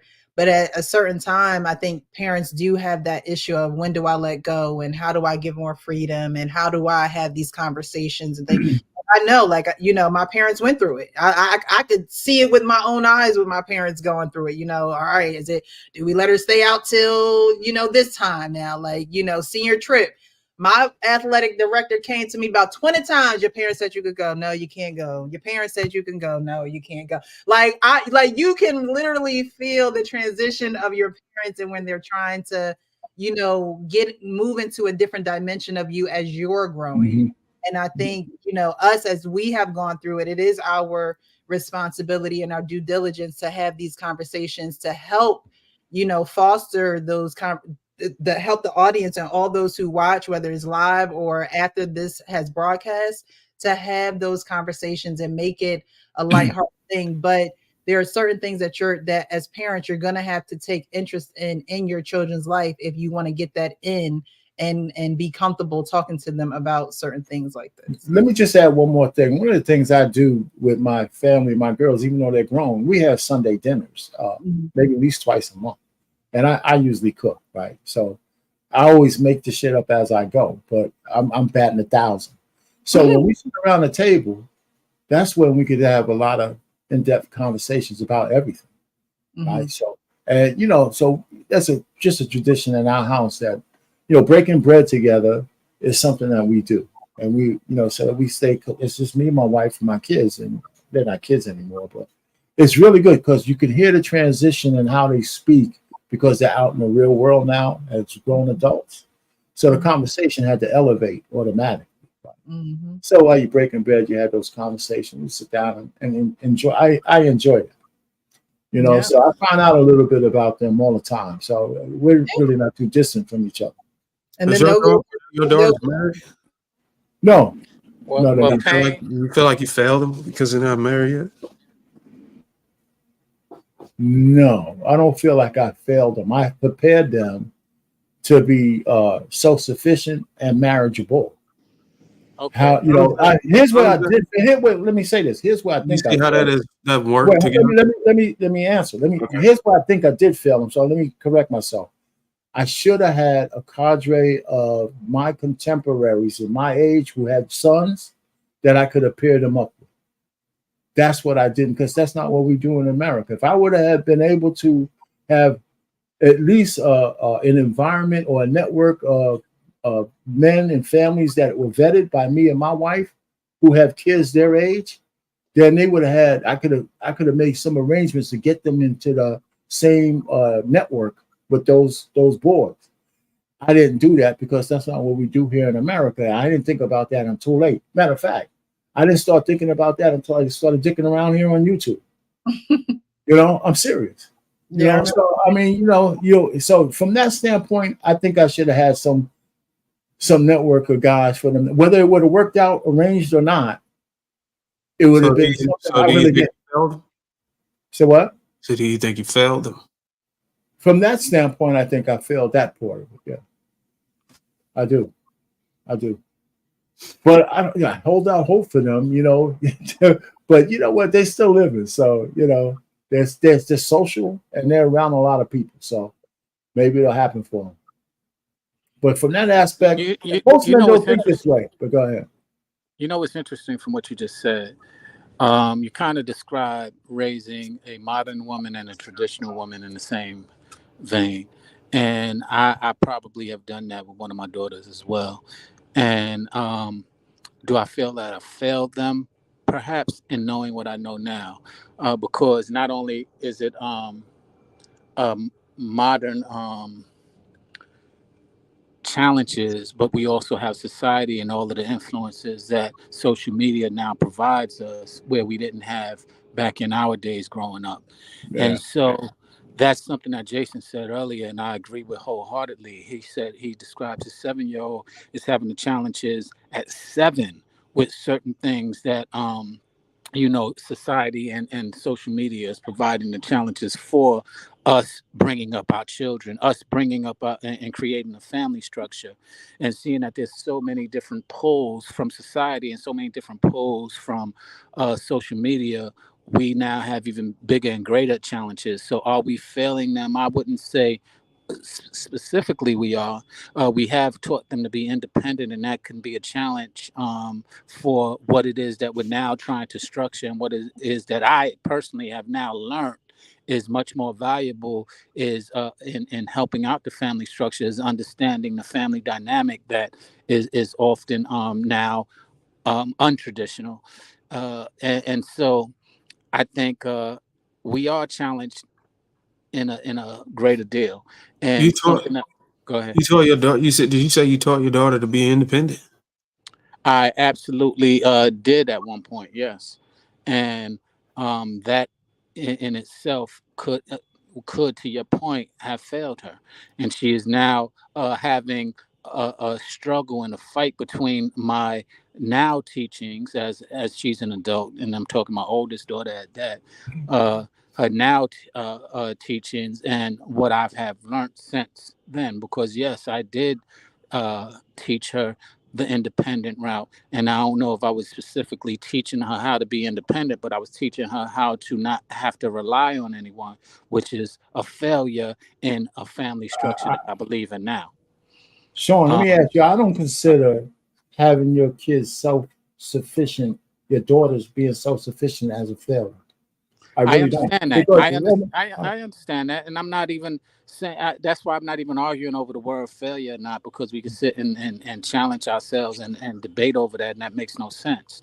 But the point is that in the family structure that we are now understanding, and we've been speaking about, since we've been on these panels, we are speaking of a family structure that a family design that is just not popular right now.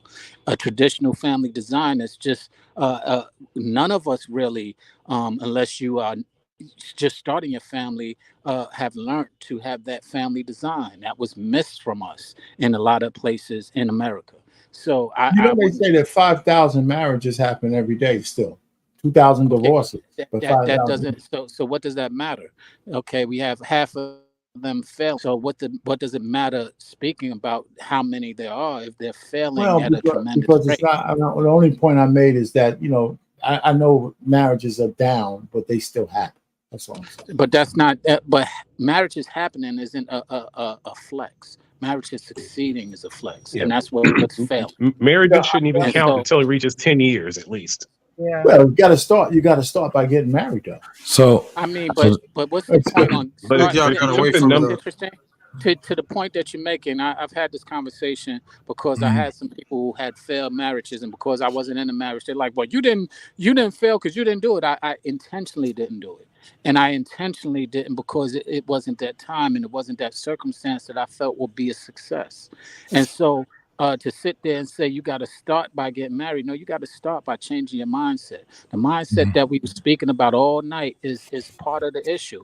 We aren't changing our mindsets. We're having grace for places and our children and people where grace should not be taken.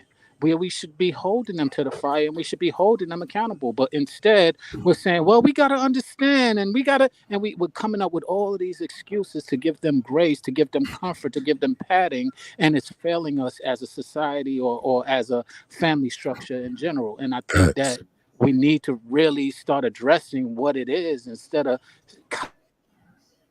conveniently. Earlier on, we coddled women, and when we was talking about how they making up, and we got to understand how they're feeling. We got to understand how they're Oh, well, feeling. Yes, but I we will got say this before the other gentlemen go: is when we don't teach our daughters in due time the family structure or the outcomes that we want them to have, or even they want to have. These kids just collateral damage. They're and I a agree with you. casualty. They're just a casualty of war, basically. I agree with you, and finishing the point that I was making, the warfare that you're speaking of is the warfare of, uh, you know, we could call it the gender warfare. We could call it the community warfare, being our community, Just being of education, minorities. Yeah, just being but educated, education isn't really. understanding that, making sure our daughters prioritize being or whatever outcomes we want them to have, our legacy. What does Hmm. that Yeah, entail? I Is it a understand that, tradition but that it's we want to keep pushing to our children? We got to make sure that we give them the intel on that the before they problem even. is we do give them the intel. They do have the intel, but they choosing not to embrace the intel, and that's part of something that we cannot dictate one way or the other. Oh, you two Unfortunately, just stated that y'all didn't. do it until you actually learn a different ideology. And I'm stating to you that I've done it with my other daughter at a very early age, and it's a big difference. But you cannot change the person is not going to always look at you and what you're saying as the most popular thing. Unfortunately, that's why we have choice in individuals. Well, when And I asked you, we did you fail? When I asked you, did you fail your daughters? If you had said, "Hey, no, I gave them the ideology, I gave them the proper okay, family structure you idea," never asked me that. and You asked No, me he that. asked, you know, but I you said that I mischaracterized my said that. answer though. You no, I just mischaracterized. asked you. I asked you, were they married? And then Yeah, the okay, second no. asked question was, do you feel like you failed them because of that? Yeah, And then and you I told said, you. Yeah, I and you said yeah. guys said yes. I didn't say Yeah, you. but no. But I told you how I thought I failed, not the way you said it though. You said I you did didn't not. have the correct ideology until you No, came I to didn't say YouTube. that. I No, said he I didn't did. say that. I I did said not that. say I that. said that. I I didn't said say that. that, and you didn't ask me the question. You asked him the question, so you're getting it So Yeah. okay, conflated. so nobody said that they didn't have a different mindset or a different ideology when they came into Bruiser, YouTube. you You're got to not listen to. Wait, let you're me not just say listening this. because No, I let me just just finished let me saying just I say this. said that he Sean, did not. Sean, let me just say this. I I didn't say you said, said it. I just said one of y'all said that And until I'm you came into correcting this space and of we're YouTube. bringing you clarity. I am Bruiser, the let me. person who said what you're speaking of, and you But did you not didn't ask. ask me the question. Is what I'm clarifying for you. Well, that doesn't necessarily got to ask you the question. The question is just me and passed down to you if you answer behind the first person who answered the question. No, So no, that's not how things No, go. no. That's not how things it's go. I just, was it speaking is. on It's something like you spoke it's about. almost like a topic. If But but it Prince wasn't. give us a topic and all of us answer, all of us are answering the same But it question. wasn't a topic. It was a It's a question you series asked of him, and answers I behind it. touched on it. Okay, all right. I Yeah, understand final what you're thoughts saying, went a though, whole but that's different not route, didn't the it? case. Well, no. I mean, let's fix this. Well, Bruce, I told you how I thought I failed him. You didn't hear me.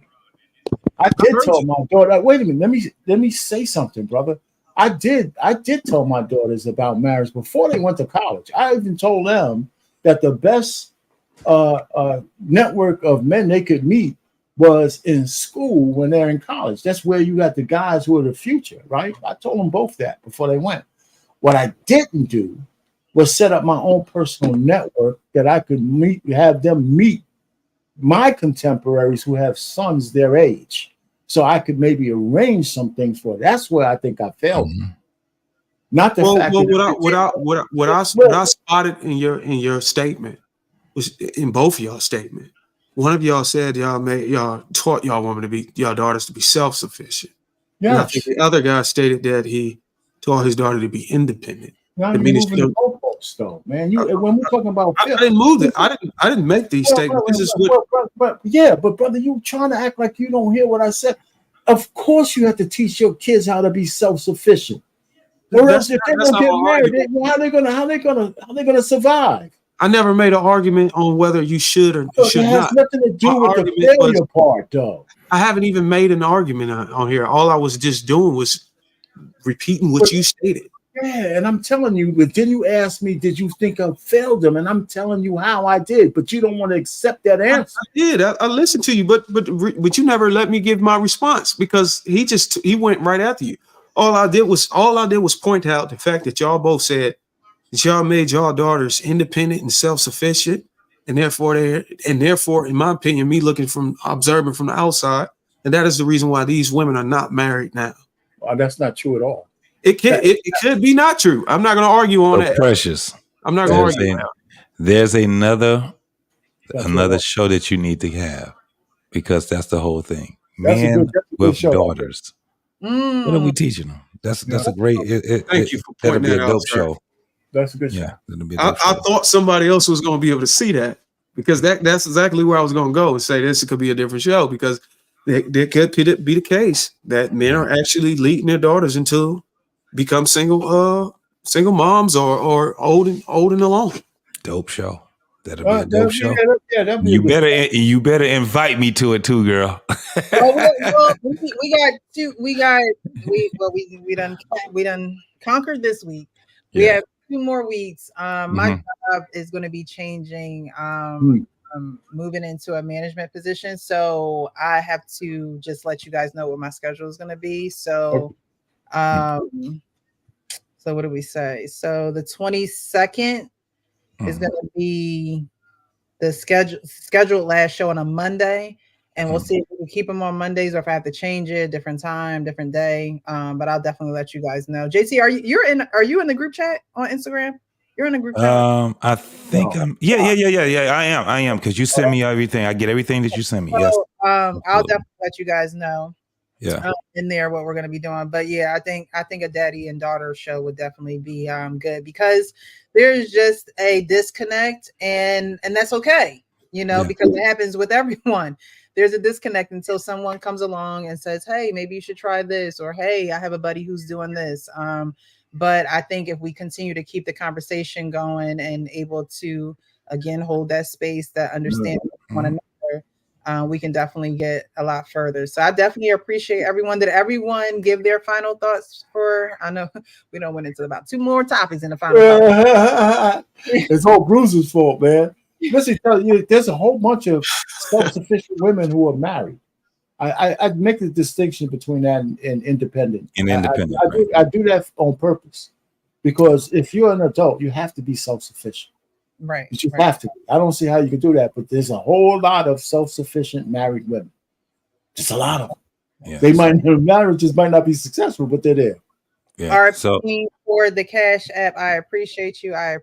But yeah, we'll definitely get that show flowing. I want to thank everyone that was on the panel today, from King, Hank, Jason. So Jason, who was up here, he's kind of connected me with so many people in this space. He really was like the glue that connected me to so many different people. He just saw that I came on the scene and was like, hey, I think you'd be great to work with this person, and reach out to this person, and reach out to, he was kind of like my manager a little bit. And I didn't even know Jason. And he's all the way in Germany, but we've always had a great online relationship. So I really appreciate him, coming out the woodwork, because it's been a while since I've talked to him. Man, it's late as hell if he's out in Germany. She's like 5 o'clock in the morning. It's the next day. Maybe you got to be up to work in a little bit. I don't know. I used to live there for 7 years, so I know. He's retired. I don't think he works. I think he's retired. He takes care of his kids full time and things of that nature. Thank you so much, because it's been a while, and it was great seeing your face, great hearing your points of view. But everyone that's on the panel, Sean, Darwin, T, what'd you say? Callie Bev came up. Callie Bev, yes. First time on my show, she came up. So I definitely appreciate you. If I've ever forgotten your name in the past and you've been on the panel, charge it to my head and my heart. I love all you guys. Thank you so much. Because you don't have to, but you do. So I'm appreciative. But on to there was a final thought. And speaking of what Don was speaking about, what Bruce was speaking about, one of the reasons why I did not teach marriage is because I didn't believe in the institution of marriage up until recently.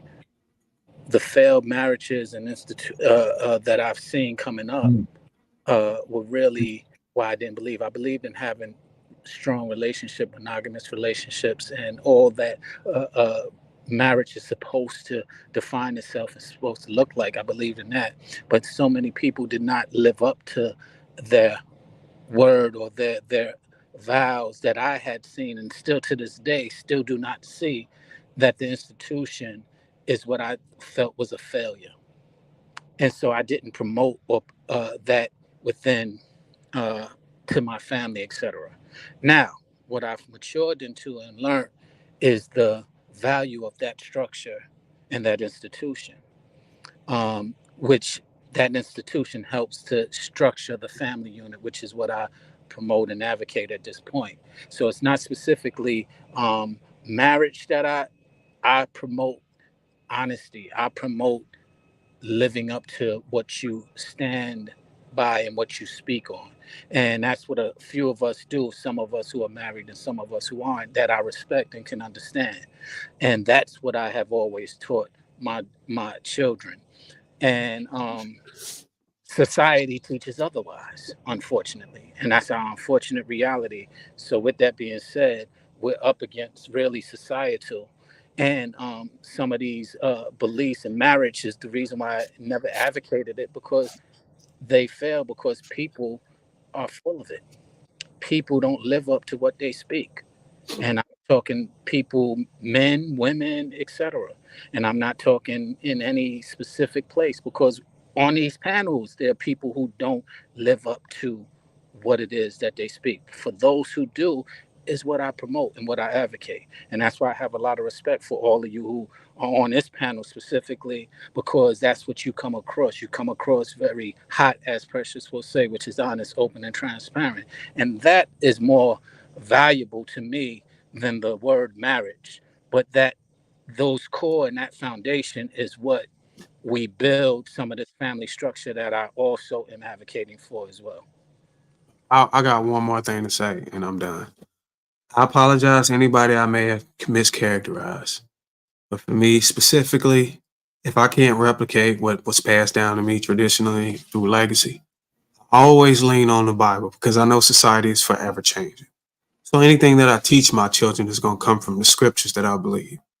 And God told me that man and a woman is supposed to be married, and that's what's supposed to happen. So society, whatever happens, it doesn't deter what I'm supposed to push out to my kids. And I'm glad that I've been able to be anchored down to that.